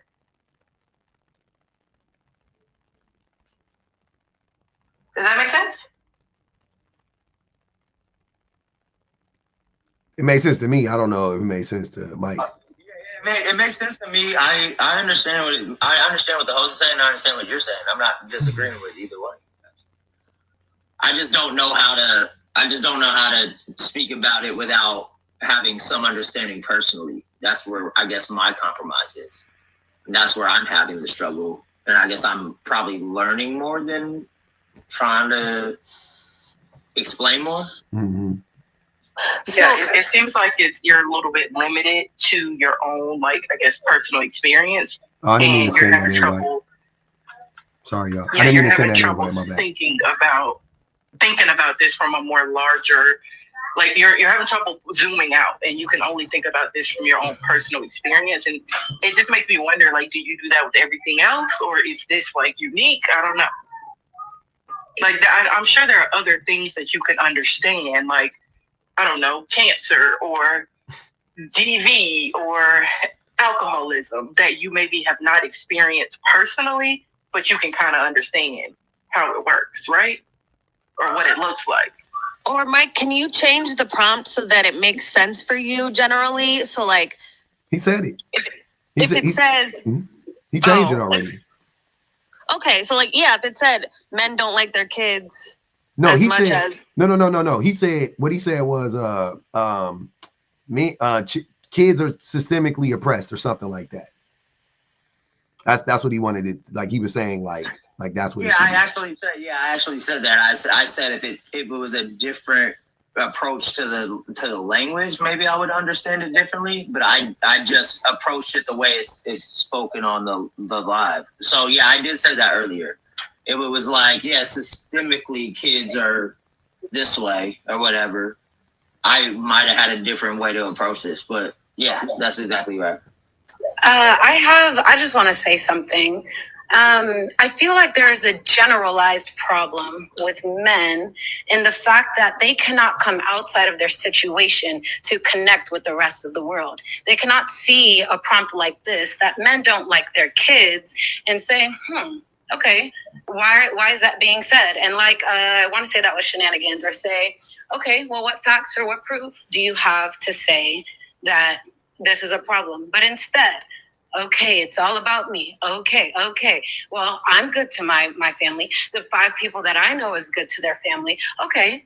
But, it's a world with 7 billion people, and the statistics show that the kids are not cared for. Mm-hmm. If men, in a general sense, cared after their young children, they would not be put in these compromised situations where they get to be sex trafficked, where they get to be abused by the fathers, where they get to be abused by family members because they are being looked after by those fathers. Mm-hmm. And I guess as I'm listening, I don't really understand what is so hard to see about that. How to come, yes, hey, look, I was raised by a great dad. I love him. It's like my biggest pride. I have a father that I love, but I can still look at this prompt and say, yes, I believe it's true that men do not like their kids. And that's what I find the problem being, that when it finally doesn't affect your direct close circle, then it's not an issue. We see this with the election. We see this with everything. There is no empathy. And probably the empathy is the reason why men don't like their kids. And I don't see why it's so hard to understand. Why these conversations have to keep going back and forth. Oh, but I. Yes, okay, validate yourself in your own time. Let what you do for your children be the validation that you need to feel that you are the great father that you are. But we cannot just use that and say, it's just, I don't see that it's not true because me, Mark, and James are great fathers, and I see the dads at baseball practice. Well, good luck. That is amazing, and we want to see more of that. But the dialogue is important because the numbers are high. I think I'm a decent. You know what I'm saying? Like I'm a present father. I show up, right? That's what I'm saying. Right. I easily. I mean, I made the prompt, but easily this is true. Exactly. I don't give a fuck. I don't care what y'all. I got good dads all around me. I know dudes, and I'm like, that's a good dad. There are plenty of good fathers, right? But it's still okay to be able to look at what the statistics are showing us. It's okay to see these things, and it's okay to acknowledge that. Okay, I see how this could be a problem. Men don't like their kids. 2 things can be yes, Mick, you can be a great father, but at the same time, the statistics show that men do not like their kids, and it's so easy. How many women already spoke within the last hour, basically saying, "Oh, my dad, we couldn't get him to show up," or the father of my children, he only comes around twice a year. That's not cool.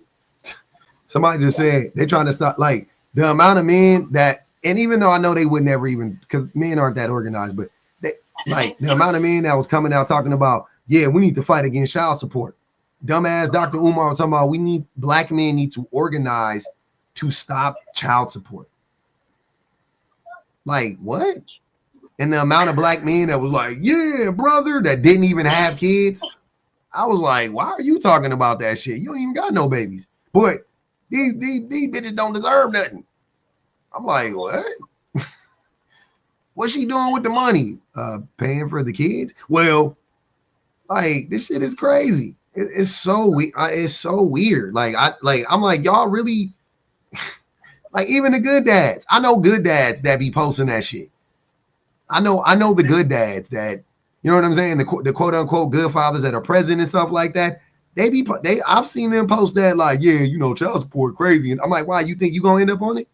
So you want to preemptively stop it? Like weird, man. Go ahead, Elizabeth.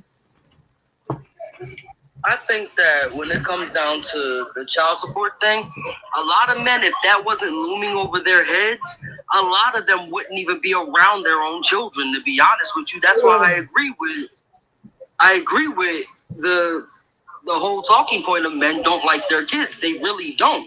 Like I know people who say that they'd rather eat before their kids eat, so that they can make sure their food and the kids can have what's left. Like, there's a lot of men that are truly just really messed up. And it's like, okay, these men want to compete for a woman's attention. Then when they don't get the attention, then they want to sit there and become abusive and divisive toward the woman. She doesn't want to be with him no more. So he figures he's going to stick it to her by not seeing the kids. And the whole time, child support is the main thing looming over his head that he's scared of. Not for the fact that he's destroying his children. It's child support. He's more worried about paying $200 a month. Go ahead, Shan. Yeah, that just brought up something else. Another reason, because I said this before too. Like Elizabeth was just speaking on how they say, like, you know, we have whole arguments about who should get the first plate and who should eat first. Another thing that men say a lot and complain a lot about is like taking care of somebody else's kid, as far as like dating single moms or like being a stepfather. And the way that they talk about it, I've always said, like, if y'all don't like kids, just say that. But I think when they think that they are just talking about other people's kids, but that doesn't apply to their own. And I don't believe that. I think if you have such a, like, when you're asking, what do your kids bring to the table? How can your kids provide value for me? How can your kids be an asset to me as far as if I'm dating you? That's how you think about kids in general. How can they be and you might take care of your own out of obligation because you either one, have access to their mother, or two, like I said, because there's an obligation because it is your kid. But when you think about kids in general in this sense of like, what can you do for me? Or what do you bring to the table when it comes to somebody else's kids? I don't believe that you don't feel the same way about your own. Did everybody get a chance to go? Yeah. Okay. Yeah, I think that's it, man. Well said. Hey, I appreciate y'all coming up. I do. I really do. Shout out to everybody that joined the panel. One love, one thug. We in hour 4, minute 11. We did it, Joe. I love y'all, man. Shout out to all the super chatters, man. Respect. Big ups. Miss Not For Everyone, my shining star, Wooly, Teresa Wheeler, Bonji Baby, Maud, R. Pruitt, Intently Purposeful, Miss Danny T. Put this towards pushing QP away. I missed that. Osa, I appreciate y'all, man. I got to do some more work after this, so I'm going to have to cut this one off and get it back. We're going to have to get it back popping in a minute. I'll see y'all tomorrow, though.